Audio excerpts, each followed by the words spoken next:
Okay, I do believe we are live. Hello everybody, this is Kevin, and welcome back to Let's Play Pokemon Let's Go Pikachu with episode 4. And let's get right into this, but before I really get started, I'm going to share this out on mine, just in case people don't get the YouTube notification, because, you know, that shit's always wonky. But it looks like we have one viewer right now, and it is Justin. How's it going, my friend? How was the end of Digimon World 3? I didn't get a chance to watch your review quite yet. Just trying to get everything ready here. Getting the live streams all set up is kind of confusing, because it's like, oh, you gotta put the stream key code in and get everything all set up. Like, I got the microphone, I got the capture card, I gotta get the audio from the game. It's some complicated stuff, man, let me tell you. But we made it pretty far last time. Made it all the way to Lavender Town. So that's nice. Alright, I got that copied. And posted on Mines. So maybe we'll get some more people there through that. And, why was it disappointing?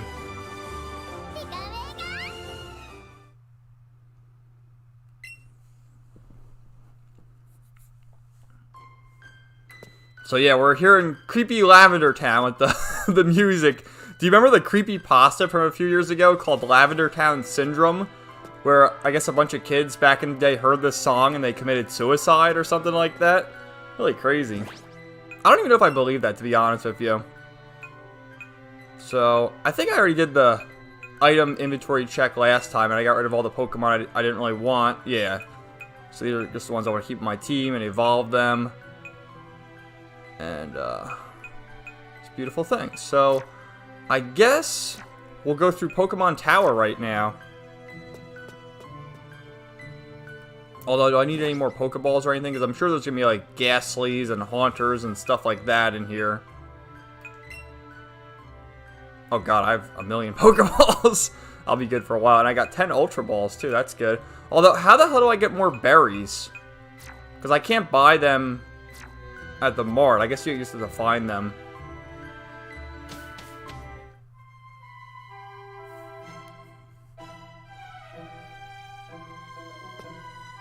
So Justin says, I was hoping you could keep playing the game after beating because I never got a chance to become server champion.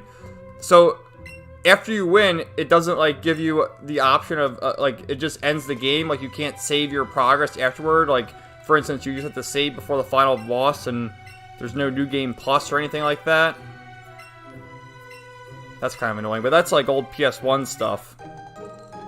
Oh wow, what is this? The formal set? Let's see what that's all about. We'll change our outfit here. Is that for me or Pikachu? Oh my god! Look at that. What is that, like a bucket hat or is that a fedora? Oh no, I don't want the sailor tee on. I want the, yeah, the formal tee. Oh my god. How about me? Can I change into that too? Yeah. Alright, we'll put our fedora on.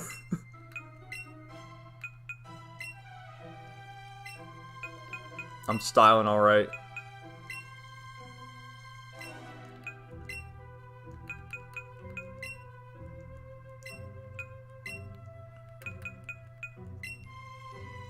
Cool. So let's go through here and see what we got going on. Yeah, this is kind of depressing. Like, this is the funeral for the Pokemon, essentially. What's this lady say? The Pokemon Tower was erected in memory of the Pokemon that passed away. Alright, let's go. And Jeremy is here. How's it going, my friend? Good to see you again. We're going through Pokemon Tower today in Lavender Town.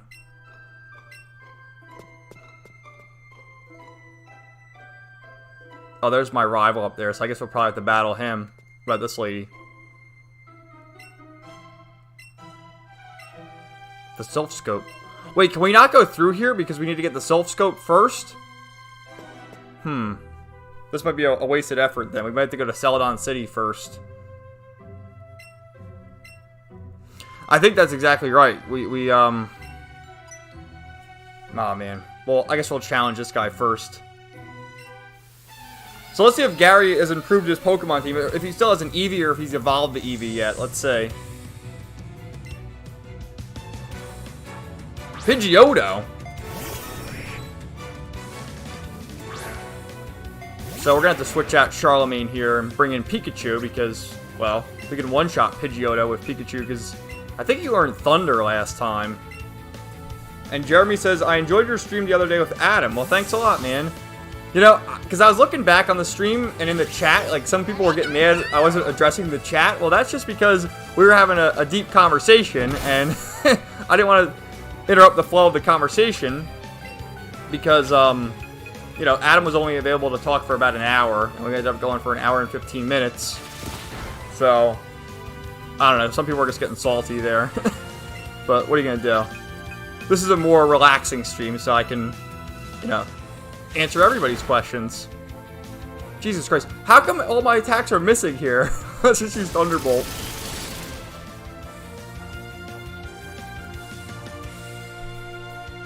So, Faith and Misery is here. Hi, how's everyone doing today? How you doing, man? Good to see you.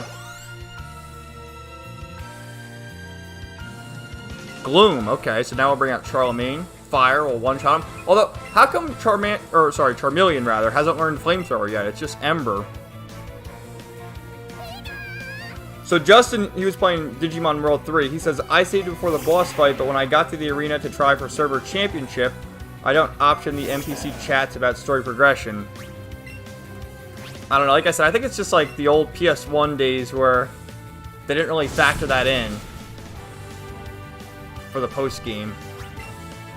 Like now with games, when you beat the final boss, you're given New Game Plus and all these different options to make the game easier with EXP boosts, and you can keep all your items and stuff like that.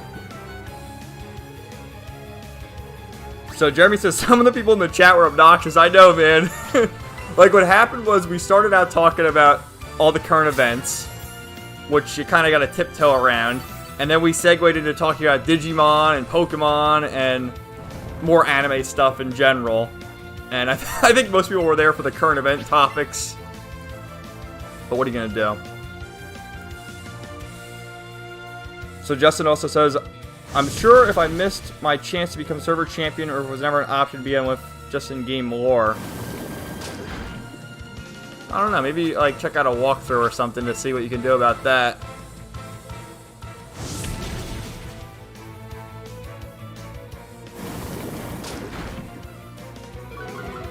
But yeah, I think I'm kind of getting ahead of myself in this particular moment in the game because we have to get the self-scope first. And to do that, we have to go to Celadon City into the Rocket Game Corner. Jeremy says, I wonder what's coming out of Gloom's mouth. I don't know, man. That's for your interpretation. Jolteon. So he evolved his Eevee into Jolteon. Kind of strange. Who should we use? I guess we'll just keep Charlemagne out here, because all my other Pokemon suck. And I can't really use Pikachu because it's electric. Although Ember doesn't do any damage, man. Do I have to wait till I get Charizard to get Flamethrower? Because look at that. I bet you I do more damage with Dragon Rage.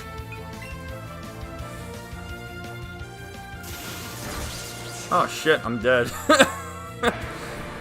Remember yesterday, or last week rather, I said this game is so easy? When I died in Rock Tunnel?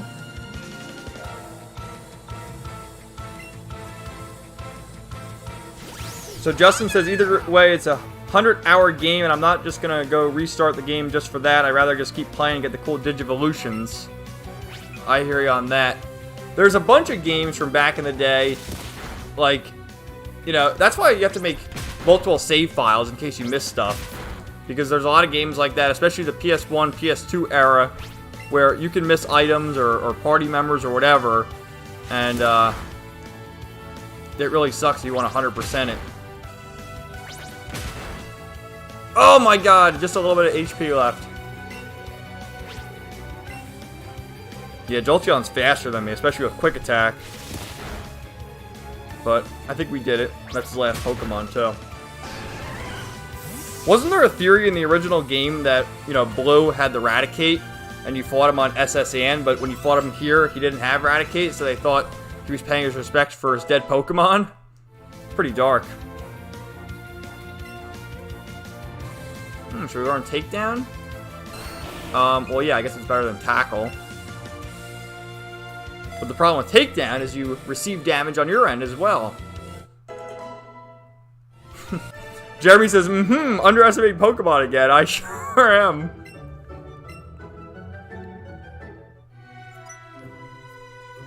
Oh, shoot. When we battled, we scared off that Cubone. You know Cubone, right, Kevin? It's a Pokemon that's always wearing a skull. That Cubone looked like it was searching for something. Maybe it's up on one of the higher floors. So, I think I'm going to go heal up first, but I really don't think I can advance here because I need the Self Scope. You know, to see the ghost types.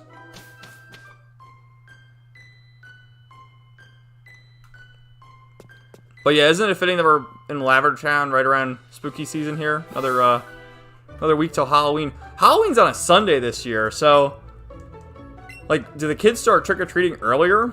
Or do they even trick-or-treat now with the whole craziness going on? I don't know.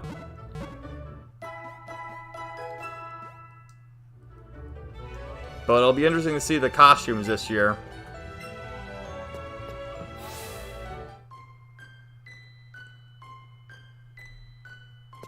So yeah, I'll see how far I can get here. But if I have to turn around, I'll go back to Celadon City.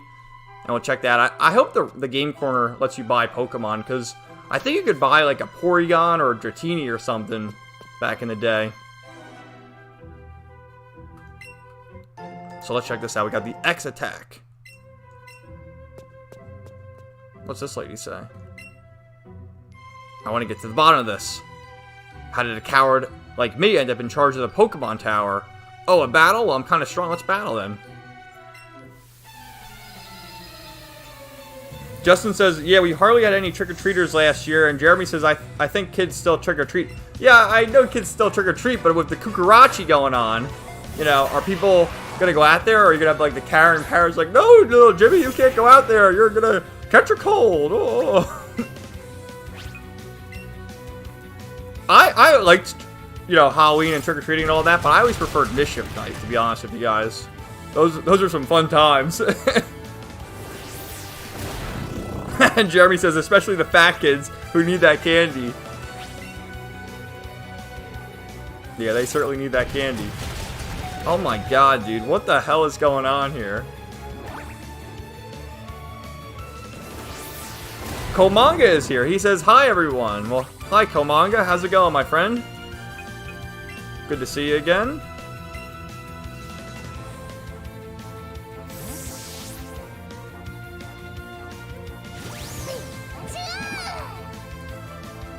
So, Rock's not effective. It's Ground that's more effective on Electric type.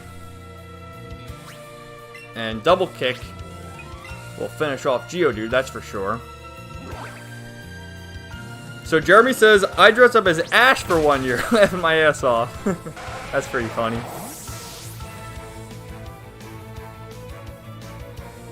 He actually had to hand make the costume.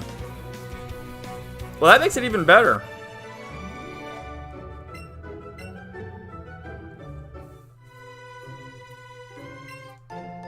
Oh, we got 5 Pikachu candies. So again, I gotta go heal up because Charmeleon is at like 1 HP. And Komanga says the candy is, you know, the thing. That guy, my god. Did you see him at the town hall the other day with his hands? He was holding them out there for a solid minute. I really think he shit his pants. I mean, just the face he was making, you can see the veins in his forehead. Just sitting there, making no sense. Being handed softball questions by Anderson Cooper, no less. And it's just baffling, man. And then he's bragging, like, we have all these problems going on. He's bragging that he hasn't been to the border since 2008, but he's been there. And he's just going all over the world. He's going to Europe, he's going here, he's going there. He's going to Delaware. That's all he's going. He's going to Delaware and Scranton. But anyway. You already know that he's the asterisk president who's just placed there and holding the seat for whoever else is going to take over.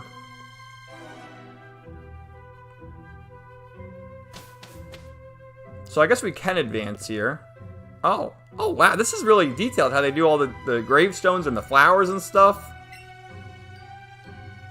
For all the lost souls. Yeah, that's right. Last week, Cubone ran into this building right after we made it to Lavender Town, actually. Oh, there's the ghost! It's a ghost! Oh my god, what a pussy. He just runs downstairs. Get out, be gone! Oh, look at Cubone! Well, me?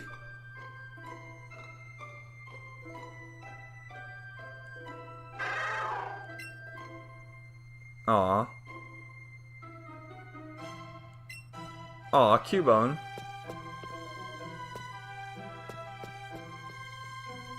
Alright, so I guess we'll face these trainers here. These are all ghost-type people, right? So Komanga says, I'm starting to feel for the guy. I sort of feel for him in a certain sense that he doesn't know what the hell's going on. But it doesn't absolve the fact that he's a terrible leader and... You know, he's just doing whatever they tell him to do. And it sucks. It's god-awful. I mean, I do feel bad for him because he clearly has some kind of problem, whether it's dementia, Alzheimer's, he's just old, whatever. But, whoever's pulling the strings is the real villain.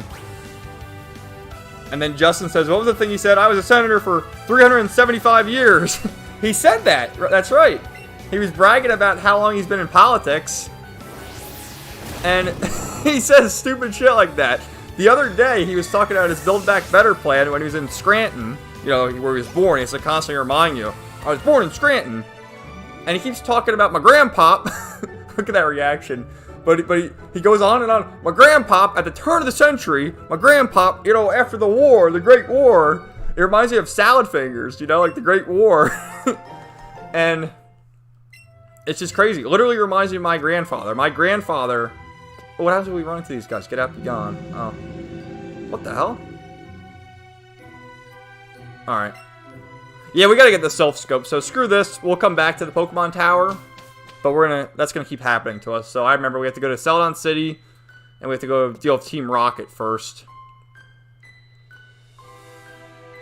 And Jeremy says, well, he's probably a vampire, so I can buy it. He is a vampire. He's had a lot of work done to him. There's a bunch of pictures online of his face. You know, he's definitely had Botox or plastic surgery or whatever. Because there's certain times where he's got all these wrinkles on his forehead and his face. And then other times where it's, you know, as good as new. And the guy's, I think he's 80 or 79, close to it. But anyway. It's just, oh shit. It's just annoying talking about it, to be honest with you. Whoa! Team Rocket's over here! It's Jesse and James! We came all the way to Lavender Town on boss's orders, but where in the world is this old man Fuji supposed to be? The only place left is that spooky old Pokemon Tower, right? That's right! We couldn't get to the top of it because of that strange ghost getting in the way. I'll get Cubone! Is he gonna fight me out? Well, we couldn't find that old man, but at least we found this Cubone. Let's get it back to our hideout. At least we'll have something to show for our trouble. Right, let's head to Rocket Game Quarter in Celadon City. Aw, does this little Cubone want to come, want its mommy? Your mommy's in Celadon City. Come with us, we'll take you there. Aw. Now that's decided, I think we better blast off. Alright, well that's our hint if you didn't know where to go. I just saw something awful. What happened? What did you see that's so awful? Team Rocket? Hey, did you see it? Team Rocket abducted that poor Cubone. It actually seemed like Cubone went along with them. It sounded like they were headed to Celadon City, but They must be planning on taking the skull bone it wears and selling it at a high price. Alright. So let's make our way and save Cubone. Yeah, that's like when Team Rocket and Johto, they were selling the Slowpoke tail, right? Come on, there's like no hidden item. This seems like the perfect spot for there to be a hidden item. Where's the item finder? I want to get that. That'll really help me out. Alright, let's face off this lady. So let's see here. Jeremy also says he's just shape-shifting, LOL. He is shape-shifting. I'm telling you, dude, there was people who were saying that at the 9/11 memorial, he was wearing, it wasn't him, it was someone wearing a mask that looked like him. And he had, you know, the napkin on his face as well, which I kind of believe, to be honest with you. I don't put it past him. And Komanga says 375 years and the highlight of his career was his battle with Corn Pop. LOL. It really is. You know, Corn Pop, who we battled at that pool in Delaware when he was a lifeguard. I wonder if Corn Pop's still alive. That'd be pretty cool to get his take on the whole situation. And Justin says, I thought Cubone's mom was dead. Yeah, I thought so too, and I think it probably still is, but that was just Team Rocket sort of getting Cubone to follow him to sell the bone or whatever that other guy said. And Justin says, LOL, we're having Pokemon battles of hookers now? I know. Look at this woman's dress. She's got her dress on with her purse. She looks like she's ready to hit the town, that's for sure. I swear to God, dude. Charmeleon is supposed to be like an overpowered Pokemon. How the hell is Ember my best move and it does no damage? And this Clefairy's getting the worst luck with Metronome, using Screech and String Shot and useless moves like that. My goodness. So that one's down for the count.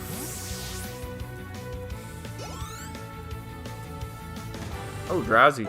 Yeah, we're going to get Drowsy leveled up to get to Hypno. Look at her. Look at her outfit, dude. Totally a hooker.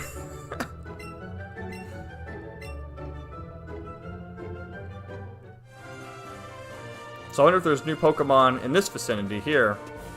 Oh, let's cut this down. Chop down. That's right, it's not cut anymore. It's just chop down. Anything in here? Oh, just a Rattata.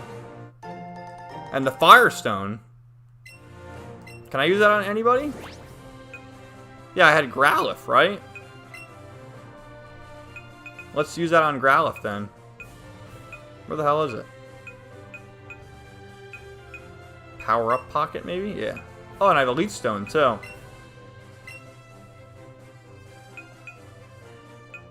Come on, I gotta put fucking Growlithe in my party and then take him out of my party? Well, I guess we'll do that. Goodbye to Mankey for a minute. And let's get Arcanine.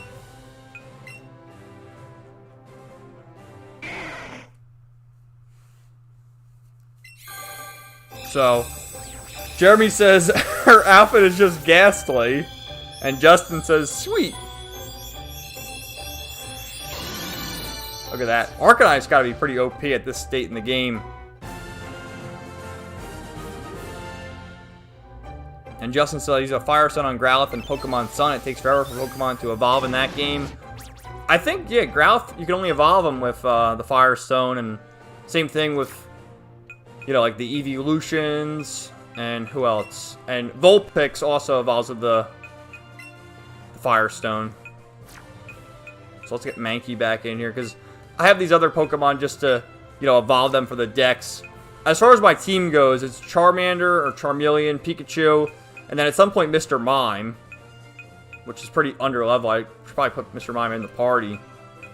Let's actually do that. Let's get rid of Ivysaur, just so we can get some levels for Mr. Mime, because I think it's got some good moves too, or at least it has the potential to get Psychic.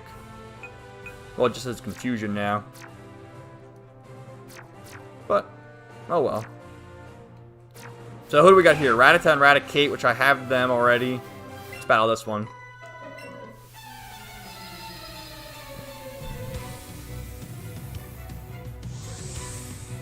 Have any of you guys been watching the Pokemon Evolutions shorts on YouTube? On the Pokemon YouTube page? They posted 4 of them so far. It's like every other week. And they're pretty good.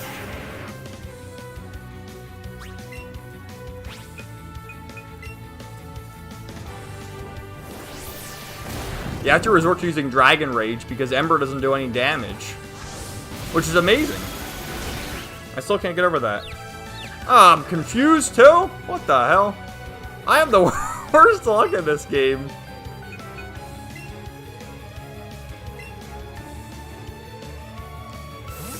Jeremy says, I have not yet. Well, you should. They're like 5-minute episodes. Did you ever watch the... I think it was called Pokemon Generations from a few years ago.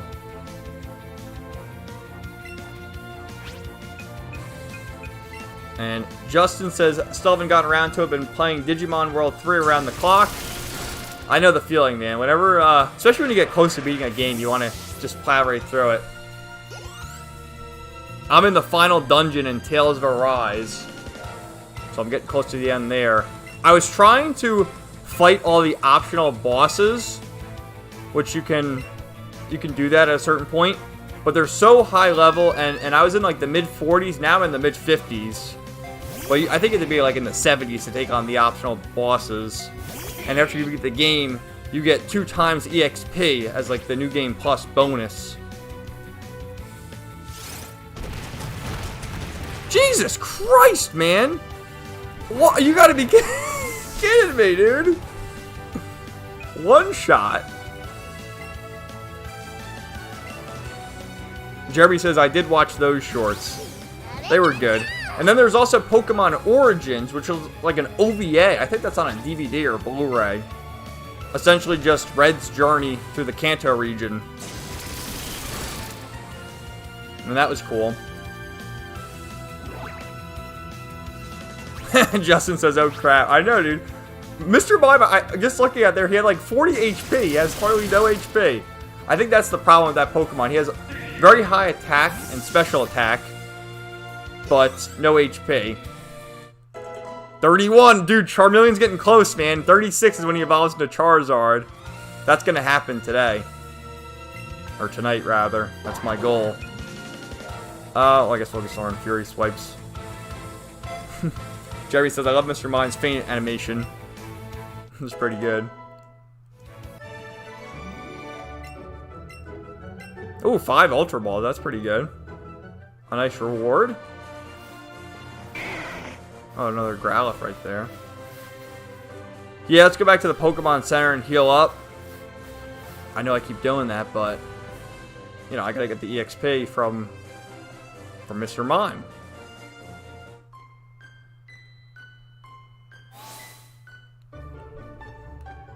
So what else has everyone been up to this week?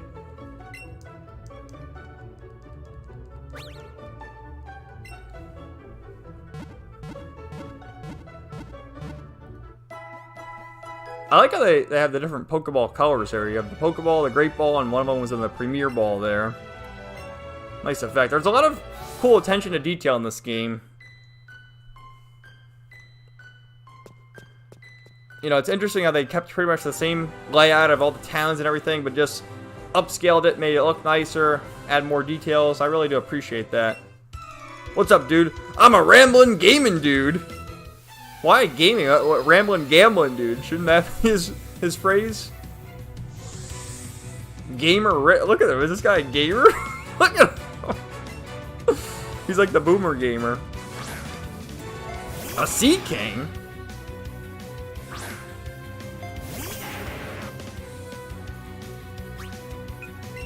Well, we know what to do. Level 35? Damn, he's pretty high level.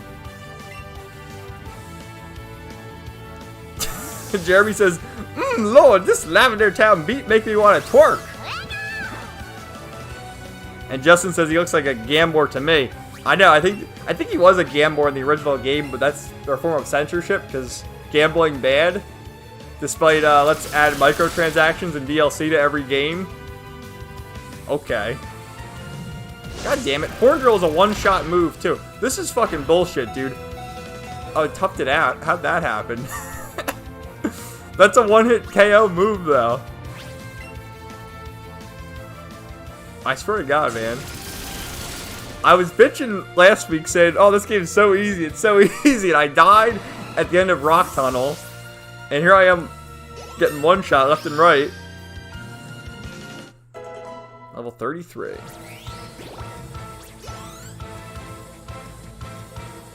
Alright, Mankey's leveling up. I think Mankey evolves into Primate at like level 25 maybe? 26? So here we go again. I should probably use potions just so I don't have to keep doing this, but the thing is, you know, it's free. I can just go to the Pokemon Center and heal up for free. And Jeremy says, my booty gonna cause an earthquake. It's super effective. From twerking? What are you, Nicki Minaj now? And Komanga says the censorship sucks. I know there's censorship everywhere now. What are they gonna censor next?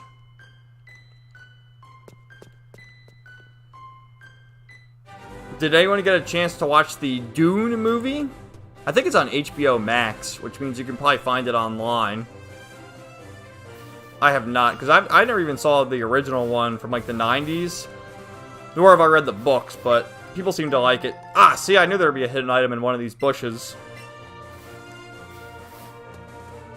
But from what I've heard, people say that the movie was pretty good faithful adaptation to the books.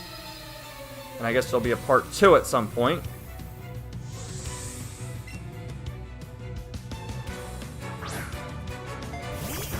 And Justin says, I hear they are censoring Resident Evil 4 VR.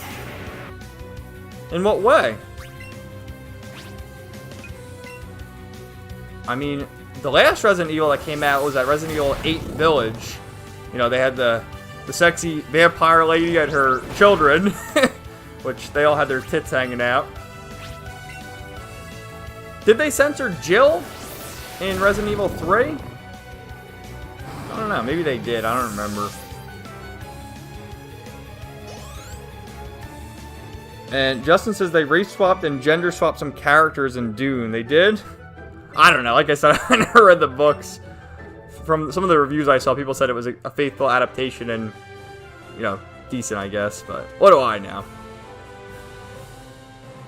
And Komanga says Dune or Doom. It's Dune, D-U-N-E. And what does he say there? Jerry says, excuse yourself, Nikki's got nothing on me. What about Cardi B? That's another one. What the hell is this guy? He's got a megaphone. He's going to the rally.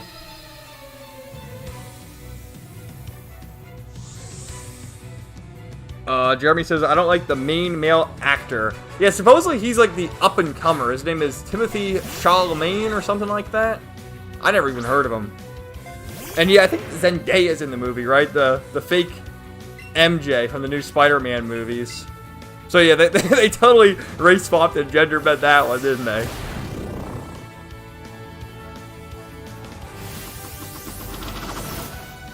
Justin says, I don't know. I didn't look into it. I'd rather just play the original RE4. Yes, for sure.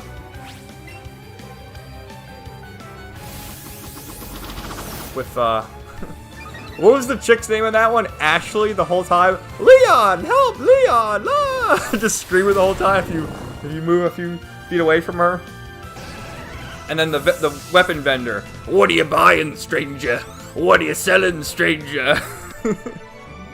I love that dude. What now? Justin says, I hear he was added in an interview back when he did that gay romance movie. What gay romance movie? I believe it. They're all a bunch of weirdos. And Jeremy says, Timothy Shamalama Ding Dong. That's like M. Night Shamalama Ding Dong. Alright, the gambling man has a Rhyhorn.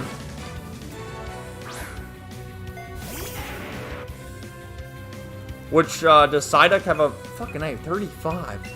See, the way to grind in this game, you have to catch all the Pokemon. You can't fight wild Pokemon. And Justin says the gay movie with Timothy was called Call Me By Your Name. You gotta be fucking kidding me. Horn drill again? What the hell, dude? How is this legal? Jesus Christ.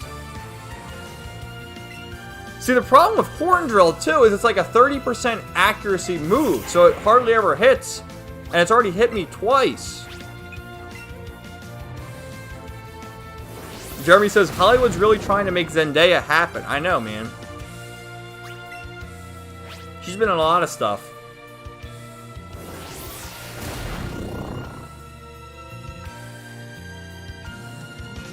Oh, he keeps spamming it too, so like I said, 30% accuracy, so it's not going to hit the whole lot of the time, but for some reason it does. Justin says, never watch it for obvious reasons. This is the one-shot party, Jesus. It is, dude. And we're walking back to the fucking Pokemon Center.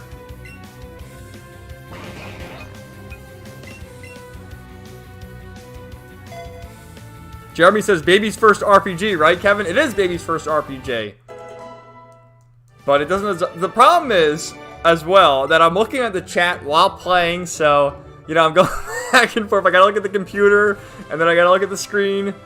So, I have a million excuses, but... The thing is, you gotta also factor in the luck. And the bad luck I'm having with the one-hit kill moves.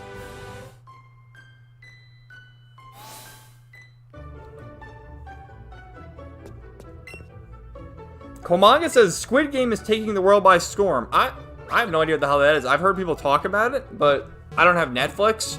And really, like, when I get involved in watching something, right now I'm watching Black Clover. You know, I just like to watch one show. And I'll watch a movie or something. I think Squid Game's a series, if I'm not mistaken. So, I don't like to watch a million shows at once. And I don't, like I said, I don't have Netflix, so I really don't care, but everyone seems to be enjoying it. And I think it's a foreign film, right? They speak Japanese, or maybe it's a Korean film, I'm not really sure. So, interesting that a bunch of normies, as you would call them, are watching Squid Game, but who knows. At that point, I wonder if it's even good or not, or they're just like, oh yeah, this is good because it's trending. Can you guys hear the audio in this? I think I'm having problems with the audio.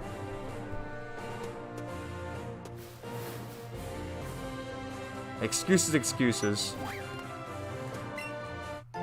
Big mushroom.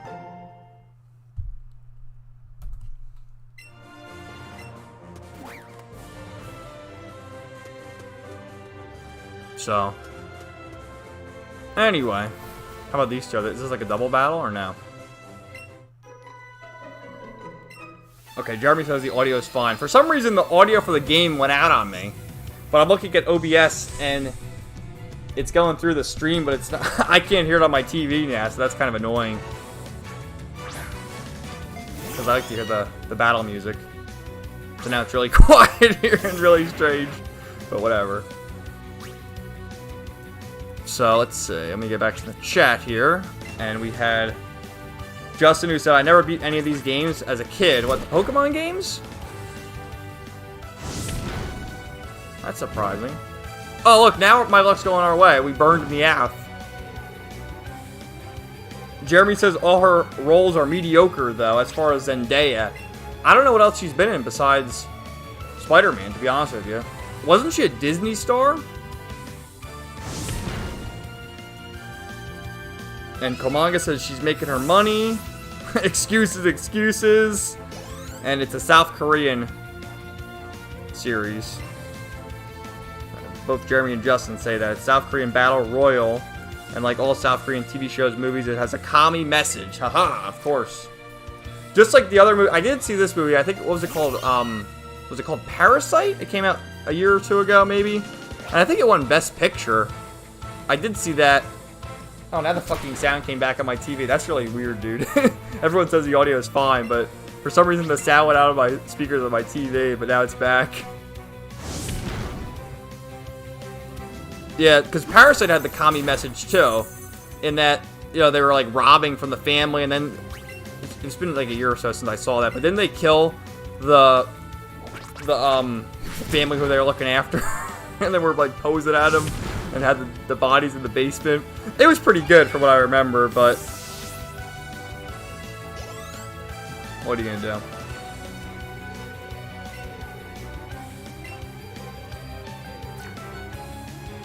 I remember too, like back in the day, there was a, I don't know if it was Korean or Japanese, it was a foreign film.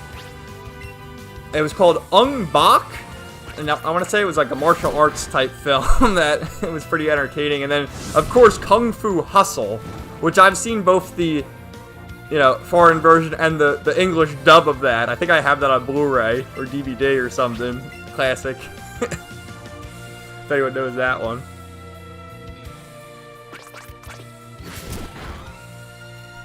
So Justin says, not all South Korean movies, TV shows, but a lot of the mainstream ones critics push do. Komanga says she was, referring to Zendaya.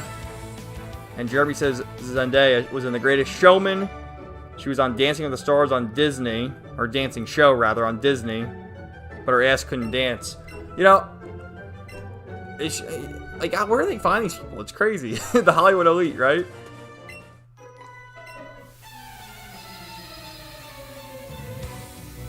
And yeah, did I read the story? Justin said Parasite, yeah, the director has a lot of coming messages through his movie. Though his movie Memories of Murder in 2003 is a masterpiece. I'll have to check it out.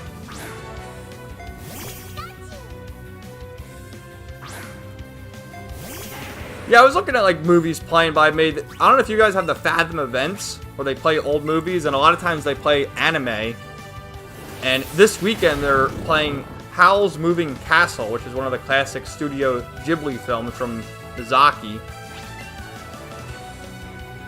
And I think for the whole month of October, they had the Ghibli Fest where they were playing a bunch of the classics. They had like Princess Mononoke, Howl's Moving Castle, and I think they had, what the hell's the other one? Spirited Away, that's what it's called.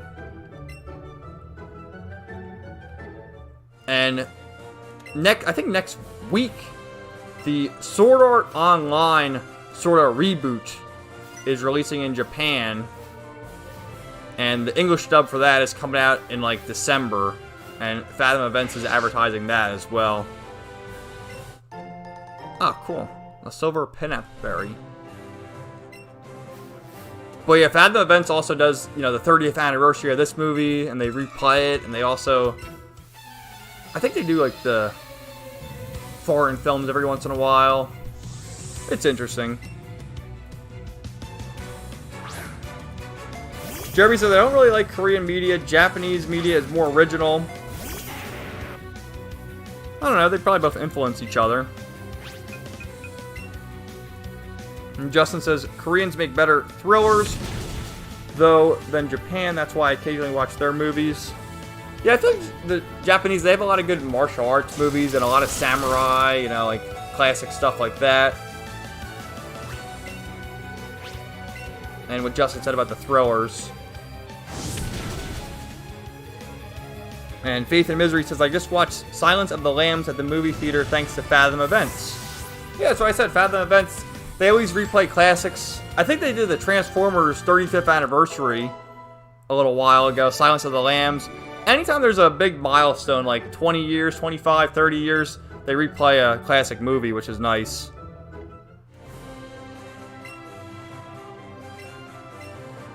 And they've always played, at least at my theater, they did the anime. Like, I remember going to see Dragon Ball Super Broly there.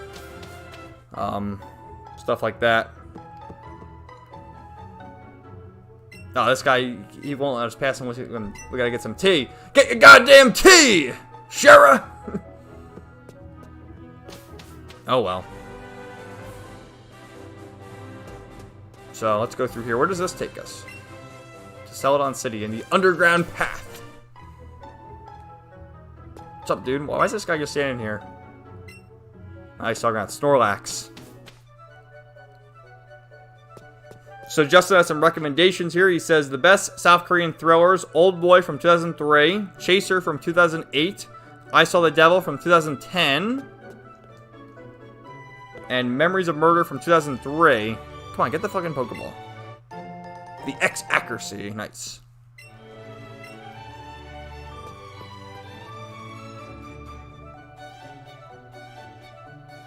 And then Komanga says, have you watched Shonen Soccer? It stars the same guy from Kung Fu Hustle. I don't know, man. Maybe. I might have. Let me search this real quick. See what it's about real quick. From Stephen Chow, yeah.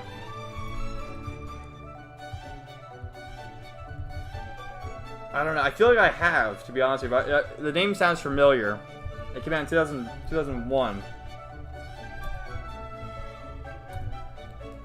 But yeah, Kung Fu Hustle I have on DVD. Oh, there's another hooker. What's up, lady? Do you go often? Oh, you know what I mean. What is that? You go often? What? To pick up hookers? The department store in Celadon City. They sell all kinds of things. It's very handy. Oh, yeah. Handy. My God, the sexual innuendos in this game, dude. And Justin says, Stephen Chow, the star of Kung Fu Hustle, has a lot of great Hong Kong comedies. I guess Shonen Soccer is one of them as well. He says Netflix has a couple of his movies. You can watch a lot of them on YouTube for free. Well, thanks. And then Jeremy says you need to appease the thirsty guardsman. How are we going to appease him? He needs his tea? Hey, what's up, lady? Let's face off. Jeremy says, your character and Pikachu are looking very dapper, by the way. I know we got a new outfit from someone in the Pokemon Tower. And McBride Dwayne is here. Welcome to the chat. He says, I leave the internet for one damn day, and now Alec Baldwin has killed somebody. What the fuck? That's pretty wild, dude. A lot of conspiratorial ways you can go with that story. Because first and foremost... Oh, god damn it. Charmeleon's gonna die.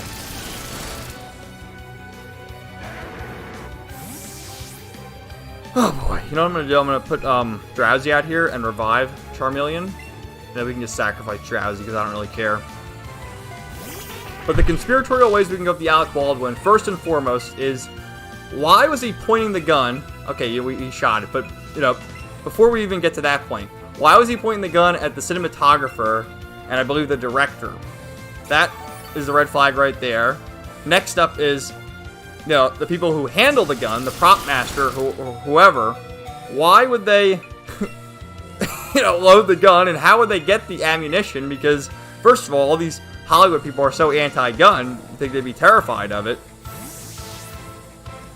And if he's shooting a scene, you know, you gotta figure the cinematographer and all them are behind the camera. So he's literally going behind the camera and shoot. It's just fucking weird, man. It's very strange. Doesn't make a whole lot of sense. And I just don't quite get it.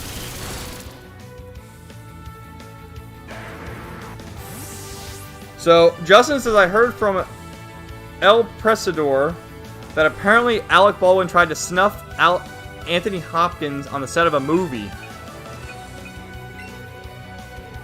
Bunch of crazy people, man. But yeah, and I'm not really for people going into people's Twitter past and finding these old tweets and stuff like that, because it's just, how do you even do that? You just scroll on people's Twitter, or there's got to be some kind of app or search machine to find keywords and whatnot. But he did have some pretty crazy things that he tweeted. Like, he said something to, how could you lower yourself after shooting somebody or killing somebody? It's like, what the hell? All this conspiratorial stuff.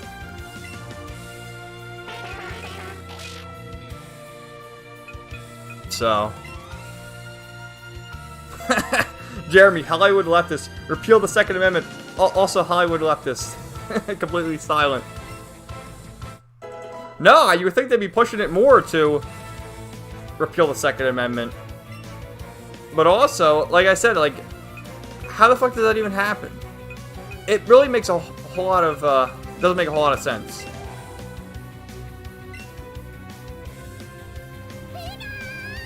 You know?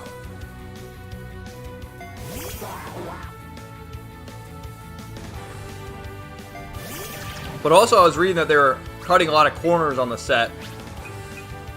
And I think Alec Baldwin is like co-producing it or something, or co-directing it. Fucking hell, man.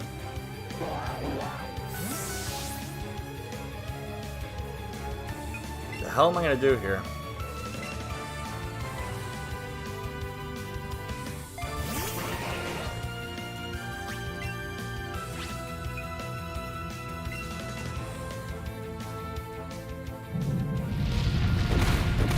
Oh my god, what the hell am I gonna do here, guys? This is fucking bullshit. Because he's gonna one-shot Pikachu with Earthquake. Whatever, I deserve to atone for my sins here. Dugtrio is probably faster than Pikachu, too. Oh, no. I'm gonna get one-shotted, though, with Earthquake. Yep.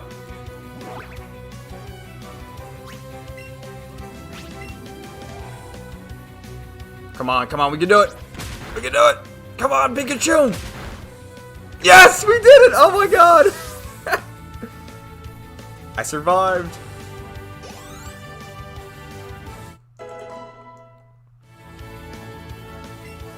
Oh, Seal. We can one-shot Seal with Thunderbolt as well.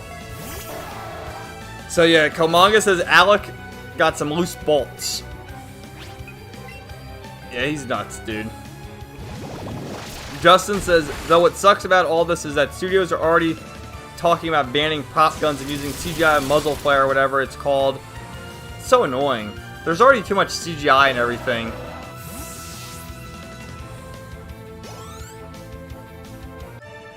Yeah, you almost wonder if this was all a big setup just to like, oh yeah, we gotta ban more guns or whatever, and blame everyone else. Not blame Alec Baldwin or the prop master, whoever you can blame in that situation, but blame, you know, you and me for us owning guns or whatever. So, are we gonna make it to a Pokemon Center? What's in here? Hey lady, what are you doing? Oh dear, I think I gave that poor guard too many pewter crunchies to eat on. That sounds like a drug.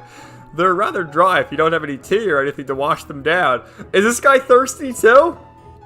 Yeah, this is we can't go to Saffron City yet. We need to get the tea. I think you get the tea from the department store. You have to buy it from the vending machine.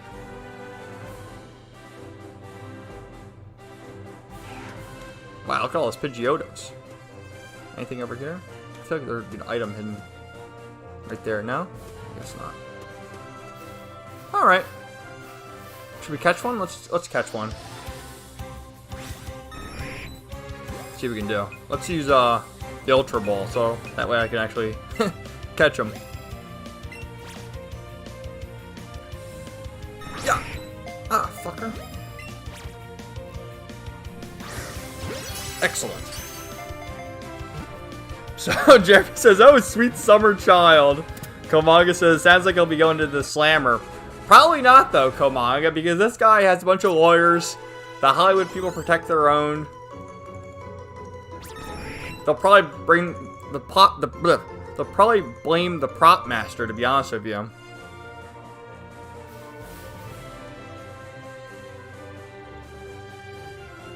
So this guy, we can challenge him, but we'll go to the Pokemon Center first. And here we are in Celadon City. Oh, there's Team Rocket. So Jeremy says, dang it, I was hoping you would lose. Come on, man. I toughed it out. I was kind of hoping I would lose, too. And he also says, it's probably a setup. It's on the trending page of Twitter. Just ignore it. It's just, like, when things like that get all over the place, it's on the news, it's over here, it's over there, it's crazy. It's Madame Celadon. I'm the one who can look after your future. Alright, let's see. What? Should we pay for this? Why not? Let's see. Let me ask you a few questions. There are 5 flowers of different colors in front of you. Which flower do you water? I don't know. Red? I see. Now among the 5 flowers, which one will you thin out if you have to? Yellow? Whatever the hell this means. Look at her. What the hell is she doing? This lady's fucking nuts. Na-cha-cha-cha! Abracadabra!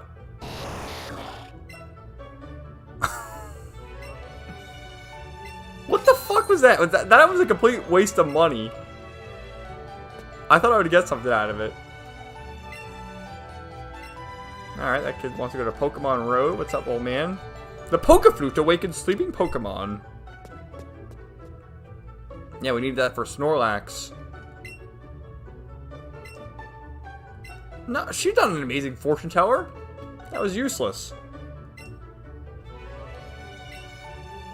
Oh, I don't have a Sandshrew, do I? Where do you catch Sandshrew?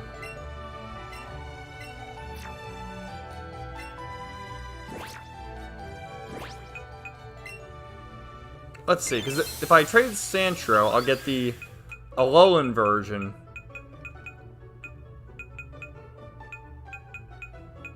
Where is it?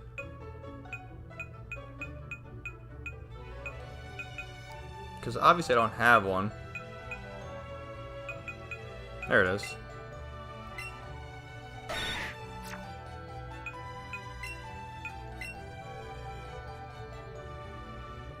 Ah, it's all the way back here, Route 4. How'd we miss it?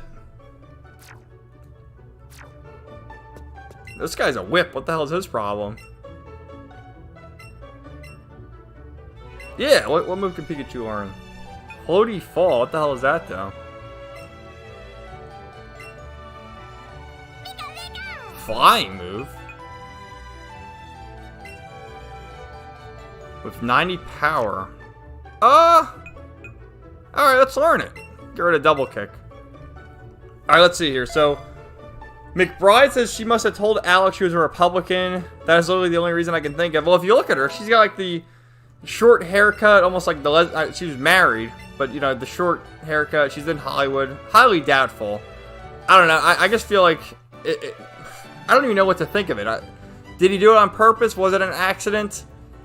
Is he just fucking nuts? Did someone set him up? It's a whole lot of things you can factor into it.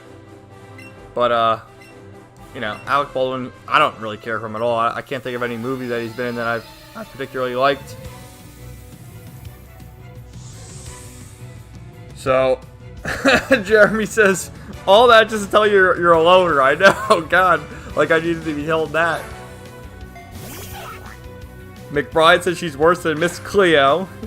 Komanga says, quick money she made. And Jeremy says, we've been new, sis. I don't know. What do you mean with that? Let's see. Justin says, Kevin, did you watch Red Letter Media's review of Halloween Kills? They trashed the movie. It's going to be interesting to see how the horror movie YouTubers react. No, I don't really like Red Letter Media. I've seen, fuck. Here I go again, looking at the chat and screwing up. But I've seen some of the reviews, and obviously I think most people have seen their Star Wars reviews, but I don't know, I don't really watch them. As far as movie reviewers, I don't really like to watch too long a movie review. Like, I watch Jeremy Johns, who does quick 10-minute, 5 to 10 minute videos, giving you his thoughts and saying if it's good or not. The 2 hour long commentaries are kind of annoying in my opinion.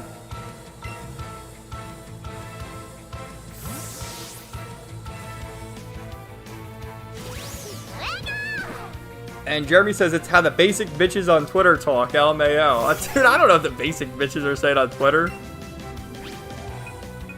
I saw this one woman, it was like trending on Twitter, of her having a meltdown about, the masks. Oh shit, let's not talk about that, but you know what I mean.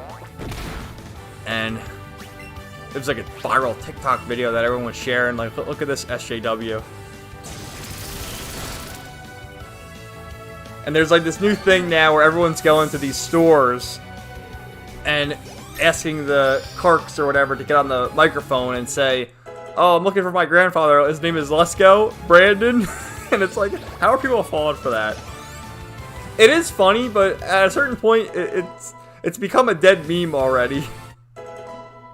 You're better off just saying, fuck Joe Biden instead of let's go Brandon if you want to go that route. And Jeremy says another YouTuber named Jeremy. I know, there really is.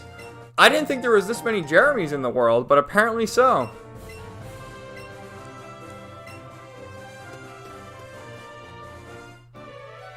So let's explore Celadon City.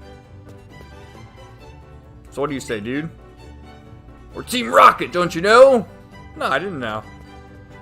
Let's get that Pokeball over there. Oh, look at how the camera changes.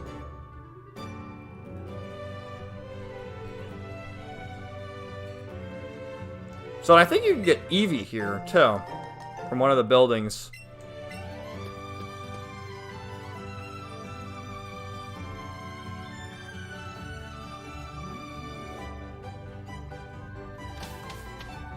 Yeah, that's right, the back door here. Yeah, this is definitely where you get Eevee. All the way up top.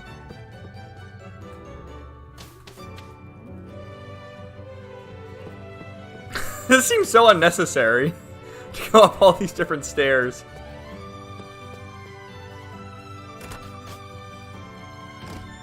Oh yeah, that's it. Oh no, it's not Eevee? I could have sworn this is where we got Eevee. That's bullshit. What does this dude say? As you can see from all my notes on the board, there's nothing I don't know. I even know that the whole world can be found from inside your Nintendo Switch. So connect with your friends and enjoy trading Pokemon with one another. What the fuck? Where's Eevee?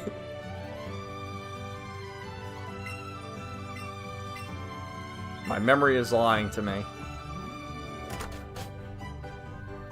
So, let's see. Jeremy says Normie's ruined another meme. Yeah, it's mostly like the boomers that ruined that one. Because like Ted Cruz and all those people were, yeah, let's go Brandon. It's like, and Donald Trump Jr., who, if you know, I don't even want to get started with Donald Trump Jr. because that guy, he's completely out to lunch. He's like another, a semi-sane version of Hunter Biden, essentially, in my honest opinion. Oh, a rare candy. So Justin says, it's the thing is that a lot of the shills have changed their opinions on movies because of red letter media, but horror movie fans are die-hard when it comes with Halloween, so it'll be interesting to see if they turn on red letter media or not. I don't really watch a whole lot of horror channels. I've seen one every now and again that comes up in my recommended called Found Flicks, and it's sort of like those videos, the ending explained or whatever, and they're kind of interesting. I've seen a few of their videos. What's up, dude? Polyrath. Alright, look how big the Polyrath is. Alright, look, it's Brock! What's up, Brock? Hey, I didn't expect to run into you here! I'm on my way back from visiting the Celadon City gym, because all the hot babes there. Keeping in touch with other gym leaders is part of our duty, after all. Yeah, this is like the Pokemon Adventures manga, how all the gym leaders work together. The girls in the gym all turn me away for some reason. Come on, Brock. Actually, have some pewter crunchies. I brought them as a gift to the gym here. Alright, we got some pewter crunchies.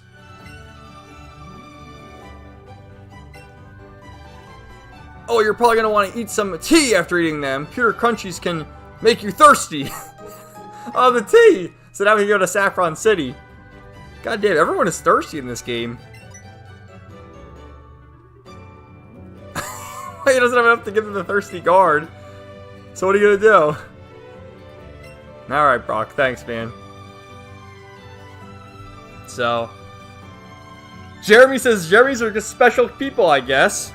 McBride says evolve it into Vaporeon. I was gonna evolve Eevee into Vaporeon, but what happened was Eevee was not there because my memory is incorrect. Unless it's up here. She's talking about T too. T must be a code word for something else.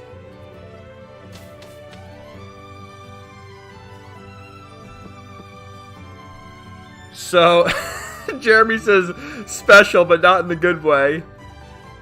And Komanga says Jeremy from Geeks and Gamers is over 9,000. Why is he over 9,000? He's kind of an annoying character.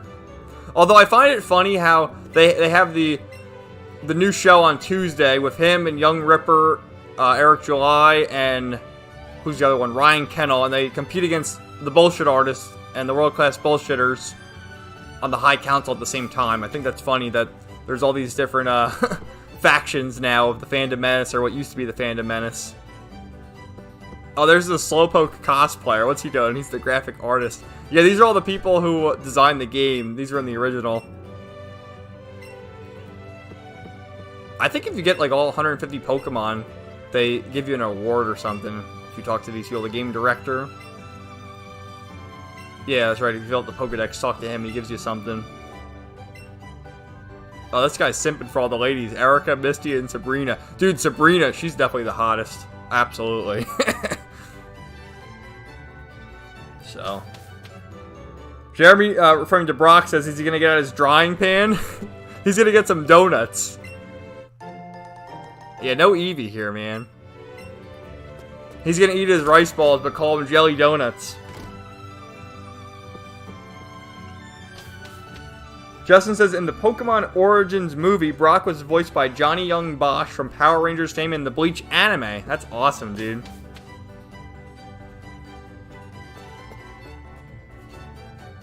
Johnny Young Bosch, also, he voices the character Zora in Black Clover, which I thought was awesome.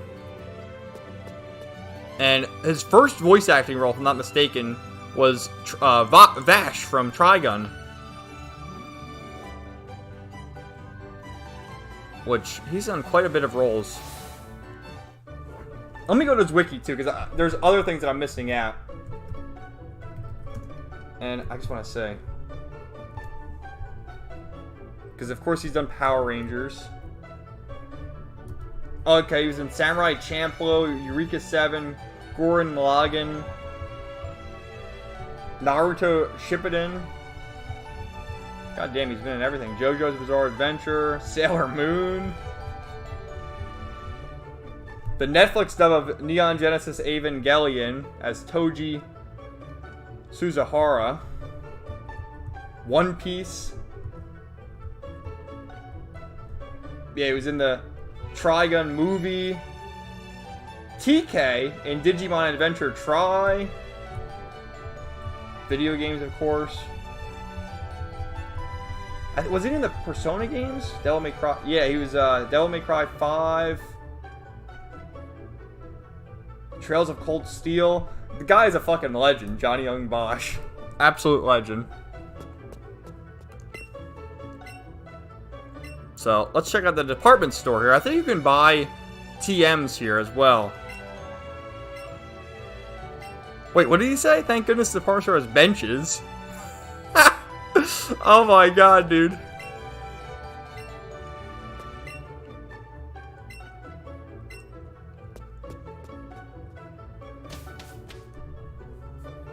So, McBride has recommendations here. He says Cody Leach, Drum Dums, and Dr. Wufula are my favorite horror channels.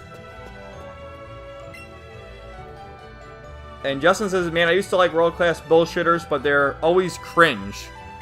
You know, I found out about them, obviously, right after The Last Jedi came out. Everyone knew it sucked. People were searching it online. And a lot of them were directed to that channel. And they had some great videos going into Toys R Us and, like, showing the decline of Toys R Us, how there's no toys anymore. It's all shit. They had, like, a million of the Rose Tico toys and Rays. And then anytime there was a limited release for, you know... Oh, shit, let's get some of these. Limited release for... I'm gonna get Shadow Ball for Mr. Mime. For, like, Luke Skywalker or Boba Fett or something like that, they would sell out immediately. And just all the cringe toys were there. There's, you know, you see C-3PO with the red arm for the one scene in The Force Awakens. Just terrible. And then slowly but surely they got worse and worse, doing the same videos over and over again, like Captain Marvel, blah, blah, blah. You know, it's like, who the fuck cares? You know, Captain Marvel sucked. I saw it from, like, an online rip of it, like a camcorder version, because I wasn't going to go pay to see it. And the movie was so fucking bad. It was terrible. But to make a million videos about it, I mean, why? Why do you make one video and say how bad it sucks, and then move on?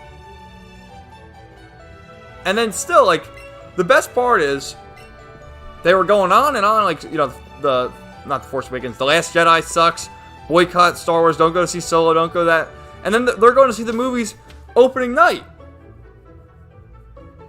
Why would you go pay for it? You're telling everyone, let's starve the beast, starve Disney. They all have Disney Plus. Like, why would you have Disney Plus? You can find all this shit online now. The fact that there's so many streaming services, they're so easy to find them online. There's no reason to pay for Disney Plus. There's no reason to see a shitty movie like, you know, Solo. Like, didn't you guys see Solo? It was so bad. Or to pay for it, rather. I mean, watch it on your own time, but, you know, to pay $20 to see it in theaters or whatever is just crazy. Ah, where do you get the Moonstone? And the Ice Stone? What Pokemon evolved the Ice Stone?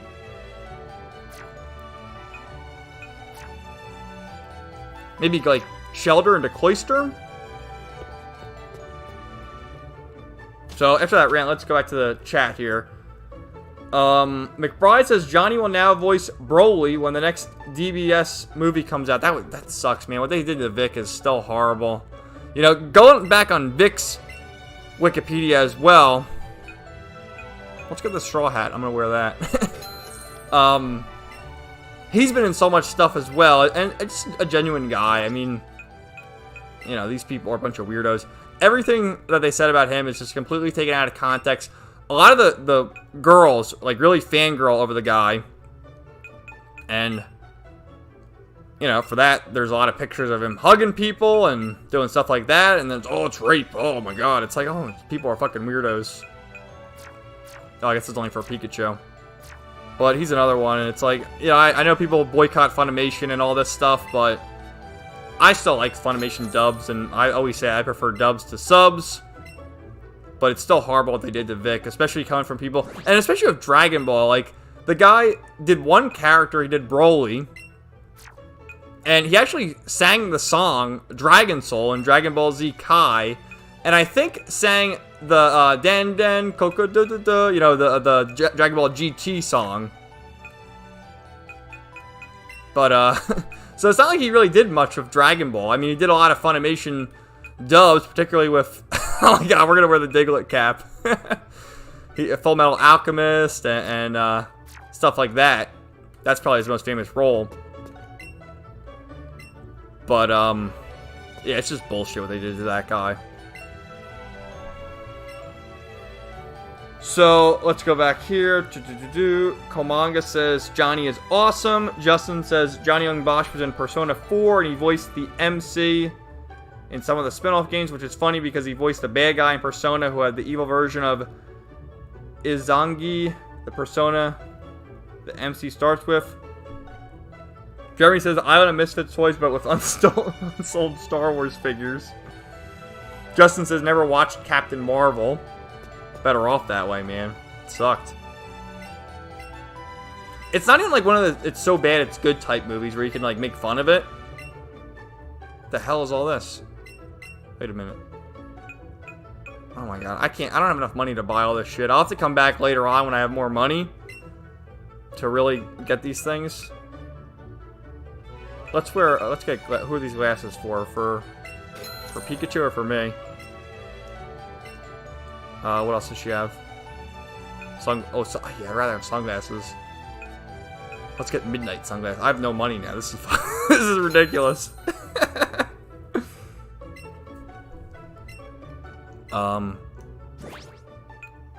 So Nuke's here. Hello, Nuke. Good to see you, my friend. Let me get to some more chat here. So McBride says Toys R Us should have switched to gaming and electrics 10 years ago. Toys R Us sold video games. I do know that. At the end there, all they really had was Legos. Let's see. What do I do here? Is it just Voltron who can do it? Yeah, it's just... Fuck. I want to put glasses on myself. We're going to do this because Pikachu looks extra dorky with that. With the Diglett hat as well. So Justin says, I never saw Solo. Rogue One is the last Star Wars movie I will ever see. I thought Rogue One was okay, to be honest with you. And I did see Rise of Skywalker, but, you know, didn't go to theaters or anything. And that sucked. I saw Mandalorian Season 1, but haven't seen... What's this? Pika? Alright, we'll go to the vending machine. I haven't seen the Mandalorian Season 2, or like any of the other stuff that they put out. Let's see. Justin, they had a video game section when I was a kid. Yeah, I remember the video game section well. And he also asked if Vic is still voice acting or if he's blacklisted. Let's search Vic and see. Since we're here. He did the Star Trek things later on. So the last thing he voiced was 2019, the Morose Mononokien, which I don't know what the hell that is. 2019, and then before that was in JoJo's Bizarre Adventure, Twin Star Exorcist, The Time I Got Reincarnated as a Slime, Juno Taisen, Zodiac War, and these are all like 2018 and 2017. And then also RWBY from 2015 to 2019, Dragon Ball Super Broly from 2019. Yeah, he's done a bunch of video games as well. All the Dragon Ball video games, that's done. And the fucking guy has a discography. He does music too. He has a bunch of albums. He has 6 albums, the guy. Like I said, he sung Dragon Soul, the opening to Dragon Ball Z Kai.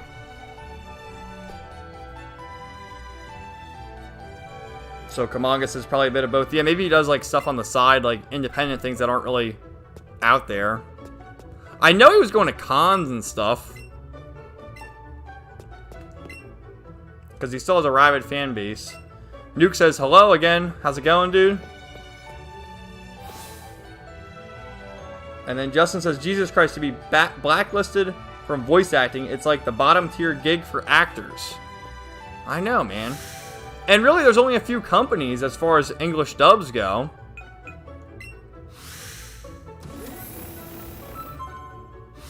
I mean, the guy did iconic roles. He's a great guy, did great voices. It's just bullshit. It just proves they can cancel anybody. And Komanga says, the fans still love Vic. I was kind of heartbroken to hear about Vic's peers pretty much had it out for him. I know, it was like Monica Rial and Sean Schemmel and Chris Sabat were the worst. I think the only guy who really stuck up for him was the guy who voiced Android 17. What was his name? Chuck Huber or something like that? And he also voiced TA in Yu Yu Hakusho. He was the only one. Everyone else was an asshole. Yeah, particularly the women. Monica Rial and the other one, Jamie Marchi, I think her name is. Terrible. So, should we take on Celadon City Gym, or should we go to Rocket Game Corner first? Justin says, I liked Rogue One, but every Star Wars movie since looks like trash. Well, since then, you had Solo, you had the Rise of Skywalker almost is a so bad it's good kind of movie. There's this line with Poe Dameron where he's like, oh, so then the Emperor returned, you know, because Emperor Palpatine's still alive, or it's a clone, or I don't even know what the hell the story was. Something like that. But it's like a funny meme. So yeah, he just returned. And Kevin says, or sorry, Nuke says, Kevin, did you read any of the scans of War of the Bounty Hunters? I have not, man. I really don't care when it comes to Marvel or DC or that stuff anymore. But what happened in the scans exactly? Because this is taking place in between Episode 5 and Episode 6, where they're shuffling around Han Solo's carbonated body. So, you know, how they changed that, and you know, I'm sure Dr. Aphra's making her appearance. The new comic character that they created a few years ago. What the hell? Is Team Rocket holding this guy hostage in his own home? He's raking in the cash. What are these guys doing? Oh, they're all making money. We're not talking to a kid like you.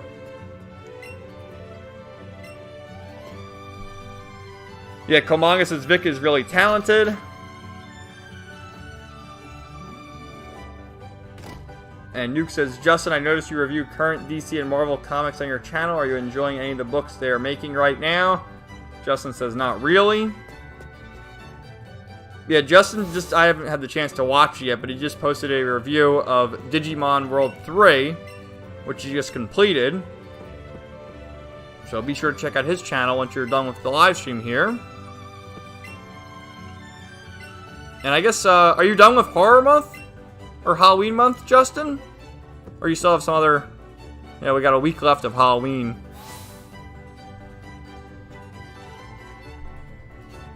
And Jeremy says Rocket Game Corner, so we'll go there first.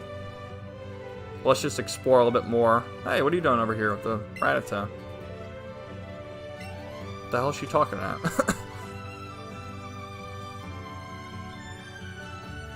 So, let's cut that down. So Justin says DC lost a lot of their talent to Substack and recent Jonathan Kent controversy, so DC is screwed unless they make some changes. Yeah, the colorist for that book apparently stepped down as well, as far as I can tell. Which, good for him.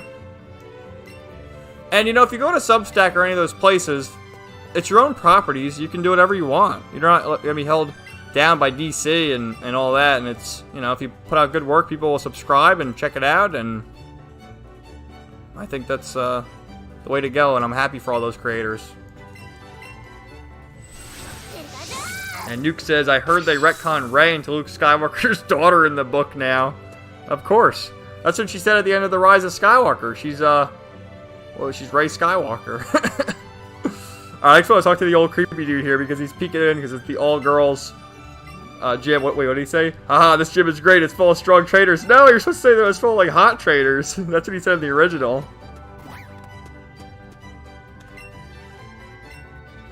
Alright. So, Ash Trey is here and says, hi. Hi, how's it going? Komanga says, Chuck Herbert did the narrator voice for DBZ. No, I think that's Kyle Herbert. And he also voiced older Gohan. It's Chuck Huber, I think his name is, who voiced Android 17. Let's say Chuck Huber. He voiced Android 17, Hiei and Yu Yu Hakusho, Dr. Frankenstein and Soul Eater, Pilaf in the original Dragon Ball, D. Greymon, My Hero Academia. Yeah, and he's like, the Funimation people keep the same guys around. And then there's Kyle Haber, who's the one who did the narrator. Yep. And he's also Kamina in Gurren Lagann, and well, teenage and adult Gohan. Which, when they say teen Gohan, not really, because when Gohan fought Cell, you know, he was like, what, 10, 11, something like that. He wasn't a teen yet.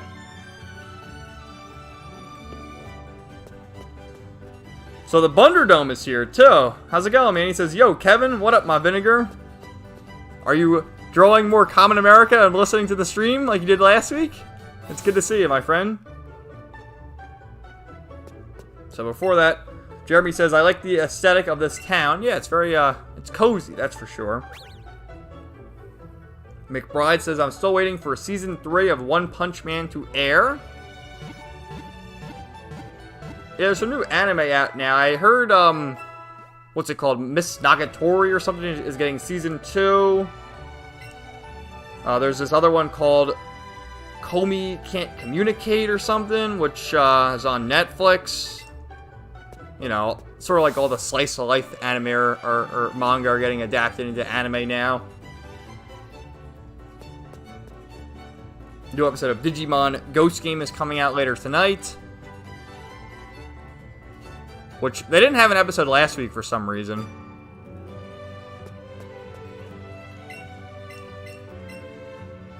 So let's go to Rocket Game Corner. So Justin says, I will try to review 3 more books for Halloween month, and I'll review Alan Moore's Swamp Thing when I get a new mic.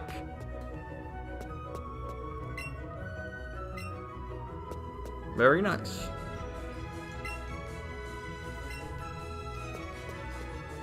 And then we have the Bunderdome, Komanga, which I already addressed those comments. We have Justin, who says, isn't Rey and Luke already related anyway because the Emperor was Anakin's dad?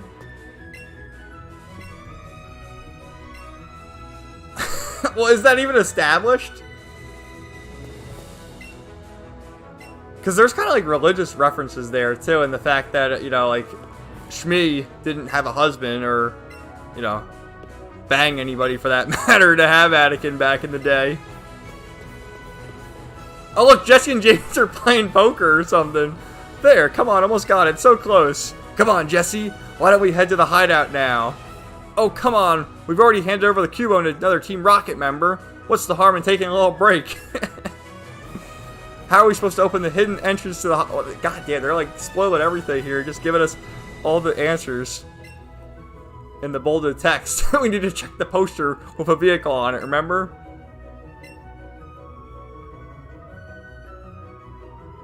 So, Nuke says, Justin, are you going to read the Long Halloween one-shot next week? I saw that. I think, let me search that again, too. I should have, like, all these tabs ready to go. But the Long Halloween one-shot, I believe, is written by Jeff Loeb and Tim Sale. Is it not? Who were the creators on the original series back in the 90s. Which is a pretty good one.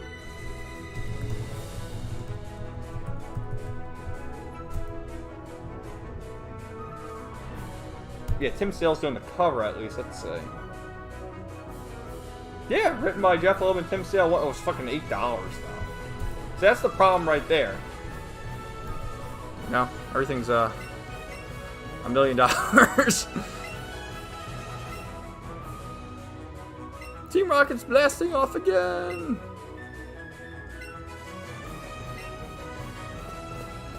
Look at this dude. So we can't even gamble here? Alright, am I healed up? I don't want to face these guys if I don't have a healed party. Yeah, we're good. Take on Team Rocket. So, let's see. Ash says I'm playing Pokemon X and Y. Komanga, message retracted. I didn't do that. What did you say there? Did you get deleted by YouTube? Justin says, I don't buy current books anymore because I can't shop at my LCS because of, you know, the Kukarachi going out there.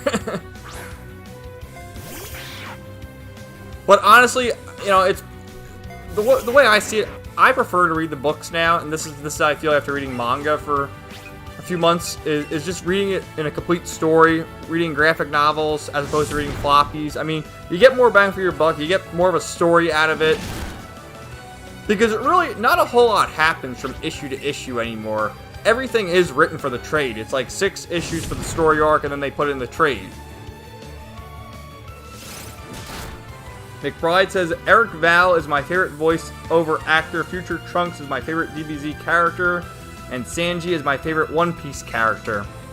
Yeah, I saw the commercial, or the trailer rather, for One Piece is having the 1000th episode. I think it's either tonight or tomorrow. That's an amazing feat right there. And Eric Val is pretty good. He, he voices Loki in Fairy Tail, and he also voices Fonzel in Black Clover. So he's done a lot of stuff, of course, as well as Trunks.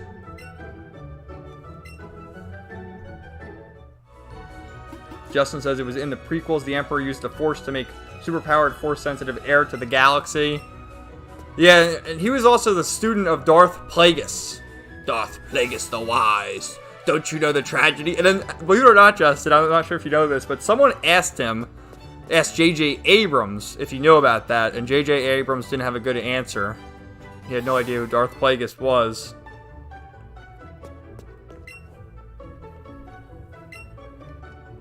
And McBride says, I read chapter 92 of Don't Toy With Me, Miss Nagatoro yesterday and have all 8 volumes. Yeah, that's like one of the Slice of Life series. Is that worth reading? I read the first volume of Uzaki-chan Wants to Hang Out and enjoyed that. So I don't know if I'd like that one too, but you know, they're cute stories. Nuke says, it is hinted that Palpatine and Darth Plagueis implanted Anakin's mother using dark side methods. Yeah, it's heavily implied. Yeah, Anakin essentially is the son of of Darth Sidious or Emperor Palpatine, whatever you want to call him. So let's push the switch. Oh, doesn't this have like all sorts of puzzles and stuff too? I wonder how they're gonna handle that. Oh shit, what do we do now? Is it outside? Oh, there it is. The Bunderdome, Tim says, are Jesse and James canonically a couple? I don't know anything about Pokemon outside of Season 2 of the original cartoon, and yes, I'm drawing page 30 of Common. Nice, man. So, I would say they are. I mean, they've been together for so long. How could they not be?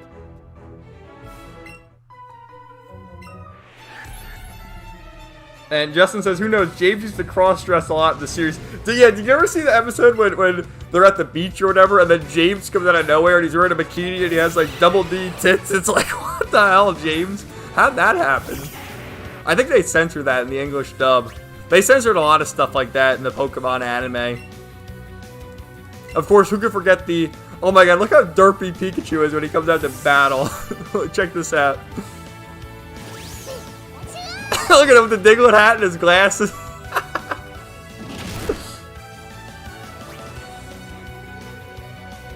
Justin says, you guys ever watched Norm Macdonald's Pokemon parody he did in his sitcom? The Charmander costume was badass.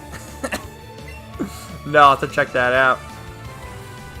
Jeremy message retracted, but he says there was a graphic novel where James got Jessie pregnant. Those are like the shippers in action.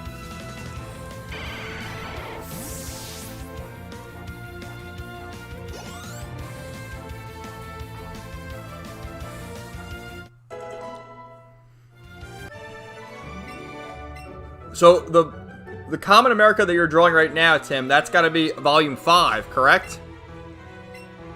Because Volume 4 is already done.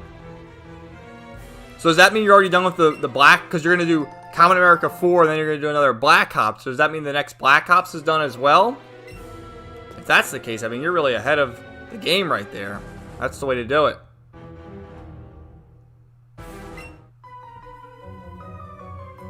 So the Bunderdome says, yes, Miss Nagatori is good, but T's Master Tagaki-san is more wholesome and cuter. Both anime adaptations are solid. Alright, I'll write that down.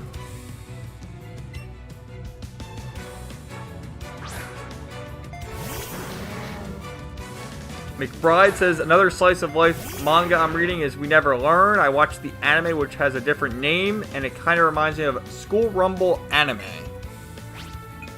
Alright.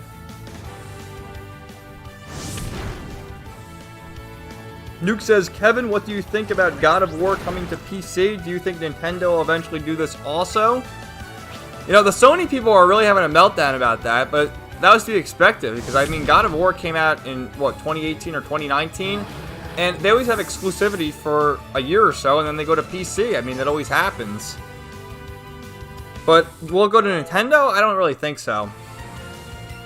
Because, I mean, you can use the example of Kingdom Hearts is coming to Nintendo, right? But it's going via cloud. It's not getting a physical release or even a download release, which is completely stupid. But just the fact that Sora is in Smash, you know, there's more of a relationship between Nintendo and, I guess, Square and Kingdom Hearts and all that. Whereas God of War is produced by Sony on Sony consoles. I wonder, have the other God of War games made their way to PC? You know, because you had the first two on the PS2, and then 3 was on the PS3. You had a few PSP God of War games. You had the God of War Ascension on PS4. They've been all over the place. Justin says, the only anime I watch that's close to slice of life is Gintama.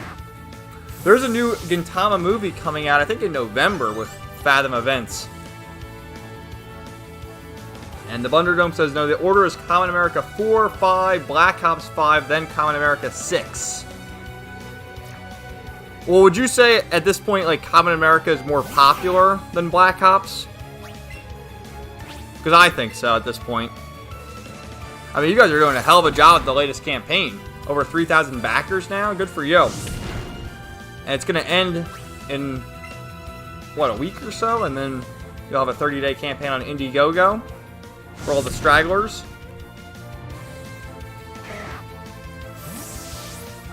Justin says, I need to watch Gintama. That show is awesome. And Jeremy says, coughing and wheezing. I miss the funny Pokemon games.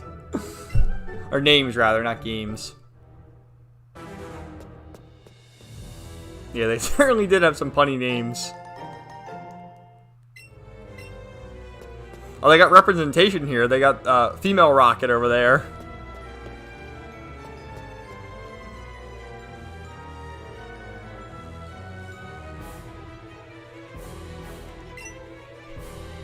And the Bunderdome says, yes, Common America is definitely more popular. They like the cool waifu characters. They sure do. The Team Rocket set. Oh, God, can we dress up like Team Rocket now?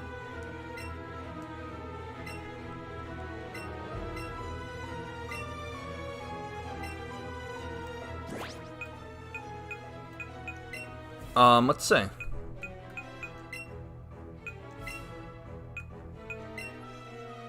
Yeah, we're dressing on Team Rocket. I'm keeping Pikachu the way he is, though. I like his derpy look over there.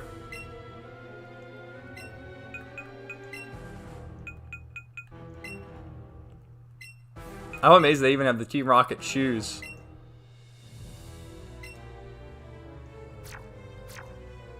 Butterdome says, what's Gintama about? Crunchyroll is always recommending it to me. To be honest, I've never seen Gintama, so maybe Justin can comment some more, and I could read his comment aloud to tell you what it's about. I've heard of it as well, but never seen it. And Jeremy says, the female Rockets are cute. Yeah, they sure are.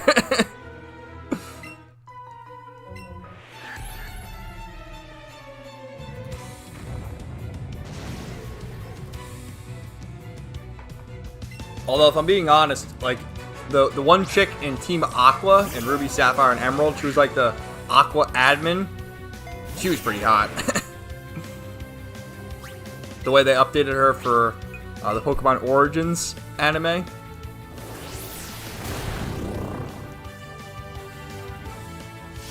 Whoa, headbutt. He headbutts and uses his hand. Did you see that?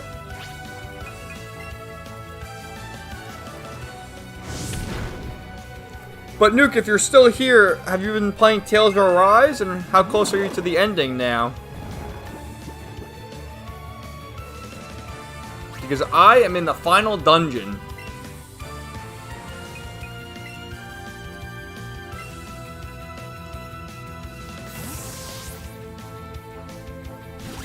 And I was trying to clear, they have like the optional bosses at the end, and I was trying to clear them. But they're giving me a lot of trouble, so I said let me just beat the game and then come back to it after I win.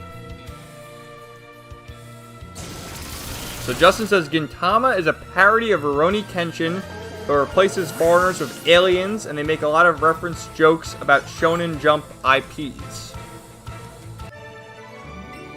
Gintama's been on for a long time, too, I think.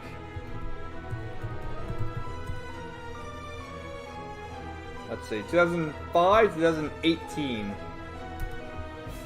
according to IMDb.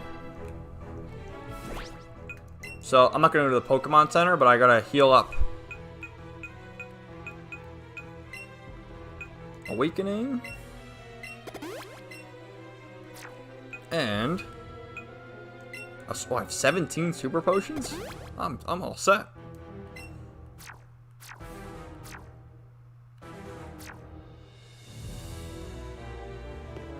That's right, Jeremy. Chad Blackwash Team Aqua Admin versus the Virgin Original Redhead Team Aqua Admin.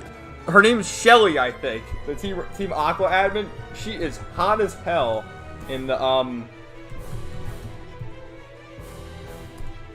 Origins thing they did. Yeah, that's her name, Shelly. Woofa. Oh, I know. We got the puzzles here. So let's see. We gotta try and get that Pokeball there.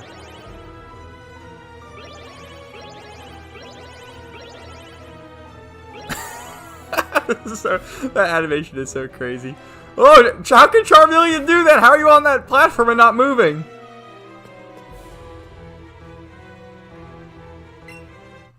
Justin says you have to be a Shonen Jump fan to appreciate Gintama. Yeah, just like Boba Boba Boba Bo. That's another like parody of Shonen Jump anime with a lot of references. What do you think of that one, Justin? Have you seen Boba Boba Boba Bo? The dub in that is hilarious too. So Nuke says I beat the 5th Lord. I've not had much time to play. Very nice. Are you enjoying it? Because I sure am. I'm glad you recommended that game to me. Because you were one of the ones who sold me on it.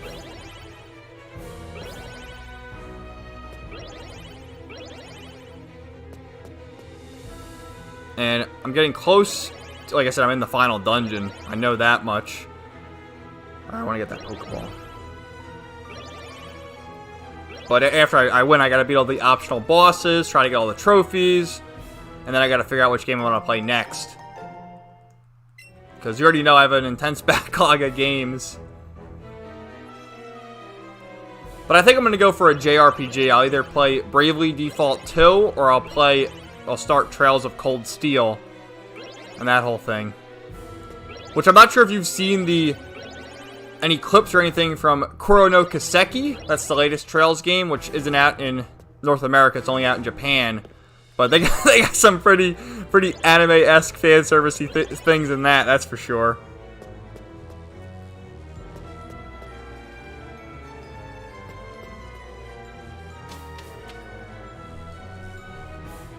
So, Killmonger says Bobobo and his nose hairs, yo. Oh my god, there was a video on YouTube that I saw recently, not recently, a few months ago, of Bobo, and he's like teaching a class or something. It's just the most random thing in the world. I got it my favorites. Let me see if I can find it. I'll put it in the chat here so you guys can see it. And it's just the epitome of Bobo.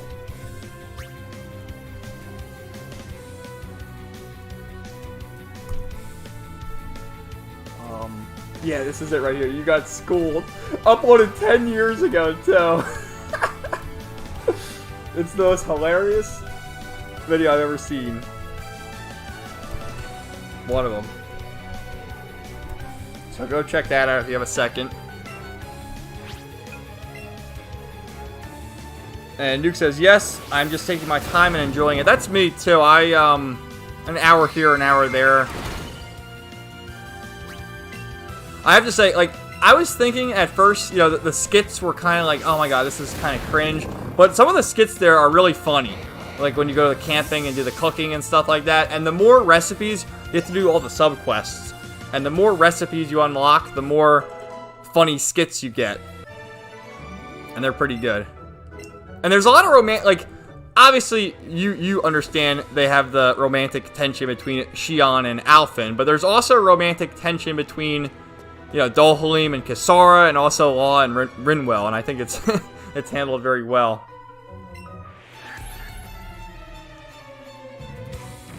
Do you still just use Alphen as your main character? Because that's me. I couldn't really figure out anyone else. Although I've done the, you know, you have the training grounds in the 5th realm in Eldimencia, and to get certain items you have to solo with the other characters. So I had to use them there. Justin says I have, but I was young and still kind of new to Shonen Jump at the time, so I didn't get it. I would probably enjoy it nowadays, for sure, man. Alright, what the hell is this? Jeremy, actually, it's problematic that intellectual Team Magma had light skin, and the thuggish Team Akko is blackwashed, literally shaking for this problematic game design. What were they thinking with that, man? And Nuke says, the ladies are very feminine in the Trails games. Yeah, I understand there's a lot of recurring characters. Like, obviously, the first part is the Trails in the Sky. From what I understand, this is someone who hasn't played them yet, but from vague knowledge. And you had Trails in the Sky, and then you had this thing called like the Trails in the Crossbell or something. And then Trails of Cold Steel. And there's 4 games in that series, and then now you have Koro no Kaseki.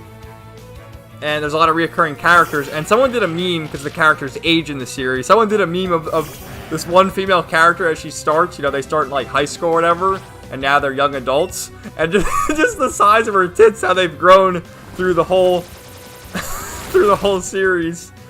Oh, Drowsy! Come on, I thought I was getting the type advantage here. But it's absolutely hilarious. Justin says, Kevin, have you ever played the Grandia games? You would probably like them. Yes, I have. I think I played the original one back in the day. Let me see.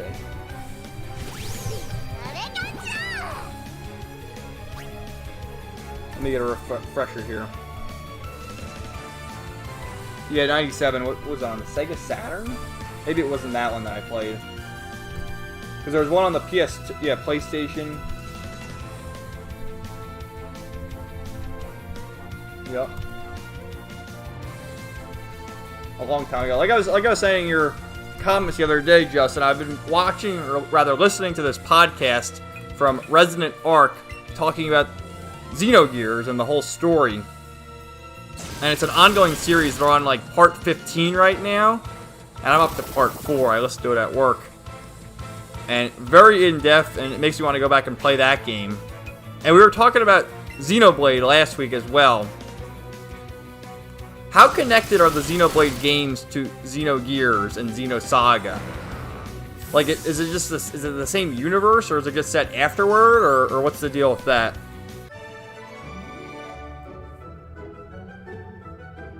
So Jeremy says, unironically, if Game Freak was an American game developer, they would have gotten away. They would have gotten shit for that. They would have.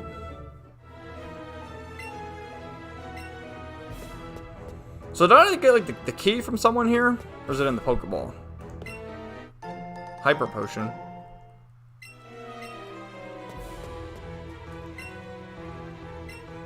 Alright, take the elevator, he says.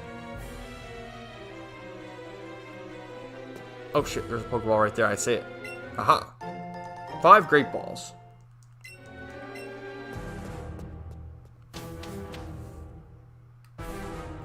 Now that we're talking about Grandia, Justin, I'm thinking of another game. Is it called Lunar? There was another series on like the PlayStation back in the day. I think it's called Lunar. That I'm remembering all of a sudden.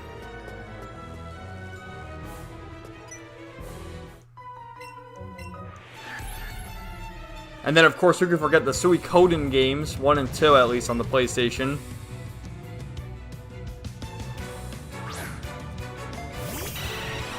Justin, referring to Grandia, says it's like Final Fantasy where each game is standalone, but they have similarities.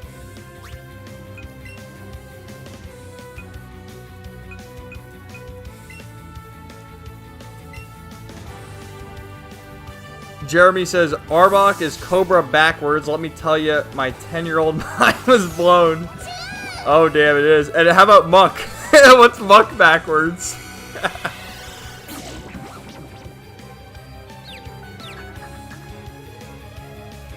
Nuke says, Kevin, I know somebody who is buying the Guardians of the Galaxy game just for the soundtrack. That has a bunch of 80s sounds in it. That's cool. Yeah, the movies had a lot of great 80s songs in it as well.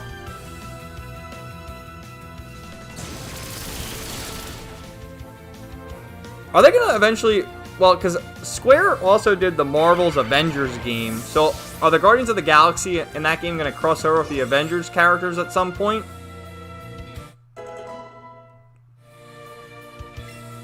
Fire Spin? When the fuck is he going to learn Flamethrower? Is it better than... No, it's not even better than Ember. It's got less power and less accuracy than Ember. I guess we'll get rid of Smokescreen, though, just to have it. The Bunderdome says Lunar is good. Yeah, that's what I'm talking about. Justin, the Lunar creators... You know, Justin, I don't think I played the Grandia games then. I think it was Lunar that I was talking about. Because I remember Lunar. That name rings more of a bell than Grandia. And he also says, I beat Suikoden 2, but those PS1 games are pricey as hell. They certainly are. So many PS1 games are very expensive. Why won't they release them re-release them on Virtual Console on the PlayStation. There's only a select few games on the PlayStation with, you know, the first few Final Fantasies. You have 7, 8, 9, 10, 12. They're all on the PS4, but not the originals. And then a few other select games, which is, it's so damn annoying. Because I've already told this story before, but I had to sell games back in the day to get other games and other consoles. And it's just a pain in the ass. And Nuke says, Kevin, have you ever played any of the Phantasy Star games? Yes. I played Phantasy Star 4. I was going to say Final Fantasy 4. Phantasy Star 4. Which I think was on the Sega... Was it on Sega Genesis? It was on one of the Sega consoles.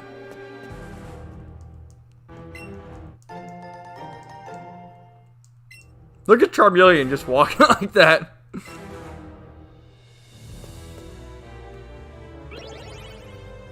Justin says, Phantasy Star is a great series. I wish they made a new Phantasy Star with classic Phantasy Star look. I think there's an MMO with Phantasy Star.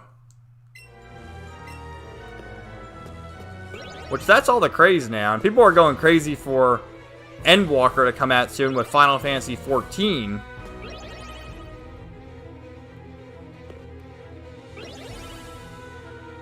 Ah, fuck, I did this already. How do I get over there?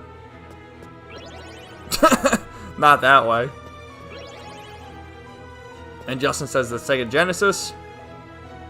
Yeah, I talked about that too in a video earlier this week with the whole virtual console and paying $50 a year now for 9 N64 games and a few more Sega Genesis games, including Phantasy Star 4, Sonic 2,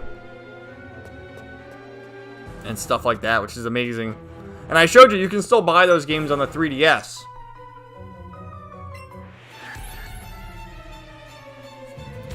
Which is, it's crazy, man.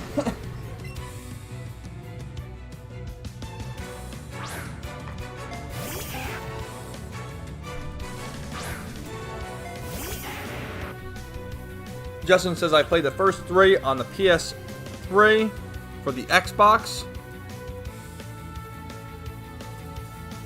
I think he's talking about Phantasy Star, yeah.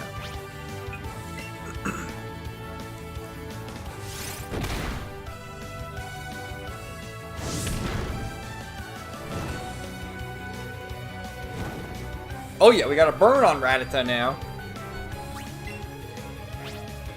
Did you guys see the trailer for the GTA Trilogy remaster?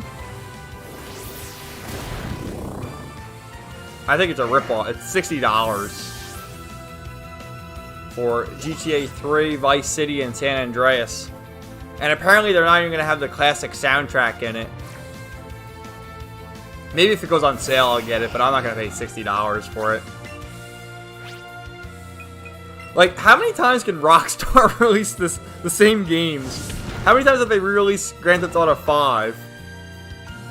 And they already re-released all the GTAs on their stores, on their online shops, or virtual consoles, whatever you want to call them. Jeremy, sick burn, bruh. And Nuke says it looks like Fortnite.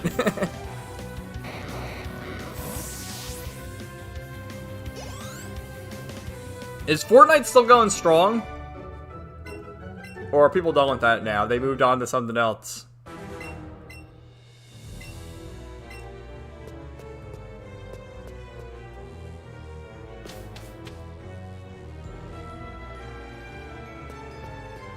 Whoa, look at this crazy lab here with all the ruckus. Look at that, chair's knocked over. What are they doing? Uh-oh, I got a pee-pee up. Yeah,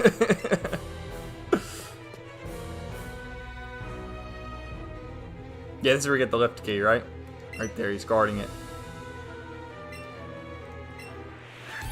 And Jeremy says Among Us replaced Fortnite.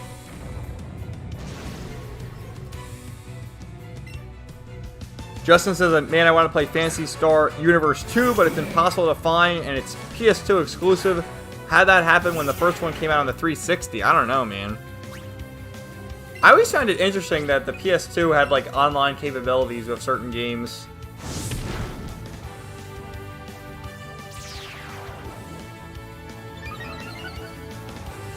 Justin says, I'm glad to hear that. I'm sick of hearing about Fortnite all the time. Another one that overtook it for a while was Genshin Impact, although I don't think that's online.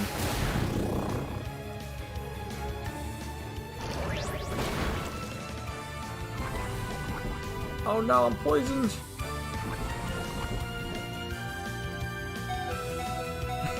Shut up, dude. Jeremy, he said pee-pee. The immaturity is too much. You said it too. How can I resist saying pee-pee up?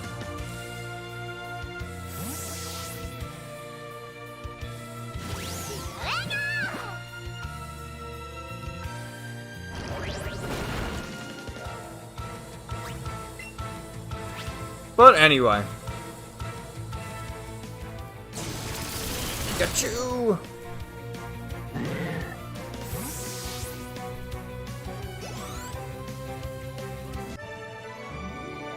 Look at his face, no!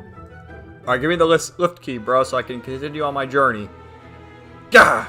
Now, how am I supposed to keep you from getting the lift key? Guess I'll have to use my own kind of struggle. What the hell does that mean? What is this guy doing? Where'd he go? He just teleports? Oh, you put it up there? How the hell am I gonna get it? Haha. Without that key, there's no way you'll make it to the boss. If you think you can get it back from up there, then I'd sure like to see you try. Haha. What an ass. How do we get up there now?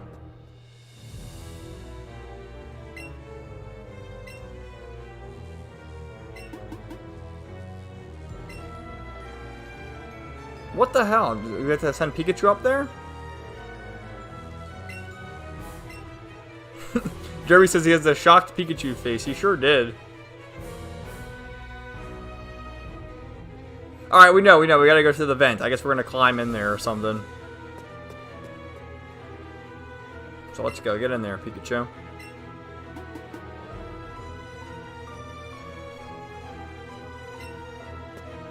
Alright, can we use this? Oh my god, we're doing like puzzles now? This is crazy. Something they added to this game, I guess. Alright, get in there, Pikachu. Come on, do we take control of him? Oh yeah, look at that. We got control of Pikachu. Pika! Traveling through the air ducts. Oh my god, can you fall off? No, you can't even fall off. So, it's not even that difficult if you can't fall off. Alright, get across, Pikachu. Go, go, go. Oh my god, good job, buddy. And these two are guarding it. Did you hear something just now? I did. There was definitely a noise. Could it be an intruder? Meowth, that's right. Never mind. It's just Meowth's hungry tummy. Don't get me all worried. Alright, we get it. Jump. Jump! Cool, we got the lift case, so now we can go in the elevator.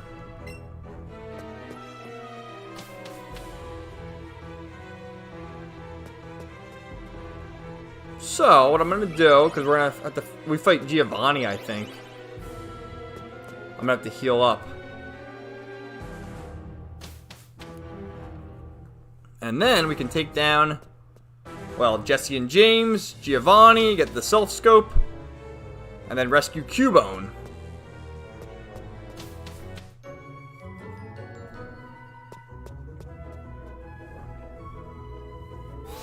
So yeah, what else is going on with everybody? It's quiet in the chat now, all of a sudden.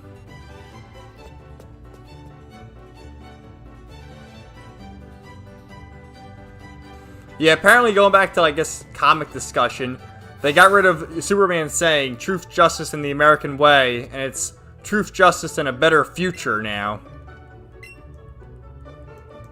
I mean, really, it's just baffling.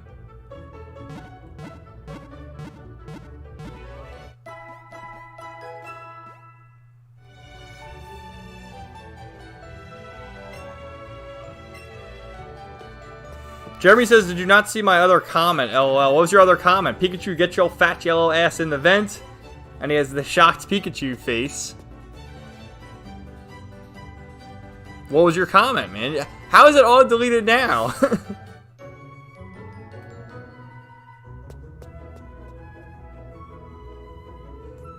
You gotta type codes. Oh, Nuke corrected me. Better tomorrow, not a better... What did I say? Better future? Same difference. With his gay son. I mean, you really can't make this shit up. You almost thought it was a parody talking about stuff like this years ago, but now it's coming true, and it's insane. But they know what they're doing.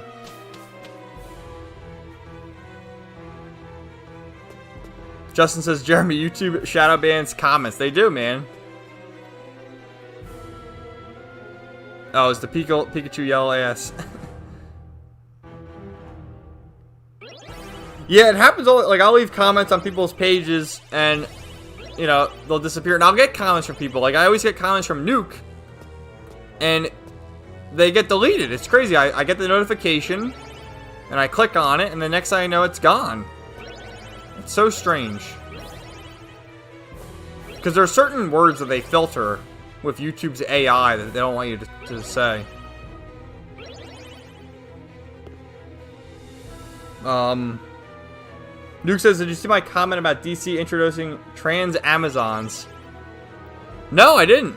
But I heard about that too. First of all, how can anyone reproduce on Themyscira? Because it's all women. But now they're trans. I mean, it makes no damn sense.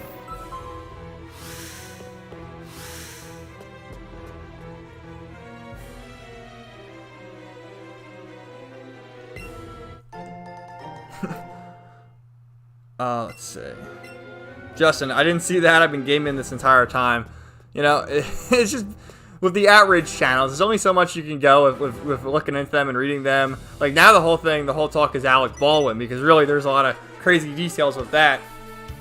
But they do the same topics over and over again, and especially if you subscribe to more than 2 of them.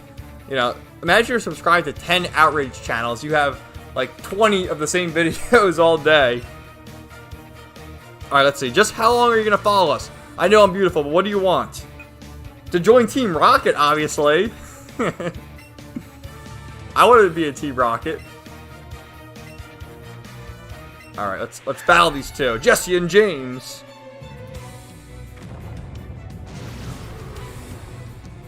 Look at their pose. James with the rose and Jesse with the Pokeball. Can this be a double battle? Oh yeah, double battle. With Weezing and Arbok. Oh Christ, I got Mankey. I don't want to use Mankey. He sucks. Alright. Let's use Fire Spin to see if we can get them trapped. So they can get burned. And then we'll swap out to Felipe here.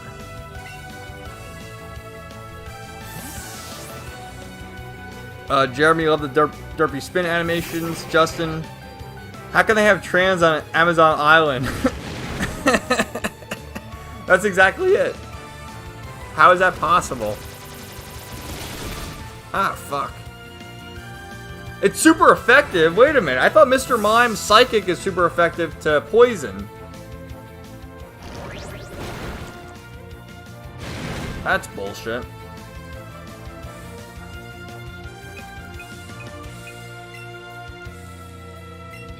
Well, we should just keep Mr. Mime there to get leveled up and not even put him in battles now.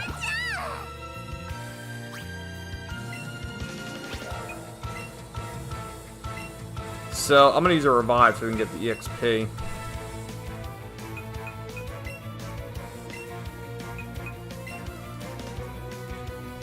Yeah, it makes no sense with the Amazons having trans, and even just the whole idea that they're all women and there's no men. Like, what, do they hatch from eggs? I mean, what the hell? But, you know, it's not meant to make any sense. And you gotta love, too, in the most recent Wonder Woman movie, there's, like, black Amazons now. And they put them front and center. Which is hilarious to me because, you know, It's just the way that they're going with these things.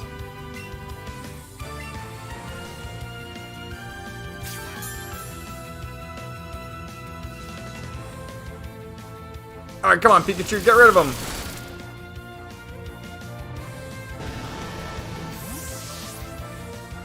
Jerry says it's pronounced, what, Philip? Not Felipe? It's Philip? It's Felipe. And I'm an uncultured ass now. Is it Philip? I think you were the one who told me to name him that. Fuck.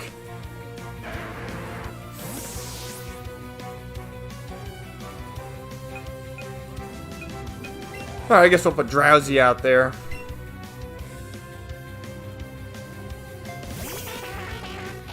Justin says Wonder Woman was shaped from clay or some BS.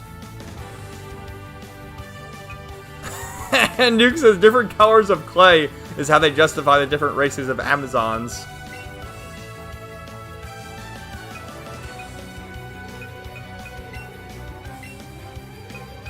It's crit. Fuck. No, I didn't mean to use that. Is it really going to accept the revive on him?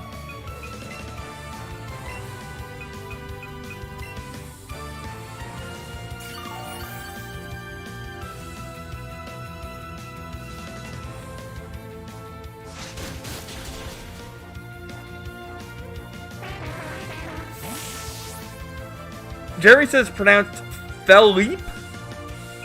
It's Felipe, dude. And Justin says, wasn't she Hades' daughter in the JL Unlimited cartoon?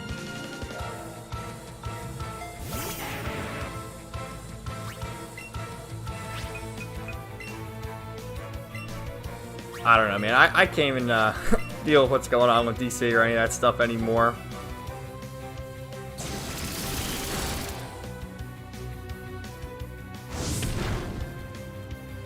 Did any of you guys, like, read any of the supposed spoilers about the Batman? You know, the Robert Pattinson one?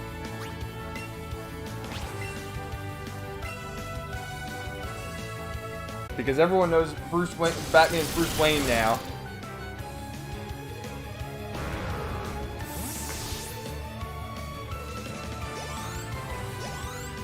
Alright guys, we did it.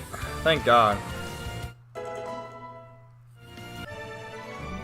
Yeah, Justin says he says it sounds bad. It sure does. Apparently they're making like a 3-part series of that, 3 movies. Which, good luck. I think it's coming out in March.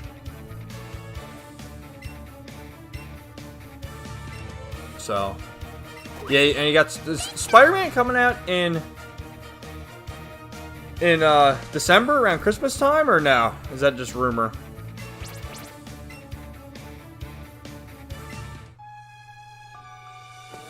Alright, do we have to face Giovanni? Who's this guy? Who the hell is this guy? The blue hair. Just one look at the Sylph Scope and it's plain to see. Sylph Co. definitely has the technology and the skill Team Rocket will need to make our wishes come true. A machine that lets you see what otherwise cannot be seen. It's nothing but a useless toy. Still, yes, this could do. Carry on Archer? Wait a minute, isn't Archer? Archer's from like Team Galactic, isn't he? Hold on a sec, let me see. He's from a,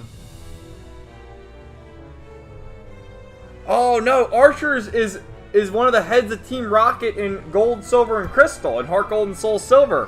What a nice Easter egg there. I thought he was part of Team Galactic for some. That's Cyrus from Diamond, Pearl, and Platinum.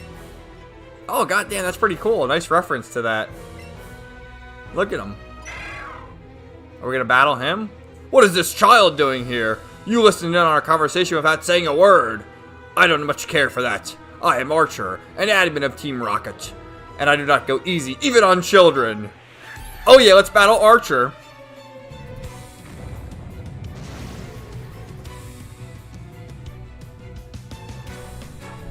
Alright, so Justin says, I heard it sounds bad. Do you guys want to hear the potential spoiler for the Batman? Yeah, let's hear it. Let's hear what your spoilers are. I heard that the Riddler knows that, you know, Bruce Wayne's Batman, and is the fact that the Court of Owls, are they making an appearance as well? And Nuke says, wasn't Alan Scott not gay for 80 years? DC does not want to change anything. They change things on a whim. He says, I do not mind. Yeah, let's hear your spoilers. Yeah, I mean, Alan Scott. You know, what the hell, dude? It's just weird. These people are weirdos.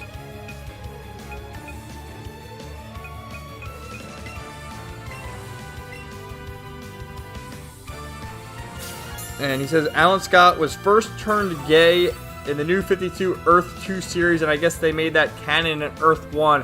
I read it. It was in... The book was called Infinite Frontier. It was a one-shot, sort of giving you previews for the upcoming stories. And he just came out of nowhere, and he literally says, I'm gay. It's like, what the fuck? It's so cringy. You could have done it so much better if you wanted to make him gay, but for them to just overtly type it like that, I'm gay. People are freaking weirdos.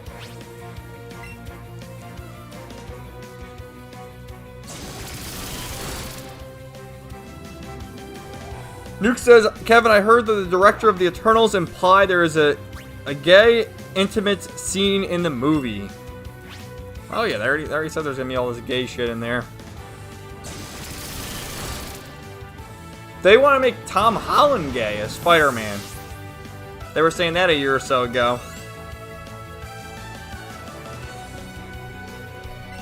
Alright, Goldback. I can one-shot him with Thunderbolt.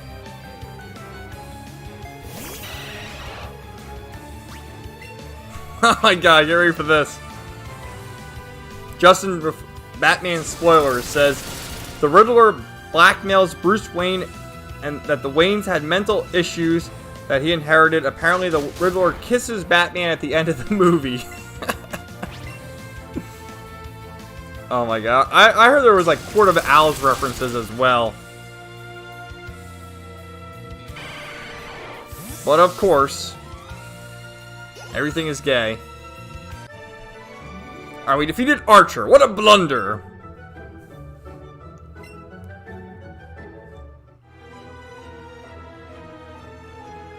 Oh, look at poor Cubone still there. Forgive me, Giovanni! For me to be defeated by a simple child. Do we fight Giovanni now? Because if that's the case, I'm not going to stand a chance. Yeah, I got to go back and heal up, guys, because my Pokemon are going to die. But luckily we have the elevators, so we're good.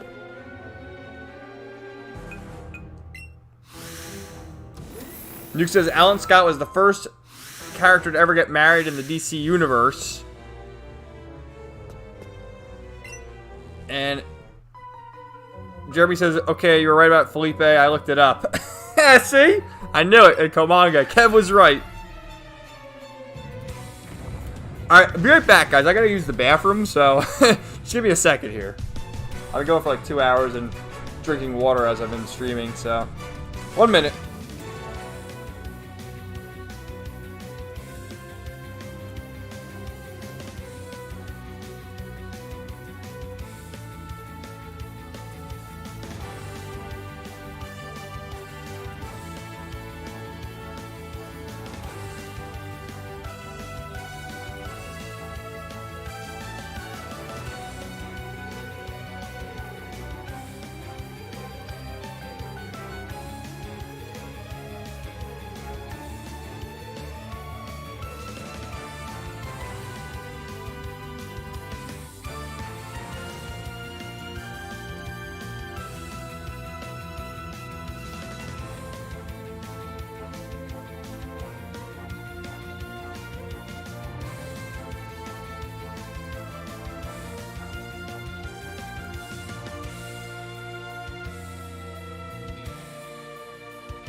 Okay, I'm back. So, where were we? Battle in Team Rocket.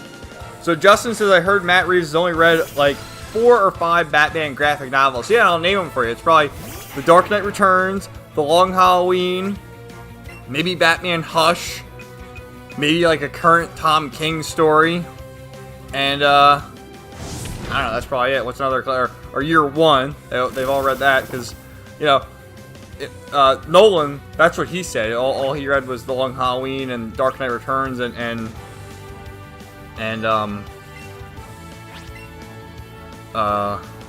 Year One. You know?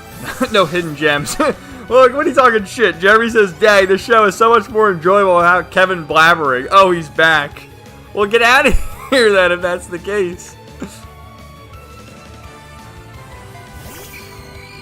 Oh, Ghastly's pretty freaky there. How does he have Ghastly? I don't even have the self scope.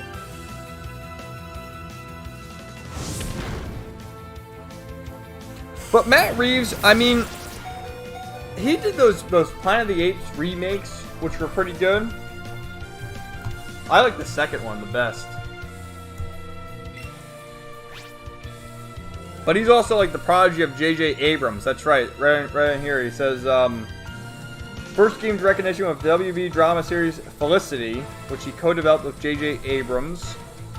Oh, then he directed Cloverfield, which Cloverfield was good. I like that one. He really hasn't done a whole lot, though. 2010, Let Me In. 2014, Dawn of the Planet of the Apes. 2017, War of the Planet of the Apes. And 2022, The Batman. And then was executive producer. He did the Cloverfield Lane, Cloverfield Paradox, and then another Cloverfield film to be announced. And then television. Oh, this yeah, that's right. Gotham PD, which they want to do on HBO Max, and Batman: The Caped Crusader. Which isn't that... they're doing like a new animated Batman series as well on HBO Max. Goddamn, there's so many freaking reboots of these people. And Justin says, JJ is the one pushing for Black Superman. Which, it's fucking annoying. They came in... Well, Henry Cavill's actually pretty good casting as Superman, but... I don't know, man. It's crazy.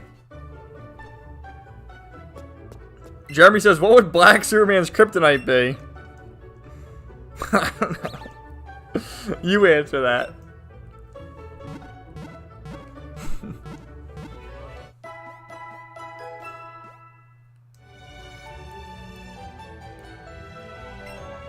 I find it funny, speaking about that the woman who played what's her name, Shuri in Black Panther, there's like a big kerfuffle about her because she doesn't want to be imposed to a certain mandate, and they're all throwing her under the bus and threatening for her to lose her job, and it's like, oh my god.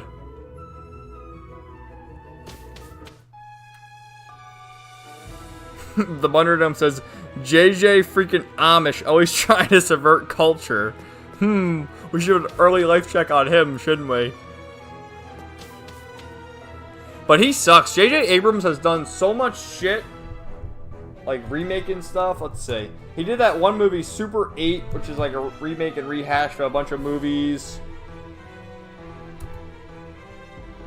So overrated, too. People say, oh, he's great. Oh, no, he's not. He copies so much shit. Oh, he did Mission Impossible 3?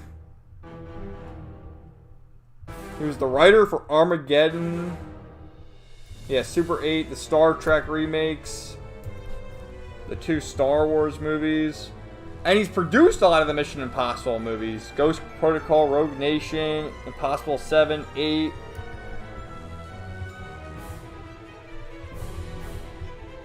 And yeah, of course, Lost. I never liked Lost. I thought that sucked.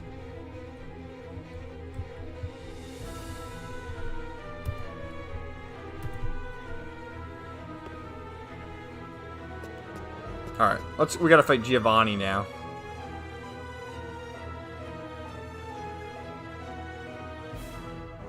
So then we should be able to sweep the Celadon Gym, because at that point, Charmeleon will be ready to go with all the fire moves, and, you know, Erica's the grass type user.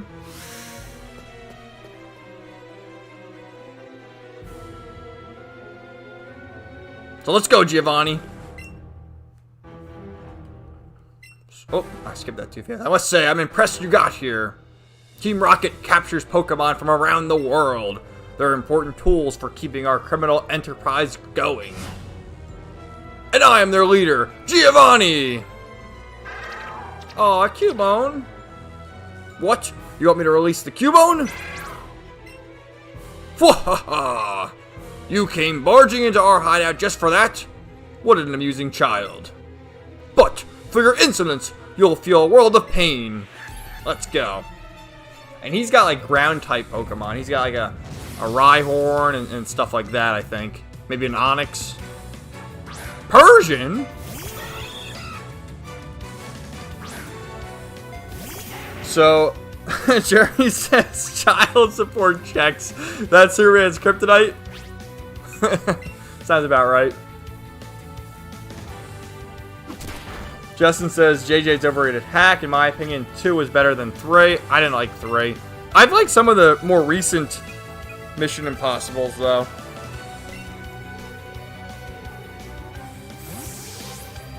And say you know about Tom Cruise being a Scientologist and all his weird beliefs, but he's pretty badass in the fact that he supposedly does his own stunts. And, you know, he's alright. I don't mind Tom Cruise. Who could forget all those years ago when he was like jumping on the couch with Oprah? Pretty comical. Oh god, Pikachu! Alright, let's go defeat Persian.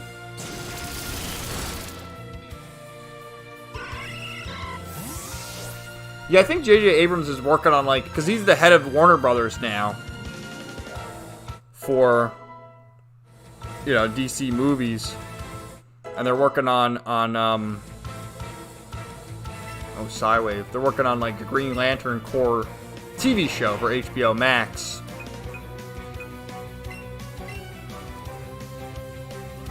So we have Connor44 in the chat. Welcome. How are you doing? He says he uses ground, but Persian is his signature Pokemon.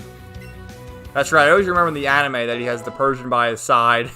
And Meowth is always striving to be like Persian. So, what the hell are we gonna do here?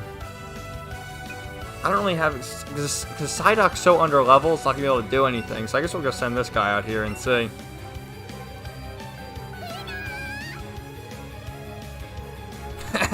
Jeremy says another overrated Amish, Steven Spielberg, for sure.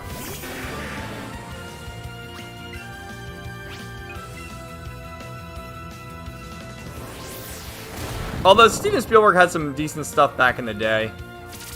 Drill Run? What's that? No! God damn it, a critical hit too.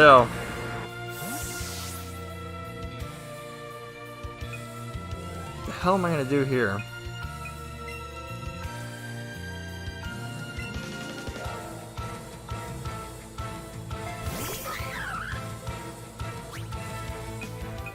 I guess I'm gonna have to try and revive him. Nuke says, don't forget Superman the Animated Collection releases next week. Yeah, we talked about that last week. And I said, you know, I want to wait for it to go on sale, but you also made the good point that with the supply chain issues, it could sell out quickly and be out of stock, so I don't know how to do about that. Because it's $60 on Best Buy.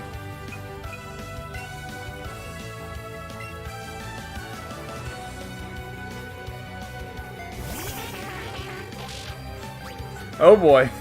I'll get to your comment, Justin, but let's just see this from Connor44. Speaking of Green Lantern, what has Ethan Van Sciver got against Common America? Surely CG people should support it. I mean, they should, but that's its whole issue. It's the whole E-Celeb movement. I think the guy's over a year late with Cyberfrog too. But, well, what are you gonna do?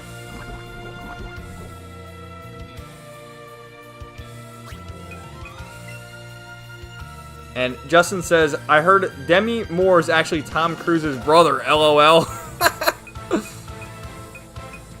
How about, what's the chick's name from Halloween movies? Forget her name.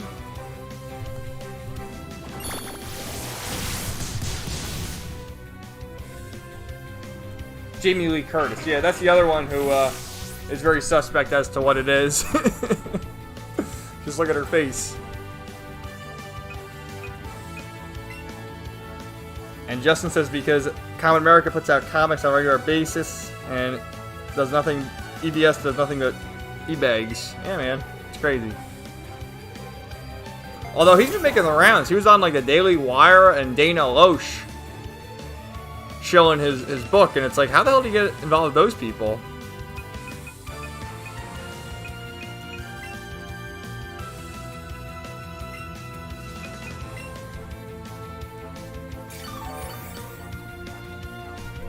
Which is pretty crazy. But yeah, again, there's some good independent books out there. You have Common America 4, which is still funding. I think you get the omnibuses. You had Arc Athena, which just ended, which I backed as well. Some quality independent books out there. And really, you know, I've mentioned this before, just go back and read graphic novels or manga and stuff like that, where you can read complete stories and don't have to worry about, you know, the books nowadays. We just saw looking at the Long Halloween one-shot. That's $8 from DC. And yeah, it's a little bit longer, but still, $8 for a floppy? Triple. And Justin and Jeremy both say Jamie Lee Curtis. Yep. Connor says, I just can't buy a comic that has a year to release and still late. It's crazy. But let's go back to this. What? This can't be! So we pulled out and beat Giovanni. So I too am defeated by a child. Do as you wish with that Cubone. And take this as my apology for mocking you. Why would he just give us that? We're sworn enemies and he gives us the soap scope? I thought he was going to use it for his evil plans. We'll take it.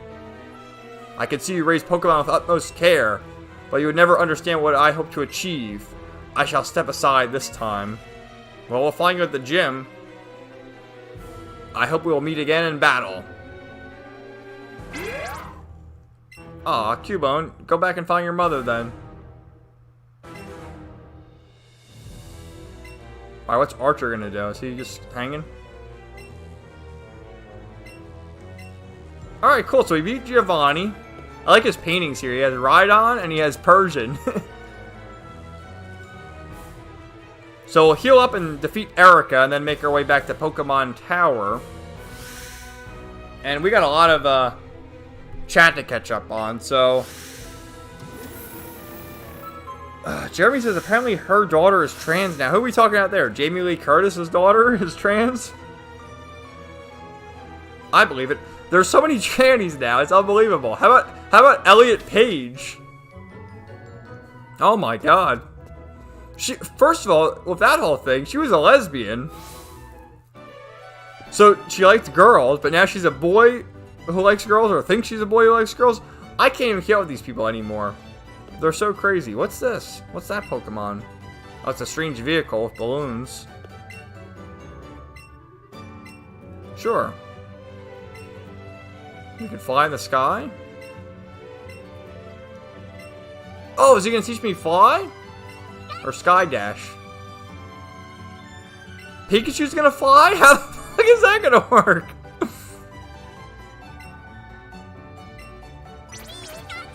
Oh my god, dude! Sky dash?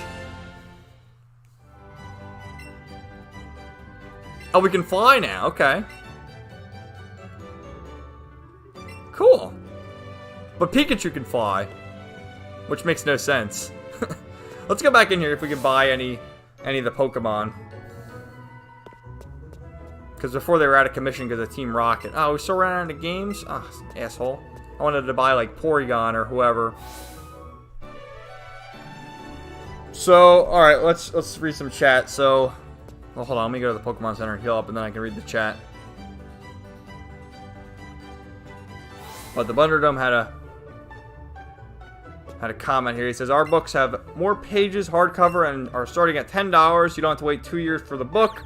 Our customer service is on point. We don't cuss people out. We only rely on grassroots for support. Absolutely, man.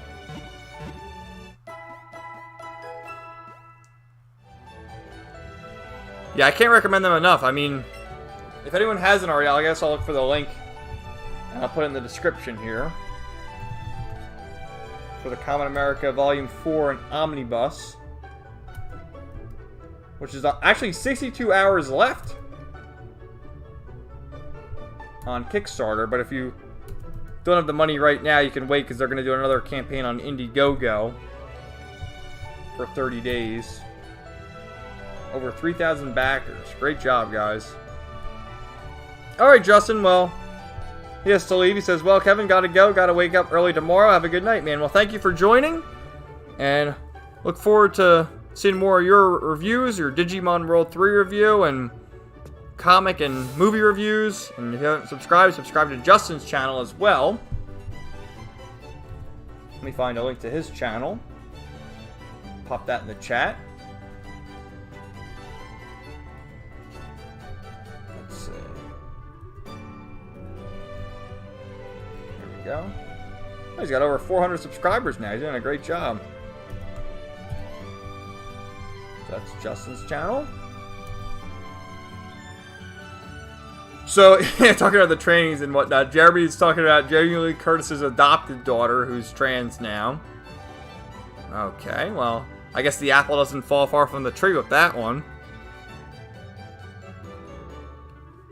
And Nuke says, CG is against having a book done before a campaign launches. They do not want that method to succeed. They like to let the campaign slowly acquire more money over a long time. It's just strange because it's better customer service. So many people have bought like the first book in a campaign. For instance, we'll use Richard C. Meyer with Jawbreakers, and then he's on Jawbreakers 3 or 4, Expendables, whatever, and he still hasn't produced. I mean, I think he released the first 2 Jawbreakers and then a few others, but you got the Expendables, which still hasn't come out yet. You have all these books, and let's just keep doing more and more campaigns, and it's unbelievable. So, alright, here we are to challenge Erica. Yeah, fire type, right? Oh, it feels so good! I just want to rub my face in its belly. Alright, let's go to Celadon City Gym.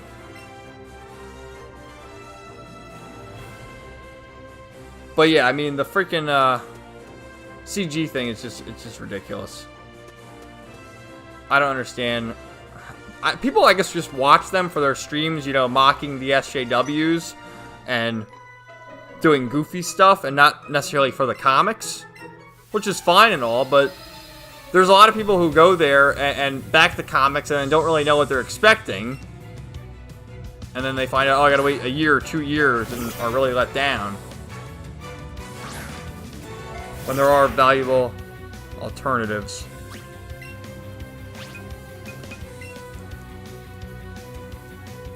So, Connor says, just back the Omnibus for Common today. Really hyped to get it. Yeah, I believe it's coming out in January is the estimated ship time. And they're very good with their estimations. Everything always comes out on time. Justin says, young women are very vulnerable to the trends. Very sad. Duke says, Kevin, just say E-Page. Don't give them what they want. Don't acknowledge it. Don't acknowledge their desired first name.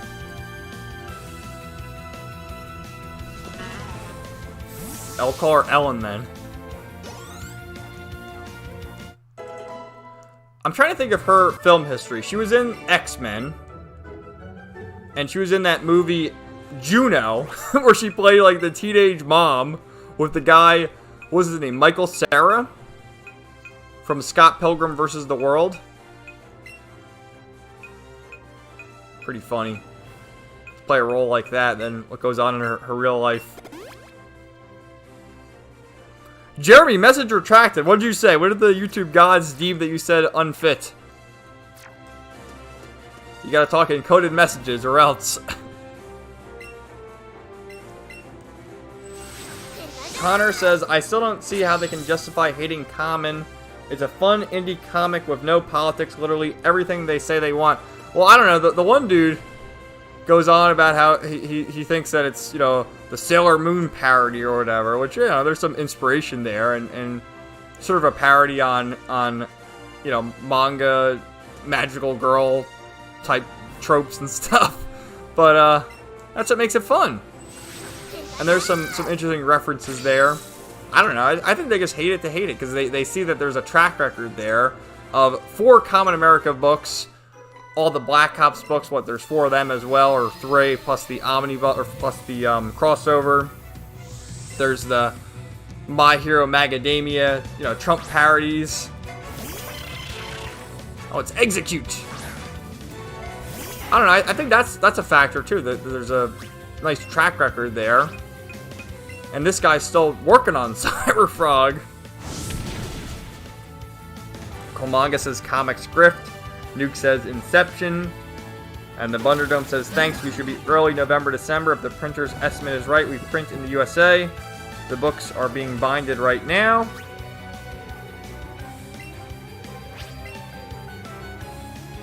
And Jeremy says, you forgot Ellen E. Page's peak role, Beyond Two Souls. What the hell is Beyond Two Souls?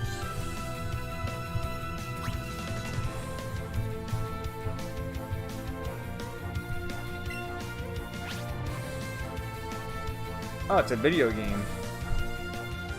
Wasn't she also in another thing called, like... Was she in the... No, she wasn't in The Last of Us. The character just kind of looked like her in The Last of Us.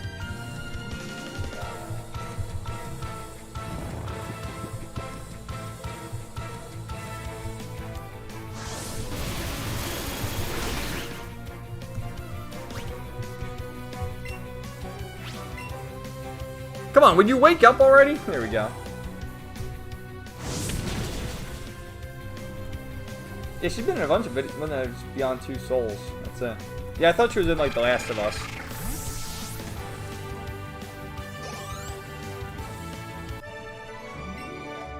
Alright, we beat another one of those hookers.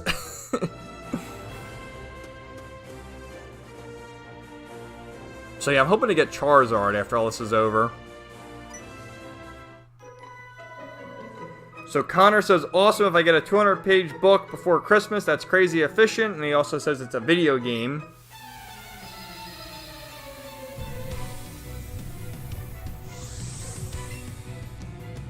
Aren't they making a Last of Us TV show?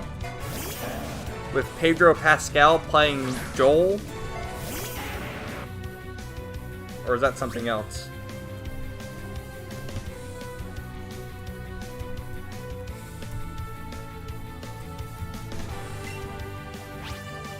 And Connor also says, will Common have more storylines in the future? Well, Tim actually just said in the comments earlier before that he's working on 5 right now. And 4 is coming out, and then he's, you know, got 5 and 6 planned, and then there's Black Ops 5 as well in the works. And I'm sure another crossover. So there's all sorts of things planned for the future of that series.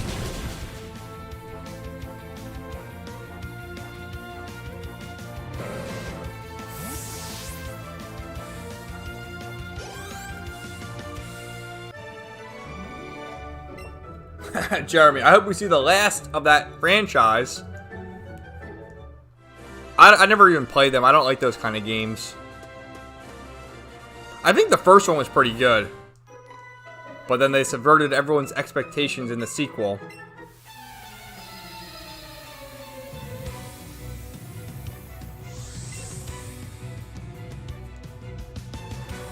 Nuke says, yes, that girl from Game of Thrones is Ellie. They cast a black woman to play Tess. Of course!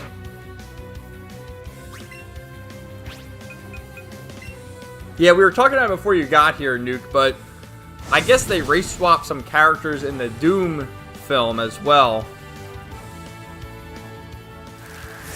Which I heard some reviewers say the movie was good, but I haven't seen it. And I haven't read the book either, so I don't really know what to base it on. But it was directed by Denis Villeneuve, who did Blade Runner 2049, which was a great movie.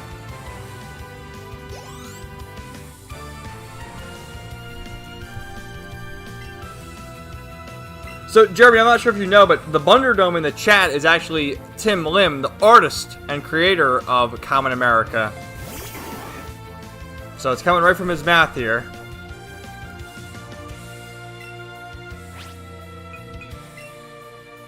And he says Common America will be at least 12 volumes. It's completely plotted. Awesome, man. Can't wait. That's going to be a good one. It'll be interesting to see where the series goes. Like, how much more characters they're going to add, and what the different storylines are going to be, and if they're going to cross it. I wonder if you guys are going to, like, create a new IP, similar to, you know, Black Ops and Common America, have another one to add to the fold, another crossover. That would be interesting to see.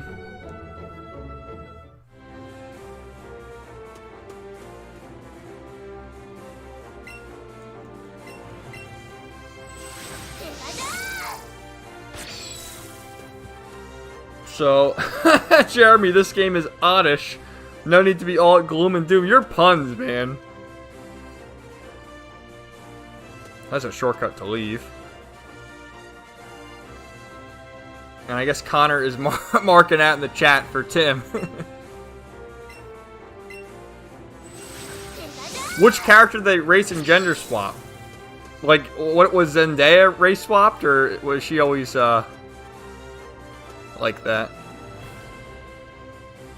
And we were talking about that too, like, what's the deal with pushing Zendaya as this next big star? You know, the Disney star. They all start out with Disney, don't they? Oh my god, my joke can be very vile plume. What is that? What, vile and then plume? I mean, that doesn't even make any sense.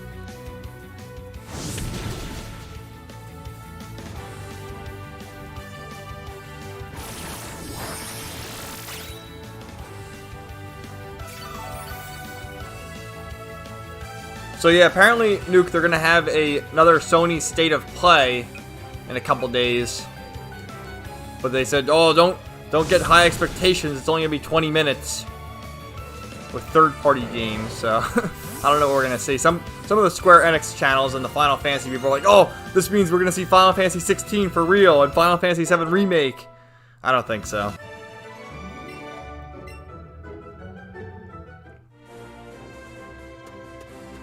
But a lot of them are going crazy for the Horizon Zero Dawn sequel, which is coming out in February, I think. And I didn't like the first game. I thought it sucked. I mean, it looks nice, but, you know. Jeremy says Zendaya is the queen of race-swapped fictional characters. I know, MJ. That's what I know her from. But we can't have any more redheads, that's for sure.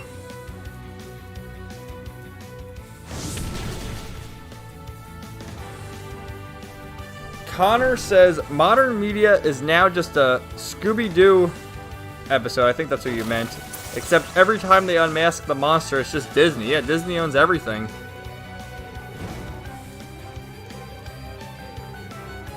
And they want Disney to own even more. Which on my live stream with Adam, we were talking about Kingdom Hearts. And, like, even the Disney from that period was so much better, you know, 10, 15 years ago. I don't think that would ever happen today. Like a Kingdom Hearts type game, bringing Disney franchises in.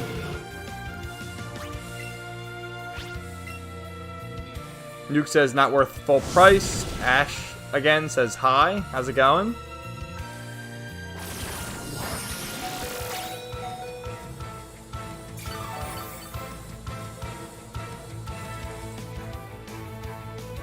Yeah, I'm really looking forward to Project Triangle Strategy, which is coming out in March for the Switch. A tactical RPG. Similar to like Fire Emblem.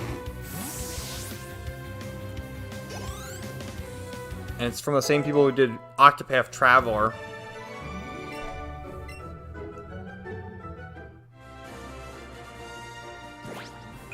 Alright, let's heal up a little.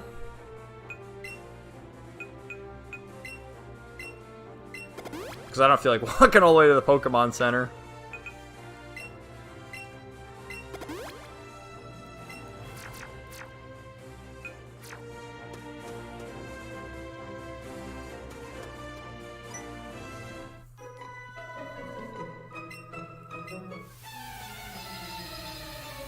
Jeremy says, terrible game name. Yeah, for triangle strategy. It's terrible, man. It's so bad. Because there's 3 different choices to make. The path of good, the path of evil, and the neutral path. It's like, oh my god, how corny can you get? But it looks fun. I love those kinds of games. Oh, Bellsprout. We're so close, guys. Level 35. One more level and we get Charizard. Still no Flamethrower, though.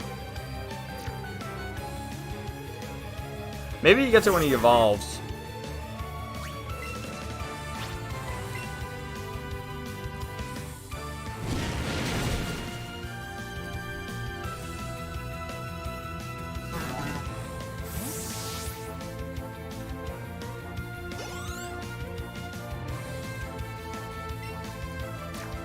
But yeah, did you guys see too that apparently the Let's Go Brandon song by one of those rappers got banned on YouTube because it had some medical misinformation in it?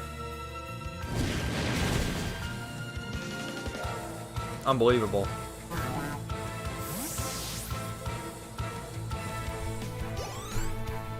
Connor says no game tops an 8-hour Civilization game. And Nuke says, did you see the leaked Elden Ring footage? Are you going to sign up for the network test? No, I did not. But I guess I'll have to check it out. I'm sure it's on YouTube or something. Like I've said a million times, Nuke, like, my backlog, I have a million games, so I gotta get through them before I get I get more games. And I'm into the RPG stuff right now, so like I said, after I finish Tales of Arise, it's either Bravely Default 2 or Trails of Cold Steel 1.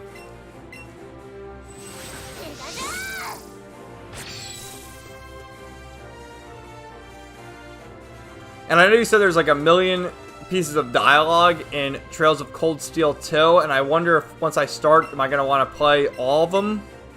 And you said no, I should probably take breaks in between them. So I'm not really sure.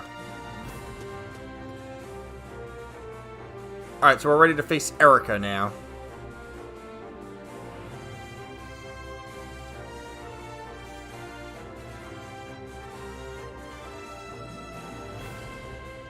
Alright. Wow, look at her, look at her lair here. Hello, lovely weather, isn't it? It's so pleasant. Was she falling asleep? Oh dear, I must have done. What the fuck? How's she falling asleep right there? Is she falling asleep again? Welcome! My name is Erica, leader of the Celadon City Gym. I am student of the art of flower arranging. My Pokemon are all grass type. Oh, I'm sorry. Did you perhaps wish to challenge me? Very well, but I shall not lose. Okay, we're gonna one-shot you with Charizard.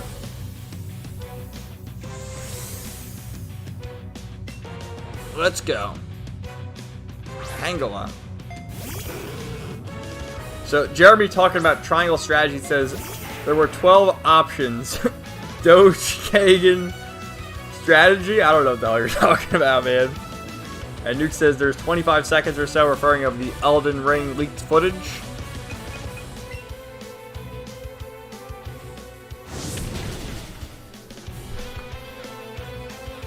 And Connor says, odd that George R.R. Martin releases the new Game of Thrones book before Cyberfrog.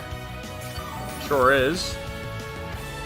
And Nuke says, just play the first one and see how you feel for Trails of Cold Steel. I think so. Now, I know it's turn-based. But,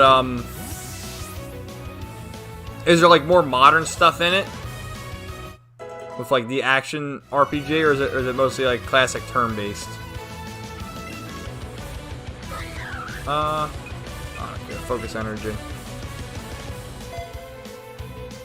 And Jeremy says she's boring herself with her own dialogue. Yeah, or she's getting, like, Stun Spore or Sleep Powder from Gloom.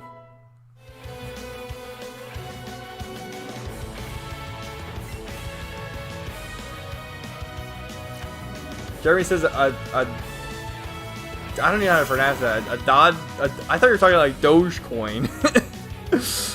A Dottie Kagan is a 12-sided shape. I don't fucking know. I have no idea what you're talking about.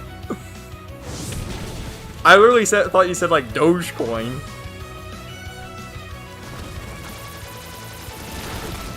Speaking of that, I mean the crypto markets have been going crazy over the past few weeks because of, you know, said shortages and stuff like that. People are buying a bunch of cryptocurrency, which I haven't bought any cryptocurrency in a while, but I have some that, you know, are just sitting there, and I check it every once in a while, and I can confirm that the values have gone up over the past week, which means you shouldn't buy more cryptocurrency right now. You should wait for it to go down if you want to buy more. Oh shoot, what do we do? We gotta heal up. So you know what we'll do? We'll put Drowsy out here to take the hit, so I can heal up Charmeleon. Dodecagon. And Nuke says turn-based and some strategy to the fights. And aren't there like 1 million party members to recruit as well?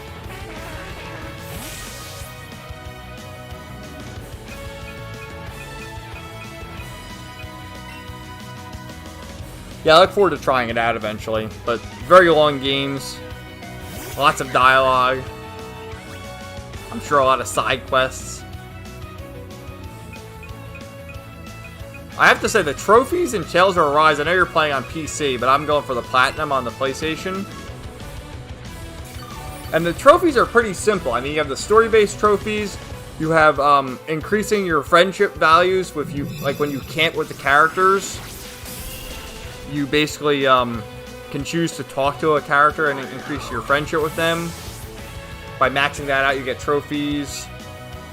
You get all the trophies for getting all the fish, getting all the recipes, things like that. It's pretty manageable. There's some games where the trophies is like, oh my god, it's impossible. So I'm happy about that. And then Nuke says, Kevin, are you going to sign up for Trump's new media service? No. I don't think so. Are you? I have a Twitter, which I don't post on. I just use it for DMs, because most people don't use the alternative sites. But I use Minds, and I really like that site. I have a Gab account, but I don't use it. And I made a Parler account when that was like the big deal. But then it got shut down. I don't even know if Parler's still alive. But there's so many social media platforms. I mean, you have Getter, you have Trump's Media, Truth Social, you have Mike Lindell has a social media site. There's Locals. So there's a bunch of different alternatives. And I don't feel the need to make a new account. What about you?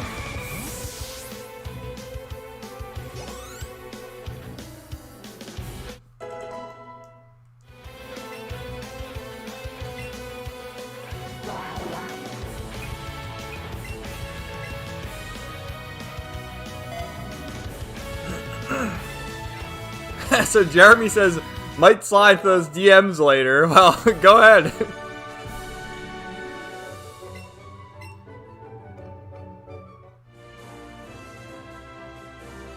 I must confer on you a rainbow badge. Alright, we did it! Yeah! Alright. What kind of TM did we get from her? Mega Drain! Alright, that's a good one. Alright, guys, we did it! Still no Charizard, though, which sucks. Not to worry. Oh, nice shortcut.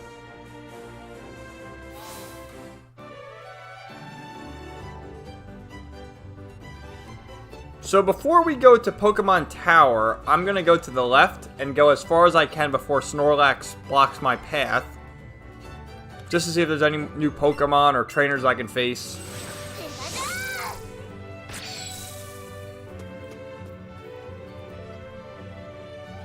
And with Trump's Media, Nuke says, I will wait and see. I think he is going to face a lot of opposition even launching it. Yeah, there's going to be people... It's going to be like... I almost... Because I heard some people talking about it like this. That it's almost like an op to get people to have information, you know, names, phone numbers, emails, and then it'll get hacked or whatever. Like, I heard some people talking about that. I'm happy for him. I hope he does well with it. I hope it succeeds. But me personally, I have a million accounts, some of which I don't even use. Like, I'm active on Twitter in the sense that I use it for DMs, you know, to talk to other people on the internet.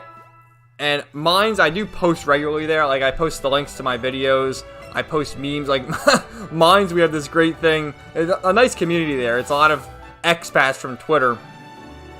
But on Minds, we do Friday Meme War. You got Tifa Tuesday, where everyone posts pictures of Tifa. Waifu Wednesday. It's just a fun little site there. So I enjoy that community quite a bit. And like I said, I do have an account on Snorlax blocks your path immediately. I think you can at least go to the building there, but I guess not. But yeah, you know, and Getter, which is run by Jason Miller, who was a Trump aide. So yeah, I'm happy for Trump. I hope it does well, but I feel like you're right that it is going to be a big door open for attacks and defamation, and they'll get someone in there to say something stupid, and they'll say, see, it's all these anti-Semites and white supremacy and all this, oh, because that's what they did about Gab.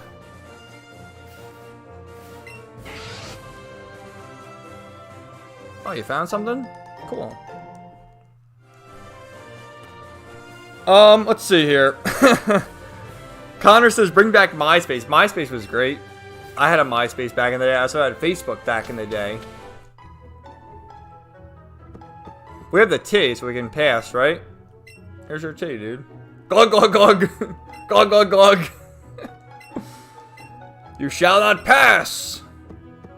I just did. And Komanga says, I think it's cool that Trump is doing his own thing. I do too, like I just said.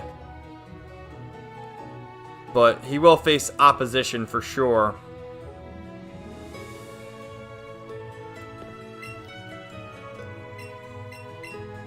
Can we take on Silphco and because this is the 6th gym? Can we take them on already? Jeremy says, "Oh, Kevin, I didn't think you were ready for that." What? You signed to my DMs? What are you gonna do in there? Oh shit! We gotta get another Pikachu because this Pikachu won't evolve with the Thunderstone. He doesn't like to. We have to catch a bunch of Pokemon here to trade. And Connor says, Tifa Tuesday, you intrigue me. Oh, dude, you get to see some good stuff there of one of the best, probably the best Final Fantasy girl. What am I talking about? Not one of. All right, chat. Who's the best Final Fantasy girl? Is it Tifa? Is it Aerith? Is it Rinoa? Is it Yuna? Aranea from 15? Cindy from 15? Who is it? For me, it's Tifa.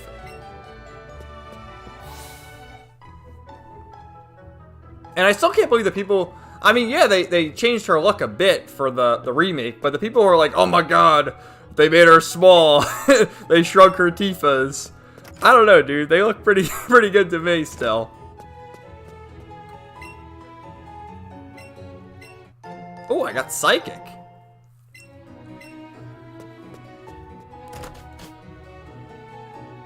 So Jeremy says I ain't ready yet. Alright. The Bunderdome says Quistis from Final Fantasy VIII. An interesting choice. But I mean, she does have a whip as her weapon. Yeah, we can't advance here. They're blocking the path. Nuke says Rinoa from Final Fantasy VIII. A lot of Final Fantasy VIII love here tonight. Connor, don't forget Lulu. That's right. The big guy. Well, actually, for me, I'm more of a Riku fan. Especially Riku in 10-2, despite never playing 10-2, just her outfit from that game.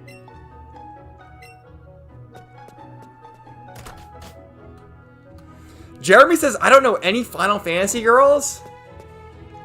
Shame on you.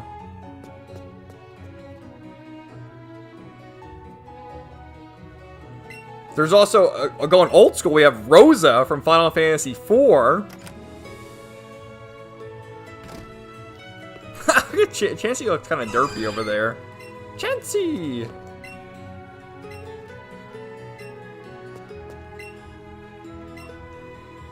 You know, these people are talking about the copycat girl. In Gold, Silver, and Crystal, there's a girl who hangs out in Saffron City here who teaches you that move. Oh, there's upstairs too. Maybe the girl's up here. Yeah, that's her right there. Is she copying me, Kevin? Okay. What a weirdo. She's like a little autist, I guess. Yeah, Nuke says, Lulu is not to be forgotten. There's so many, man. There's so many good Final Fantasy girls. But yeah, Renoa's good. And I know you've said it in the past that Final Fantasy VIII is it your favorite or it's one of your favorites? But I think I remember you mentioning that in the past. And it really is a great game. It gets a lot of hate because people don't understand the battle system. But the story in it is fantastic. And I love it.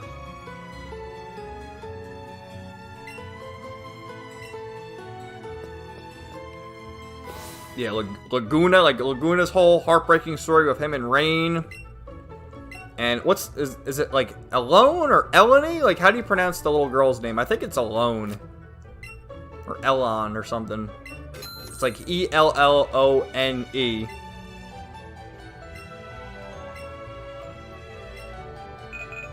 But, and the music is fantastic in it. I played it last summer for the first time in years. And always remember people hating on it. It's always been the black sheep of the Final Fantasy series. And I loved it. Just reading more about the story. Because I played it a long time ago when I was younger. And the story probably went over my head. But I love the story. I generally got choked up when they had the space scene with Eyes on Me playing. Like, I was like, holy shit, dude. I'm going to cry over a video game. I'm not ashamed of it at all. But, you know, fantastic, man.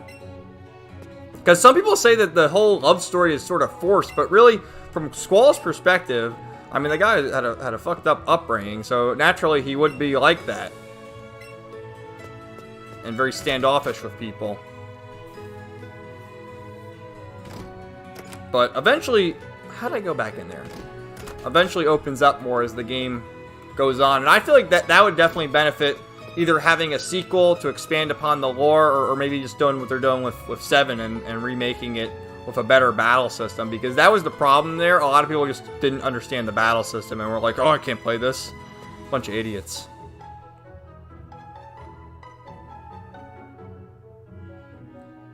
Alright, so let's see here. So Jeremy says, damn, Chansey taking up the whole room. I know, Chansey was pretty big there.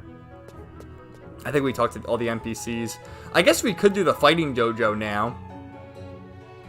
But I feel like he'd be pretty over-leveled compared to me. Because this is the 6th gym. They want you to take this on later in the game. We're already in there. Nuke says he likes 8 a lot more than 7. I actually might have to agree with you there. I mean, I liked 7 Remake so much, and that's what I keep talking about that for. Because I really enjoyed 7 Remake, and you know, I don't mind the changes that they have. But as far as, you know, the overall story and the characters and stuff, I think there's more depth there in 8. I agree with you there.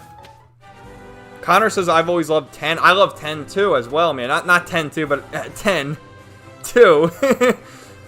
I just beat it this past summer. I think I did a video back in July talking about it. And I got the platinum for the first time on the PS4 version. What an adventure that was. Doing the lightning dodging and things like that. But I got through it, and another classic game that people say that's like the last great Final Fantasy, because after that you had 11 and the MMO. You had what the hell am I saying? Yeah, 11 and the MMO. You had 12, which had a different system. It was similar to an MMO style battle. You had 13, which was god-awful. I mean, 13 looked beautiful. It had, like, I kind of like the design of Snow, where he's wearing his jacket with the fucking, the Tim Pool beanie, and his attack is using his fists. And Lightning, like, the characters were pretty cool, but the story was stupid. Then you had 14, again, the MMO. And then 15, I liked 15. I played the Royal Edition with all the DLC. And thought that was good. And I like the whole bro dynamic with Noctis, Prompto, Ignis, and Gladio. That was a fun adventure. So Nuke says, with 8 again, Cypher, a lot of memorable characters. Yeah, and then Fujin and Raijin. Oh man, I love the scene at the end when they had the FMV cutscene too. With Cypher, he was fishing. and like they pushed him into the river afterward. After Balam Garden like flew by him.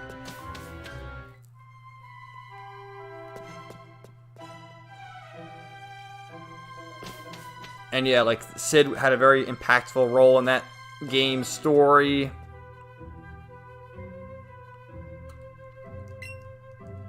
And I think, was that, no, that was, was it 4? Yeah, it was 4 discs, wasn't it? Because 7 only had 3 discs. And then 8 had 4 discs, or maybe they had 3 discs as well. And 9 definitely had 4 discs. Yeah, I think it did have 4 discs, because the final disc was essentially just the final boss. And, you know, the FMV cutscene, which is pretty intense for PS1. Oh wow, they all appear now. Look how big Haunter is. So I'll have to catch some of these guys. And face off. I gotta get Charizard. We did some of these early on in the stream, but I got turned around because I couldn't fight the ghosts because of not having the Sylph Scope. But now we can. So Connor says Tifa is for boys, Lulu is for men. I don't know, dude. I'm a Tifa simp. I think she's great. But there's a lot of great Final Fantasy girls. I mean, even when talking about 13, you know, you got Lightning, you got Vanille, you have Sarah. I guess Fang. I don't know. I don't really care for Fang, but definitely Lightning is basically female Cloud with her sword. Aranea from 15, and Cindy. How'd they get away making a character like Cindy look like that? With her tits hanging out, wearing her unzipped vest or sweatshirt that she had on.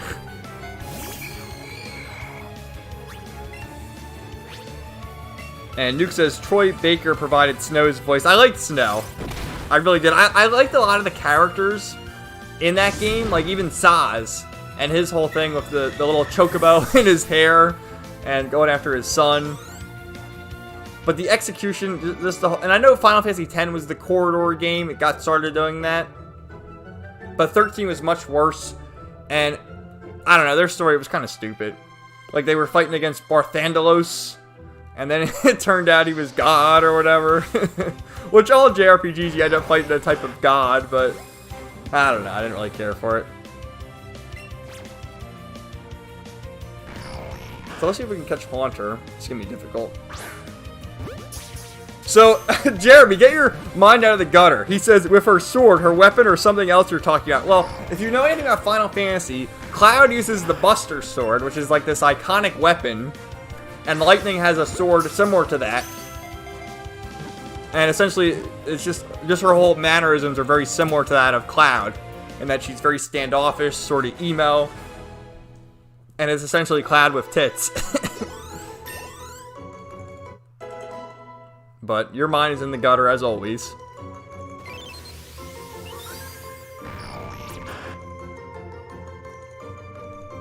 But yeah, just more talk about the characters from the Final Fantasy games. Final Fantasy VI had like 16 different characters. And all had pretty good stories. You know, like every story... Obviously, you had Terra was one of the main characters. The two Figaro brothers, Sabin and Edgar, had important stories. Locke, But then even smaller characters like Gao had his story where he was abandoned in the wild. You know, Cyan's story, the Knight of Doma, who saw his people get attacked and massacred by Kefka. I mean, so much stuff.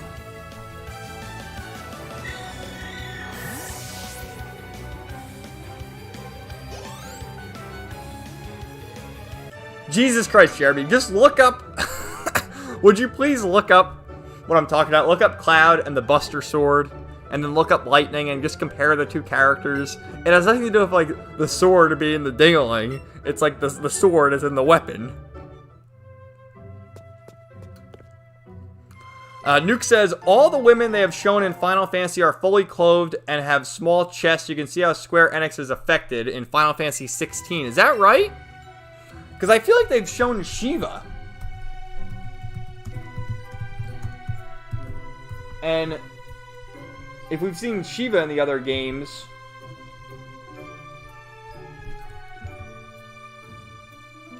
Yeah, you're right. Because I see Shiva right here. And there's, the two chicks there. Although, if you saw the Stranger of Paradise trailer... They had the one chick who,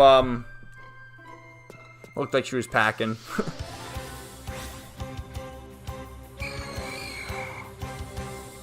Connor, a girthy sword. Oh my god. You know what I'm talking about. You guys need to get your minds out of the gutter, please. But since we're talking about the beautiful ladies in video games... Yeah, Nuke says Shiva is deflated. She sure is. I just searched it just now that you mentioned it. And if we want to compare Shivas, you know, go back, look at the one in 8, look at the one in 10, of course. But since we're talking about oh my god. I'm done. Jeremy, I'm not even going to acknowledge your comments anymore. But since we're talking about the beautiful babes, like, I don't know if you listened to this before, Nuke, but we were talking about Xenogears, and I know you mentioned the Xenoblade Chronicle games in a recent stream. Do I have to play, like, all the Xenogears, the Xenosaga games and all that to understand what's going on in Xenoblade Chronicles, or can I just get right into them? Because I think, if I'm correct here, Xenoblade Chronicles 2... is sort of like Bravely Default 2 in that it's, you know, set in the same universe, but you don't necessarily have to play the prior games.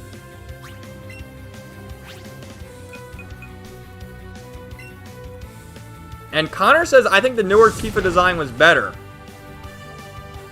Yes, I agree. Although, Tifa's design in the Dissidia game was pretty awesome. But, I don't know, man. Something about... Like, I don't mind the whole sports bra thing. Like, people make too big a deal about that. The knee-high socks she has in the new game. Something about that. Pretty good.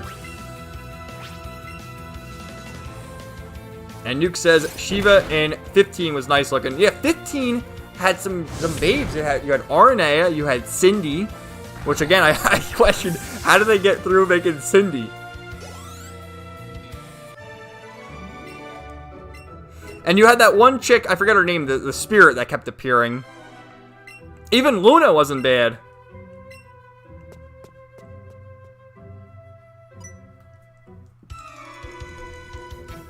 And as far as 7 Remake, I mean, they did a great job with Aerith, too. All the character designs in 7 Remake were fantastic. They were fantastic. But, Nuke, you didn't answer my question with the Xenoblade. Because I kind of want to play Xenoblade Chronicles 2. Do I have to play the original one? Or can I just jump right into that? Nuke says Yakuza games and Judgment have nice looking ladies in them too.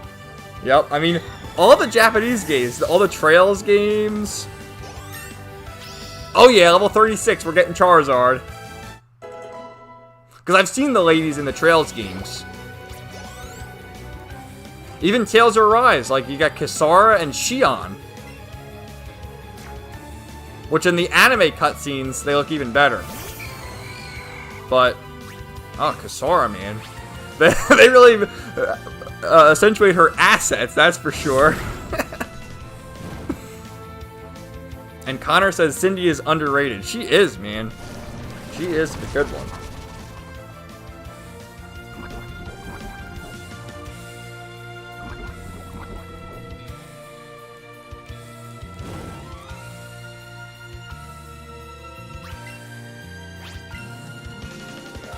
But yeah, I'm trying to think of what other games have well, even like the Trials of Mana remake.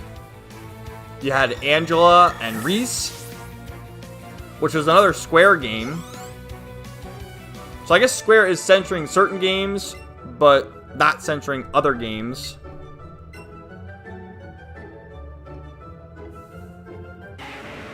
Alright, Charlemagne is evolving. Hell yeah, I hope we get Flamethrower right away.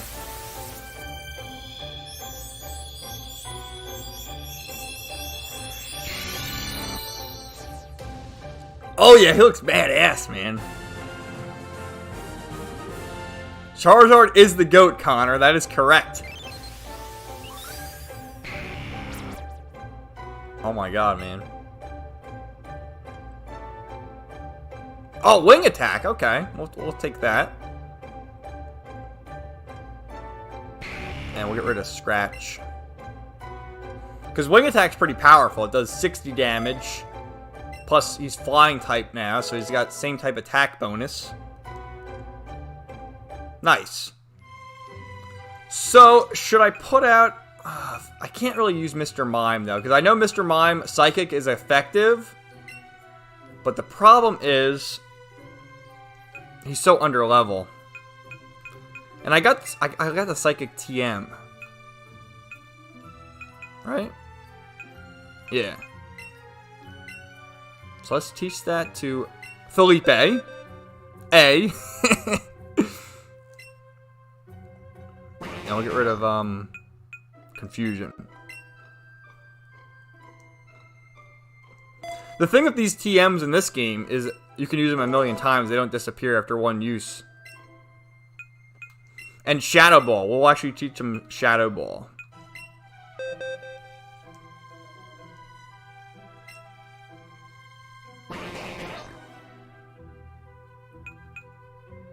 Get rid of Meditate.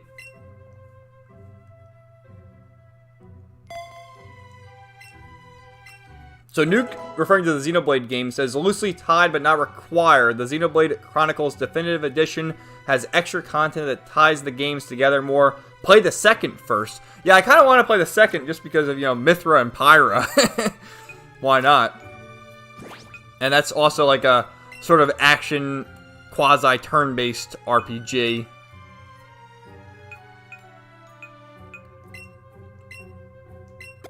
And again, I don't know how, because we were talking about a lot of stuff earlier on the stream, but I've been listening to Resident Arc's Xenogears retrospective podcast talking about the story, and it makes me want to play through Xenogears again, which is a game that very controversial for its time, just because if you know anything about it, the second disc like is entirely a cutscene.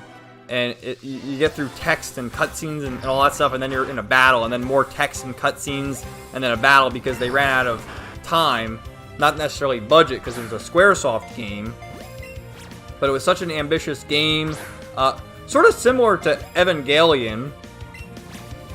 And they had like all these religious references in it. There was a lot of people on the translation team who left because they couldn't deal with the religious translations. Like they reference Yahweh and the serpents and all this crazy shit.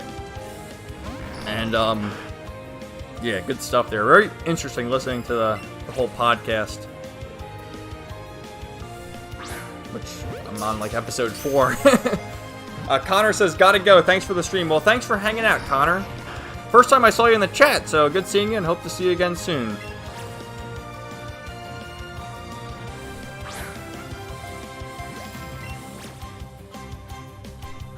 Ah, fuck.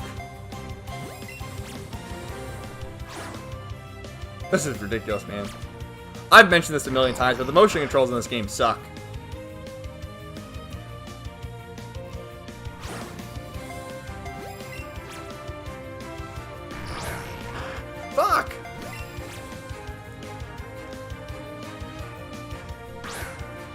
Alright. Jeremy, uh-oh, not Yahweh. I know. That's why a bunch of people, like, quit the translation. This is a game that came out in 1998, by the way, on the PlayStation 1.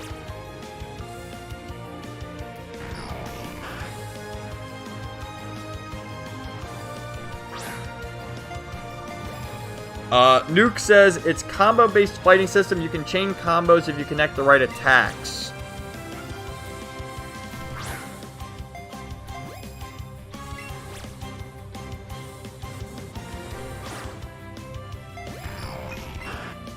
I'm going to switch to Great Balls because I'm going to run out of Ultra Balls here. Dude, I'm like curving it and everything. I'm telling you, the motion controls do not work. Oh, I ran away. Oh, what a waste. Oh, well. Well, I got Charizard. That's all I want. Jeremy says, Shin Megami Tensei is another religion-heavy franchise. Yeah. Speaking of, like, the babes, too, in the games, how about Anne from Persona 5? That's another one. You always see, like, fan art of that one. And, of course, who could forget the Nier games?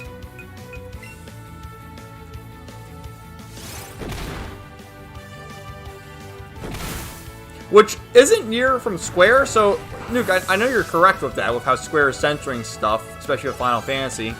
But how are they also putting stuff out like Nier and, like I mentioned before, the Trials of Mana remake, how they had the characters Angela and Reese, who didn't appear to be censored. So maybe it's just because Final Fantasy is such a popular franchise that it's like, oh, we'll worm our way there first.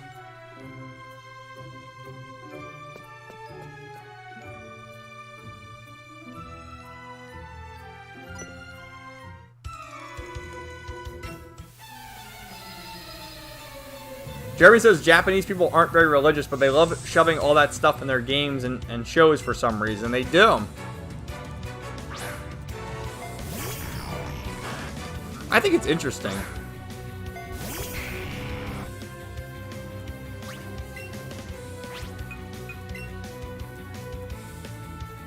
Are you trying to insinuate that it's like some other person that's doing it on the Japanese behalf?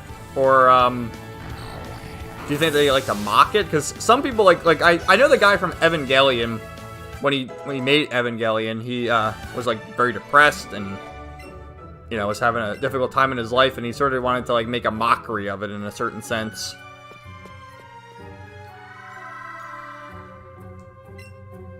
Which I wonder if that's his reason or what the deal is.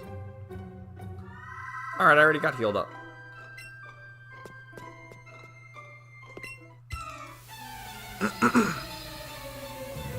Jeremy says it can be interesting, but sometimes pretentious.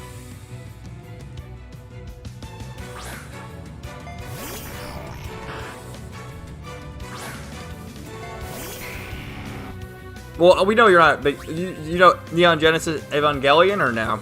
I know you said you're not a big anime guy.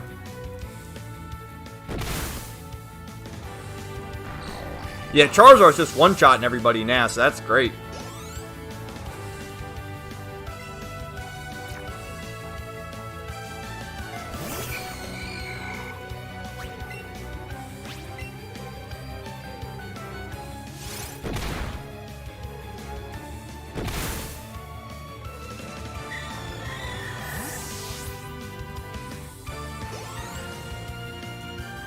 Nuke says, I thought they were Buddhists for the Japanese. They practice all sorts of religions there. Oh, an ice stone.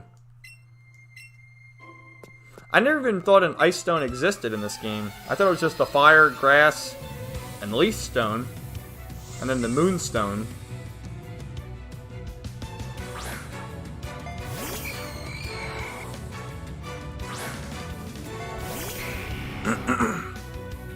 Jeremy says he doesn't think the Amish are behind any of that for once. I think the Amish are trying to worm their way into it.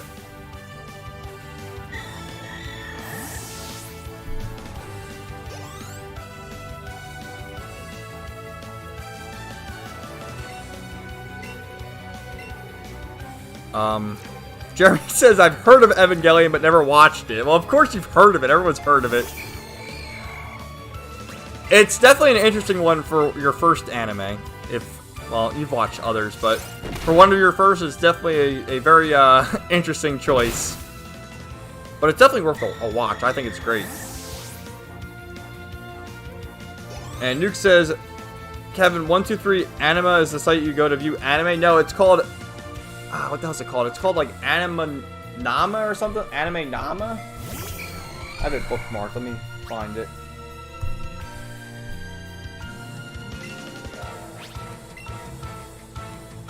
Yeah, it's called Anime Nana.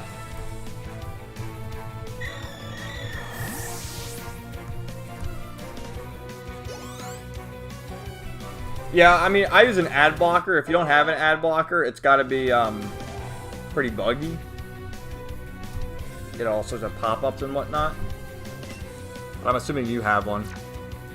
Site, you got the top most viewed, and you can find more popular stuff. The search bar works good. And then on the home page, it has the most released episodes, like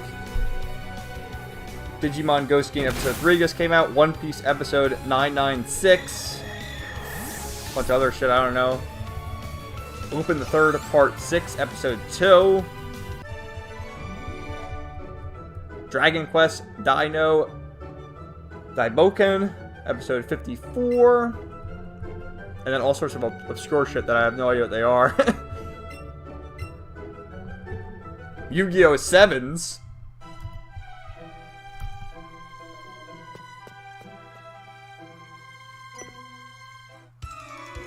Jeremy says their main religion is Shinto.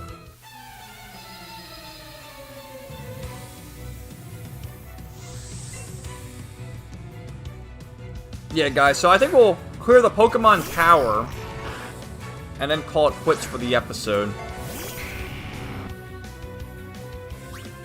Because we're 3.5 hours already. I'm turning into a Comicsgate streamer. Going on for so long.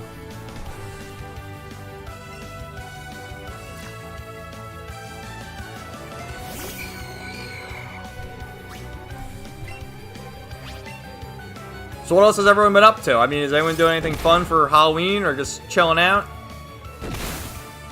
After that, we got Thanksgiving. Well, before that, I mean, there's some elections going on too for governors, Congress people. I don't think any senators are up.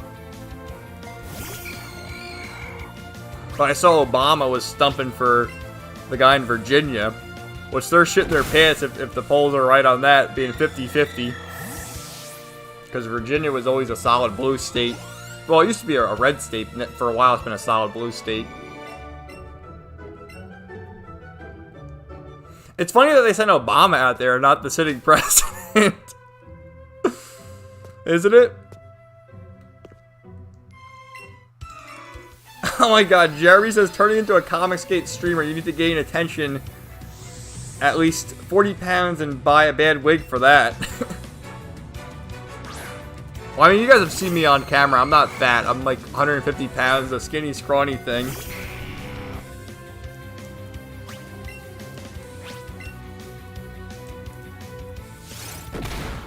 And I have a full head of hair.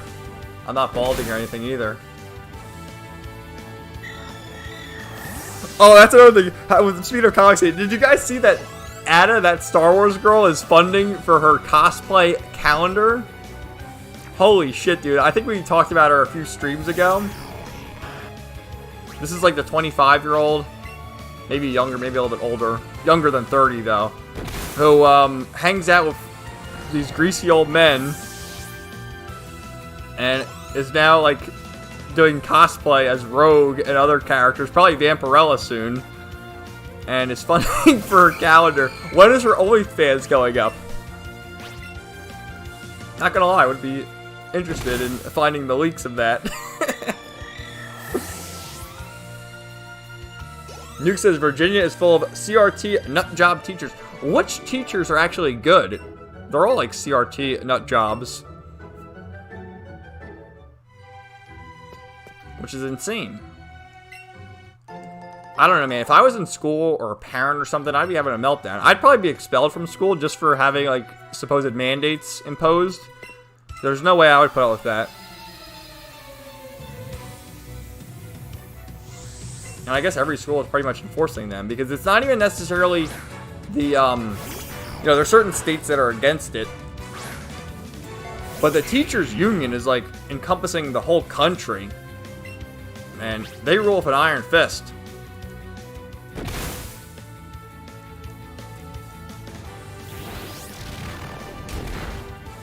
And it's amazing, like, how corrupt the teachers' union is. Well, I guess that's all unions, really. Like, with teachers especially, you can get in there and you're there a certain amount of time and you get what's called tenure. So that no matter how bad you are, you can't get fired. You're like, there and, you know, nothing will happen to you. Which is amazing to me. And you see it, like, some teachers, they get there, they start out good when they're young, and then as they get older, maybe not even anymore, because when they're young, they're all communists right out of college. But as they get older, they just get lazy. I remember in high school, you know, some teachers, oh, here's the packet, read these pages and do that. And what do you even teach? It's like you teach yourself, read the textbook and memorize the answers and then answer them. Complete joke.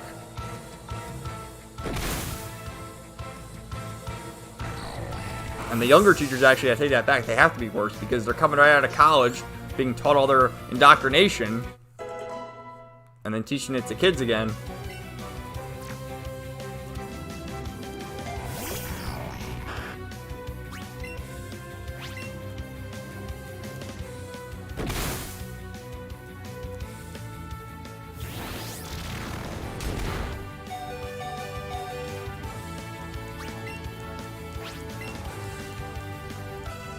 Jeremy says, what are you doing for Halloween? Well, watch like horror movies. It's on a Sunday. And my days off from work are Sunday and Monday. So I'm not going to have to worry about waking up early or anything. So I'll be chilling at home. Oh, Drowsy's evolving into Hypno. But I'll be chilling at home. I'm expecting trick-or-treaters because where we live, there's a lot of kids that come by. Although last year there wasn't so much because of, you know, everything going on in the news.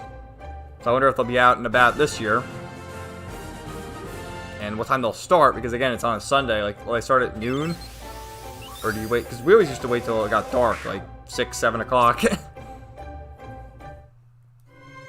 But yeah, I'll watch like some kind of horror movie.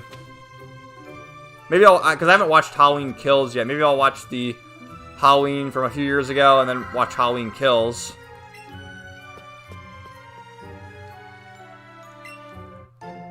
Or maybe the Evil Dead is another one of my favorites.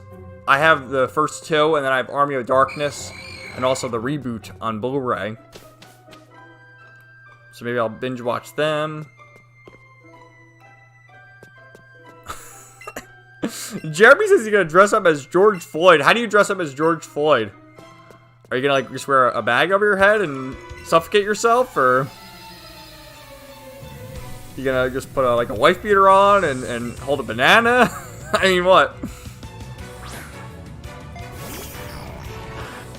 Did you ever see the video of him in the convenience store and he's like shaking around like he's on all sorts of drugs with his stupid banana? Because that's what happened. He tried to buy the banana with the counterfeit $20 bill. And then all hell broke loose.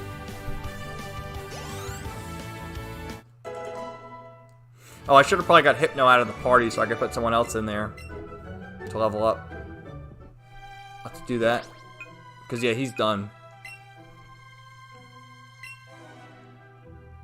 So we'll get rid of Hypno. And who should we put in now? We'll put in, Diglett? Or Cubone? Or Geodude. Let's put fucking Geodude in. The electric rock type. No, silly, I'm gonna do blackface. Duh. Okay. Remember when Megyn Kelly a few years ago was defending blackface and then got fired? She was working for like ABC News after she quit working for Fox because she had Trump derangement syndrome. And then she was like, oh, it's okay to do that because, You know, it's a costume, and she's right. But, you know, they fired her. Oh, here comes the ghost! Look at that! Holy crap, that's spooky, dude! God, it's even bigger than the last one. Where'd this guy come from? Kevin, use the thing! You know, the thing! The thing you used last time. Look at this cutscene, man. Whoa! Spooky! It's Marowak, right? Aw. Oh, Cubone! Aw. It's playing sad music.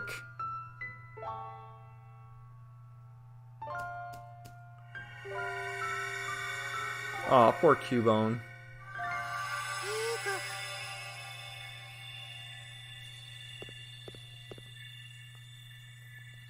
The poor kid.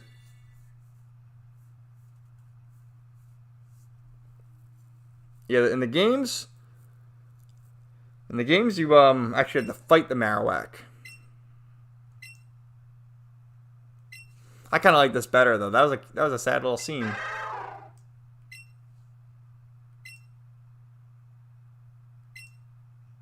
Oh, he's gonna take Cubone with him? What if Cubone doesn't want to go with him?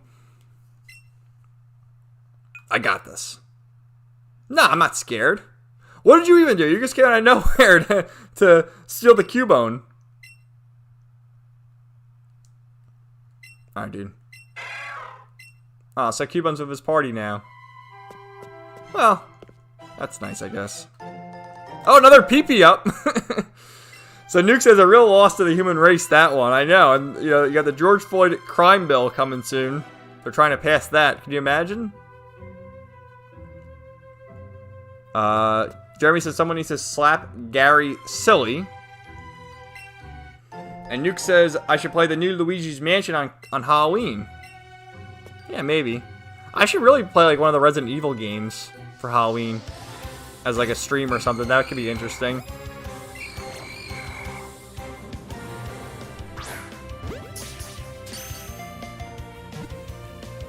Jeremy, I can't breathe, just like George Floyd. I'm claustrophobic. You remember that? He's in the freaking car, and you know they're trying to just put him in the back seat. I'm claustrophobic. I'm claustrophobic. Unbelievable.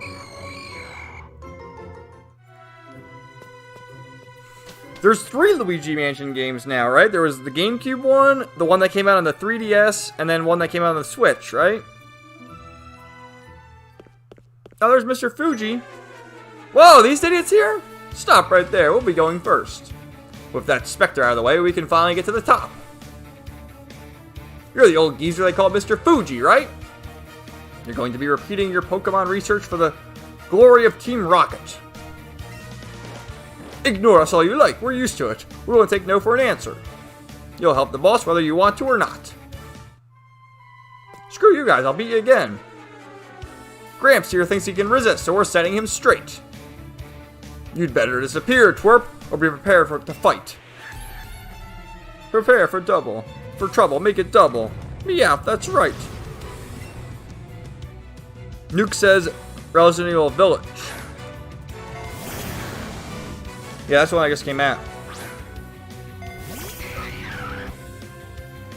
With Lady, what was her name? Lady D? Lady Dimitrescu, or whatever her name is. The hot vampire mommy. Who, they like built her up like she was the main antagonist when really, wasn't she just the first area's boss, and then there was other parts of the village that had different characters? And Jeremy says claustrophobic or costophobic, like he didn't know how much things cost, so he just steals it. No, he had the fake $20 bill. Is that really stealing? You know, if you were the shopkeeper, you should have just been like, oh Christ, I'll just take the 20 and then pawn it off on someone else. Like, I wonder if he contemplates that. Like, I started all these riots, it's all my fault. Just because I didn't take the fake 20 and pawn it off to another drug addict. That's what he should have done. Would have avoided all the destruction we saw.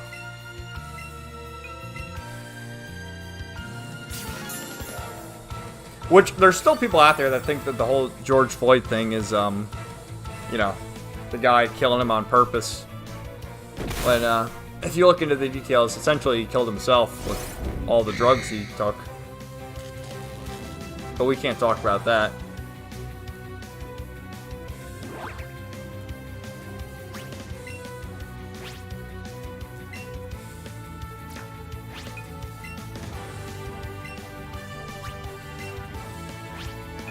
So yeah, it's been a fun stream, guys.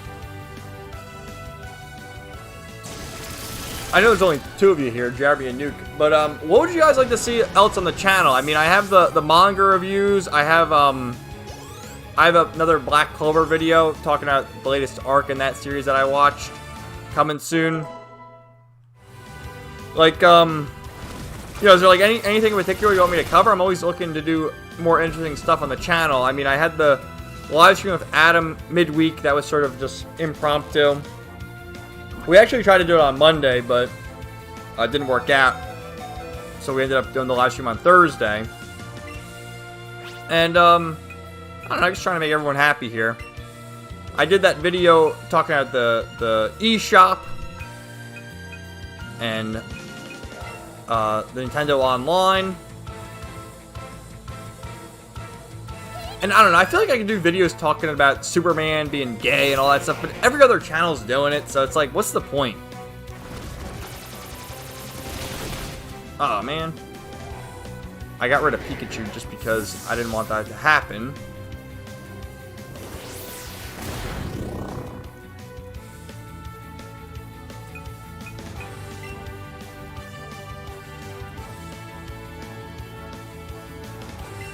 Jeremy says, prepare for trouble, and make it double.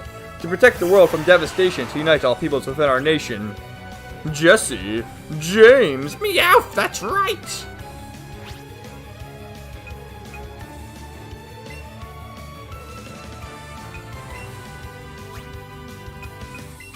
God, you know the whole thing.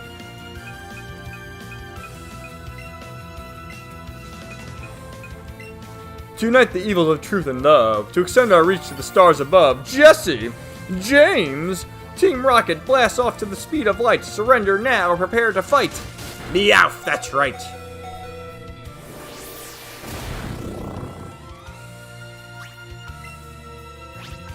What a classic. I was thinking of rewatching, because I picked up the other day. I picked up the other day the Yu-Gi-Oh! The Movie Blu-ray, which I got for $5. And I already have the DVD, but I just wanted to pick up the Blu-ray anyway to have it. But I've been thinking about doing like a 4Kids retro rewind, retrospective, whatever you want to call it. Going through the old 4Kids animes, like the Pokemon. The first 5 Pokemon movies, I have them on DVD. I have the entire Yu-Gi-Oh! Anime on DVD, all the first 5 seasons anyway, of the original series. And I'm thinking about rewatching that, maybe doing a video talking about that and my appreciation for the series and memories from watching it on the Kids WB and stuff. Jeremy says, I'm more interested in you talking about current events, but I don't want to get you in trouble. Yeah, I can't really do that. I've done it in the past and had problems. I had a video taken down for talking about Dr. Fauci from a few months ago. So, you know, it's not really worth it to me. And like I said, there's a million other channels that already talk about it. So I feel like, what else am I adding to the conversation? Ugh, seriously, again? Looks like Operation Stealthily Kidnapped Fuji is a bust. Don't you think I know that? It'll be fine. We just have to help out with the takeover of Silph Co. in Saffron City. Alright, we saved notes for Fuji. And he says, I looked up the motto. And then Nuke says, don't you have to follow whatever is popular each for the algorithm so you can grow your channel? Yeah, that's part of it. You get certain things that really hit off. Like, let me look at my channel for a minute. I'll tell you the videos that I've done well. Like, for instance, my last review of Eden Zero for Volume 12, which literally just came out. It came out like a week after I did that review, or came out a week before I did that review, rather. And that video did very well for me, for my channel anyway. in that it got, let's see, 102 views. So that's pretty solid for me.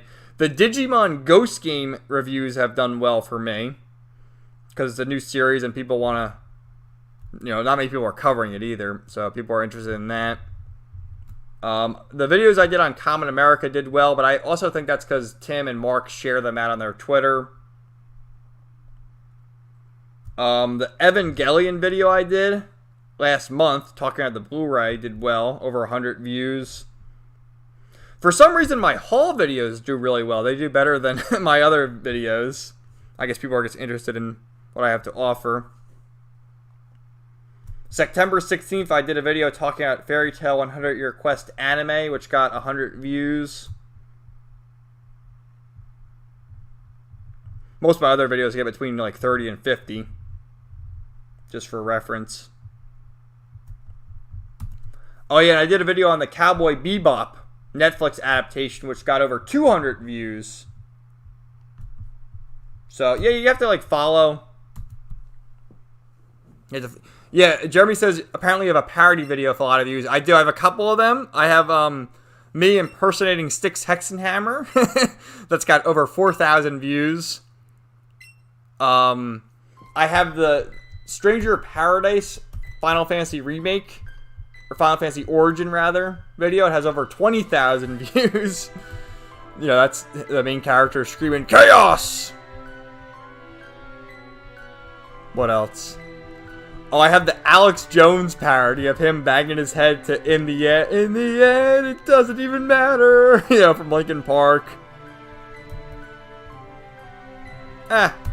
It just happens.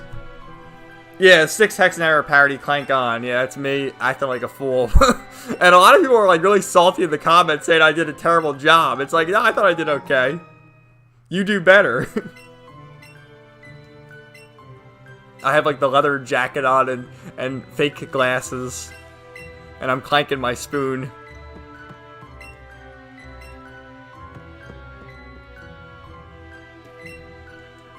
So, we saved Mr. Fuji and we have the Poke Flute now.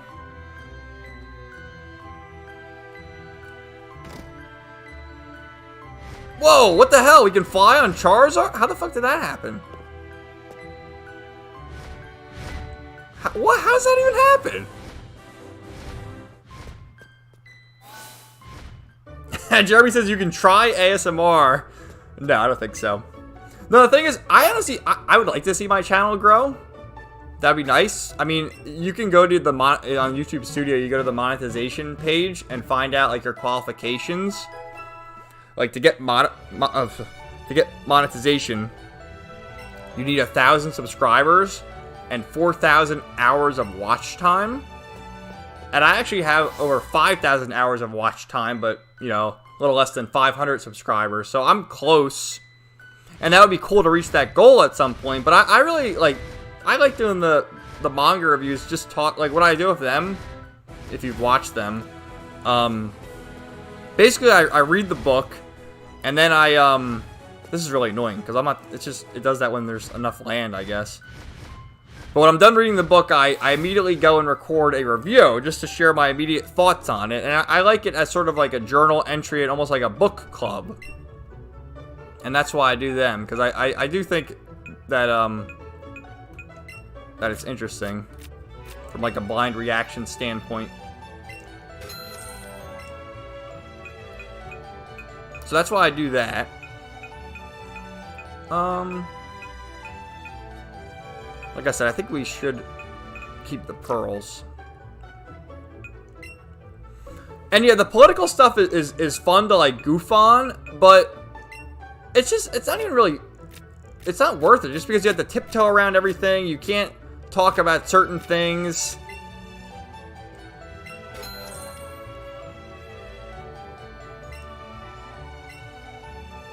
Let's get some Ultra Balls too. Nuke says, do you always watch the anime after you finish the manga? Not really. Like right now with Black Clover, I'm watching the anime but haven't even touched the manga. But with Fairy Tail, I'm doing it differently. I'm reading the manga first and have seen like the first 20 or so episodes.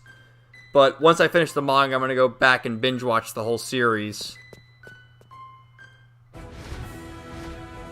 And there's certain instances why I prefer the manga, and there's also certain instances why I prefer the anime. Like, with Eden Zero, I prefer the manga at this point.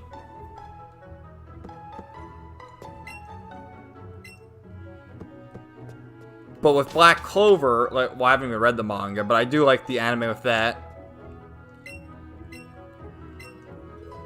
And with, like, Dragon Ball Z, I prefer the anime with that as opposed to the manga. But to each his own. So, what do you think, guys? Should we go on a little bit longer? We'll maybe clear some trainers here and then call it quits. I don't like Charizard doing that. Let me get rid of him. Let's bring this idiot with us.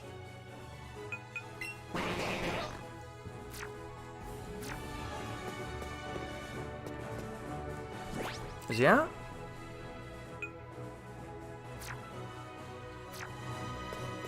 Oh, there he is. Look at this goofy guy.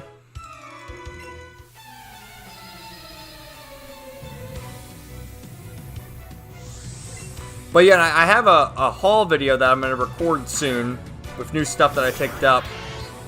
I like to do them like every month or every other month or so just to show off.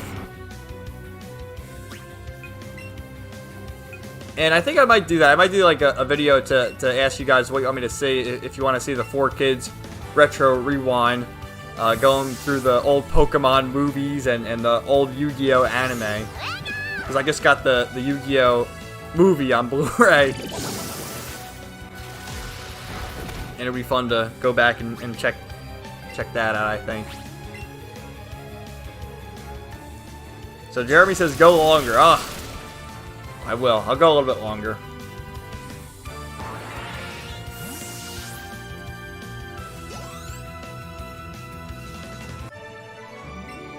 But I'm still debating whether or not I should buy the Evangelion Blu-ray release, because if I buy like the regular version they have, it's $45, but it's only the Netflix dub,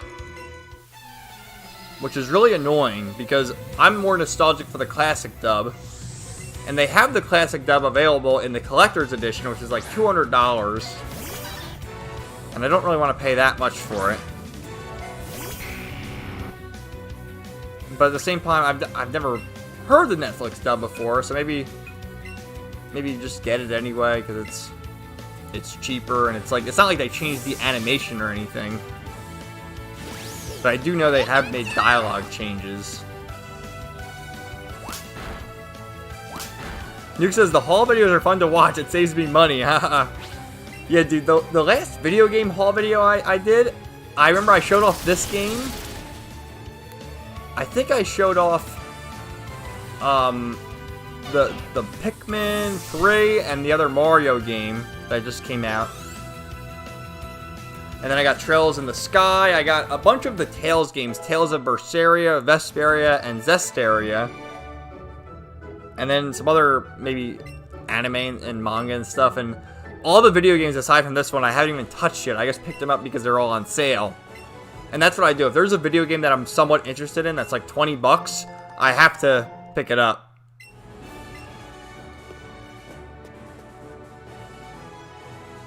Because at some point I'll play it. Like Bravely Default 2, I think that was on sale. That's why I picked that up. It was like maybe $30 because normally that's a $60 game. Jeremy says, we'll watch whatever videos you do because we love you so much. However, Adam says it. We love you so much. Something like that. Well, I'm asking, like, do you have any, like, suggestions? Anything you want me, any, different types of videos you want to see? Because I'm open to do different types of things. I just sort of have a routine where I do the manga reviews because, like I said, I like to get my thoughts right out of my head after I finish reading the books. And with Fairy Tail, I just uploaded, I think, episode, or rather, volume 16, and I've read up to volume 22. So, there's that. I'm going to keep doing the Digimon reviews because again, that's a new series that I'm interested in. And it gets me a decent amount of views because it's not many people are covering it, you know? There's a few of the Digimon-centric channels which are covering it, but not too many of the big anime channels are covering it, you know? It's more of a niche thing. And I'll keep making those videos because I like that topic.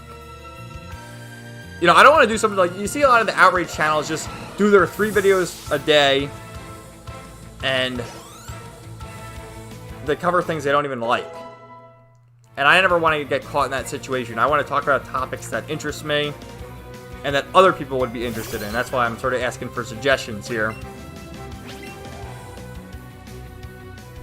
Jeremy says, I like how Mr. Mime is doing a mime dance when he's idle. He's a strange character. And Jeremy also says, people like top 10 videos, maybe that. I could do that. I could definitely think about doing that. You know what I did that I actually really enjoyed was doing the Final Fantasy tier maker list.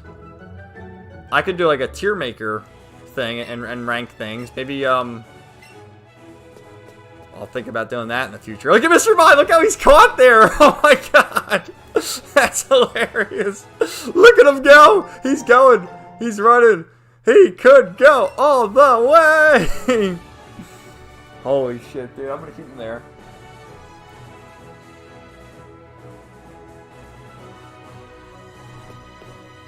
Oh, he's still going. How far? Oh, he's teleporting. I still haven't found... Look at him, look at him. Look at him miming. Yeah, he's definitely the best to have out here, that's for sure. Let's change up and put Pikachu in the front, because these are all fishing types.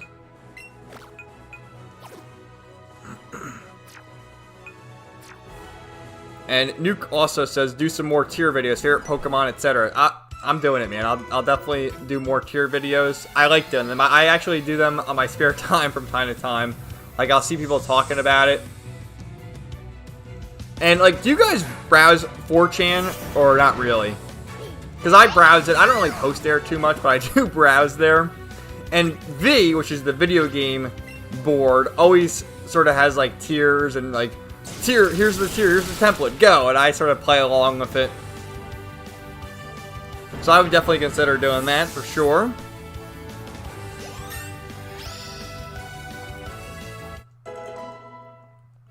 And Jeremy says, why you gotta do Mr. Mime like that? He deserved it for being all creepy.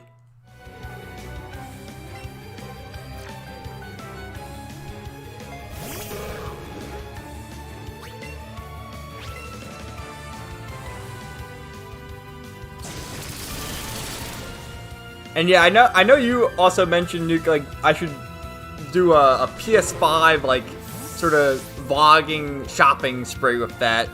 When they had, you know, they sent the emails out saying, oh, go buy it now. Alright, Nuke, I have to go. Stream was fun. Well, thanks for hanging out, my friend. Always good to talk to you. And I'll see you in the comments or the next stream. So have a good night, my friend.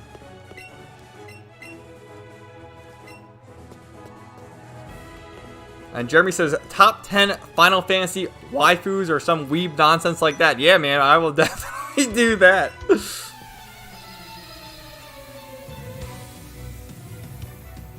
That's a good one. But you already know who number 1 is. Number 1 is Tifa. I mean, can you concede that, Jeremy, not being a Final Fantasy fan? If you just were to search Tifa real quick, would you agree that she is definitely a top tier? Or are you a naysayer?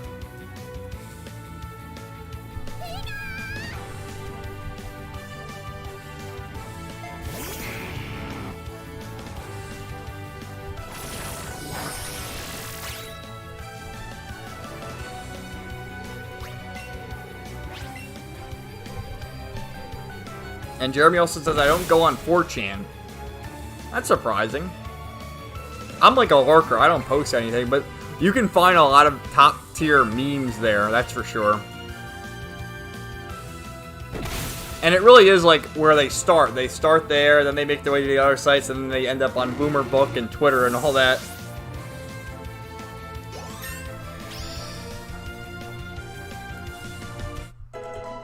Alright, so you're right there. Jeremy says, I know what she looks like. LOL, she's cute. Yeah, man. I'm telling you.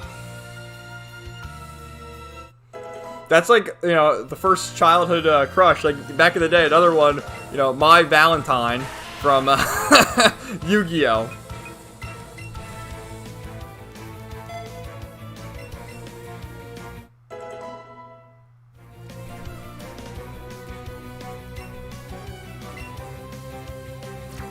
What do you mean that's surprising? I don't know what I said that was surprising.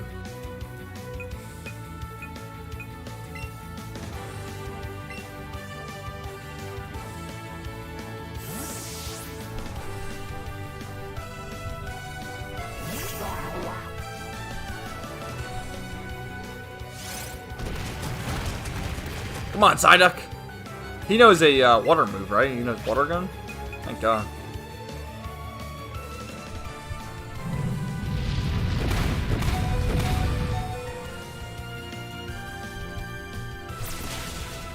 Alright. Go, Psyduck, go! That I go on 4chan. Yeah, I think it's surprising because I feel like a lot of people go there. But, hey. Better off that way. I mean, you waste a lot of time on there. But I like it. I like to browse for the memes. Like I said, you find a lot of good shit there. And it all makes its way to Twitter, to Gab, to everywhere else.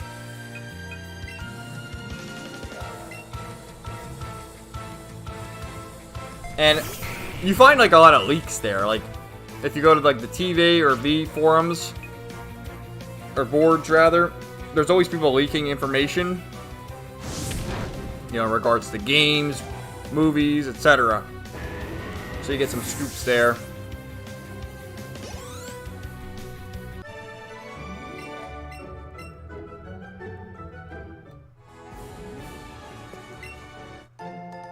Some more Ultra Balls. Oh, Snorlax. So yeah, should we catch Snorlax and then we'll call it quits? I think so. It's Jeremy, you gotta understand, I know you want me to go longer, but I've been going for over 4 hours now, and my voice sucks, and there's only so much you can go on for. So I think we'll catch Snorlax, and we'll end it.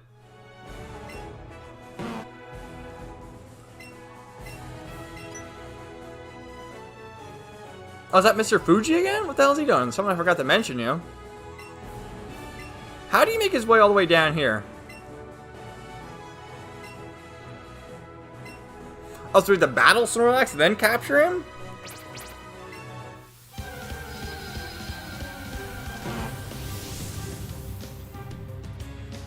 So since you were one of the ones who recommended the top 10 lists and all that, like, you obviously said the Final Fantasy waifus, but we know that's not your alley, because you're not too into the anime weeb shit. What is a recommendation for something that you would particularly like to watch? Like top 10 Pokemon maybe, or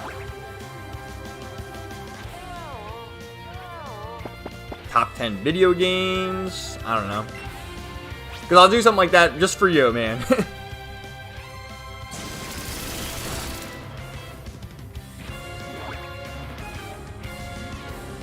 Oh, what a cheater. Snorlax used rest. But I'm gonna do the Final Fantasy waifu one. I'm definitely gonna do that one. How can I not?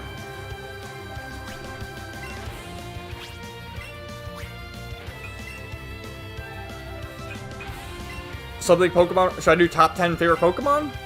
The thing is, it would only be the first 4 generations, because I don't know any Pokemon after that.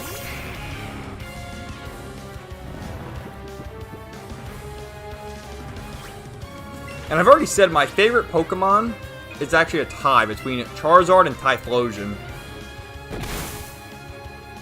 I can even talk about the Pokemon girls. Dude, half the Pokemon girls are like children. I mean, you have the MILF, Lorelei.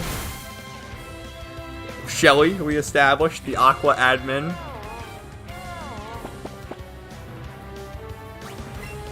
Who else is there? How about Claire from the Johto region, who uses the dragon types? This guy's a fucking cheater, falling asleep again.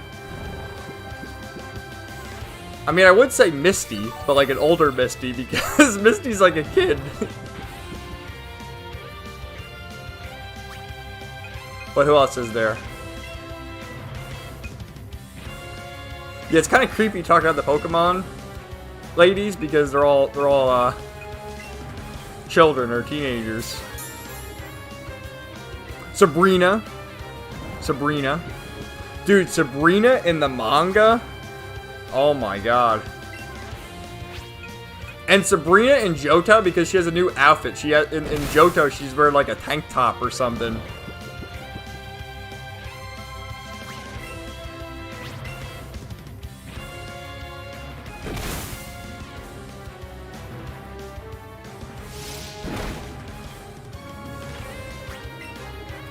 Yeah, every thing like that has some cute girls, that's for sure. Jeremy says you can do a top 10 Pokemon for each generation in the first 4. This guy is like cheating, don't you think? How many times can you use rest?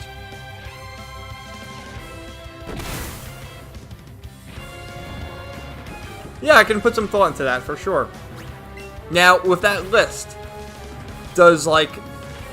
Can I say Charmander and Charizard? Or do I have to like exclude myself to not having evolutions and just have the one Pokemon in that particular family?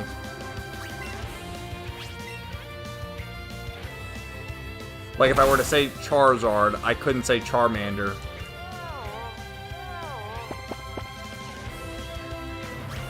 Alright, come on, Dragon Rage.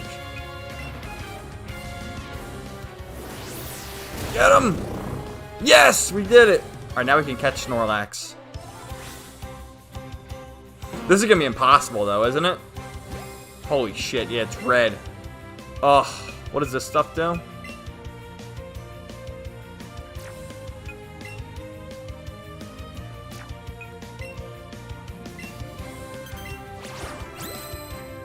Alright, does that help?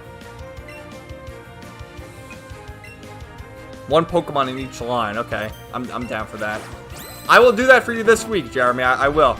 Well, Sundays I don't upload because that's just my day, so I don't get like, you know, I love doing these videos, but you can't do it every day because you'll get overwhelmed and you know, it's too much. Excellent.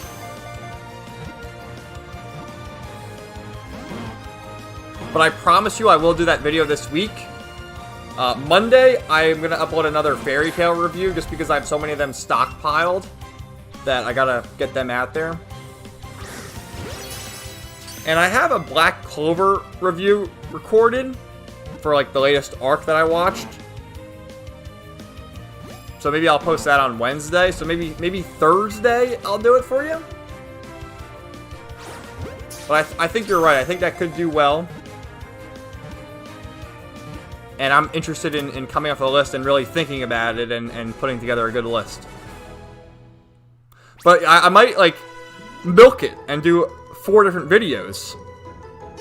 Maybe the first video I'll just do Kanto, and then after that, like, in 2 weeks I'll do a Johto video. I think I might do that. Because if I were to do the first 4 regions in one video, it would go on for, like, a half hour. And you gotta kind of do, like, the 10-minute videos. No, I think it's great. I think it's great because it's an interesting topic. And also, you know, it's a viewer request. So we called Snorlax. So, also, since you appear to be the only one here, you get to nickname Snorlax. And then after that, we're going to end the stream. So, yeah, this takes us back to Vermilion City. So we won't go there. I'll go back to the Pokemon Center. And heal up, nickname Snorlax, and then end the stream.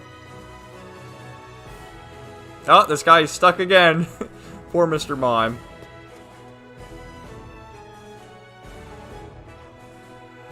Now, I don't have Surf, so I can't get that quite yet.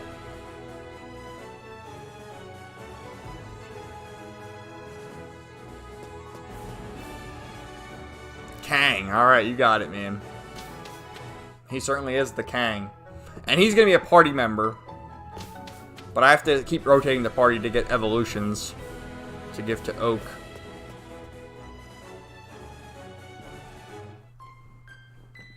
Well, obviously he knows Rest. What other moves does he know? He knows Headbutt too, I think.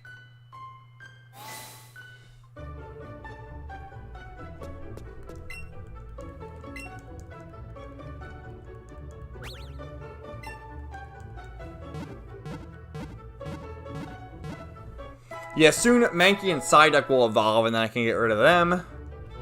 And then put Snorlax there. Oh yeah, we didn't think about that. Let's see. Let's see what gender Snorlax is.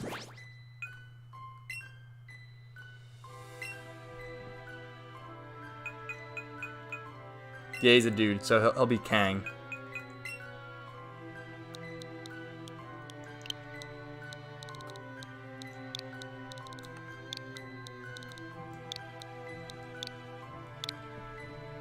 Cool. And then he knows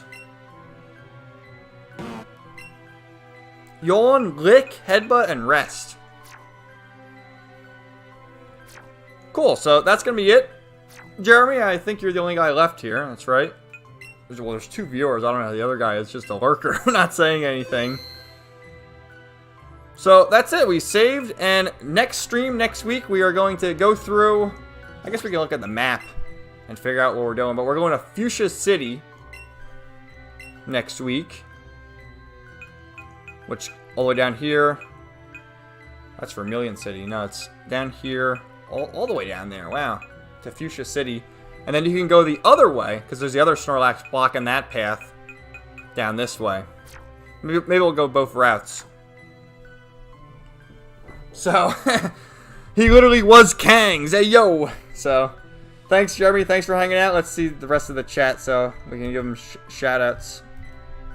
So, we had Justin, of course, the Bunderdome, McBride, Nuke, Faith and Misery, Komanga, Connor, and that's about everybody. So, thank you, my friend, for hanging out, and I'll see you I'll be streaming next Saturday night at 8 p.m. as well, and then all sorts of videos throughout the week, and probably Thursday I'll have that Pokemon video for you. So look out for that. So thanks, man. Thank you, everyone. Have a great night. We'll see you next time.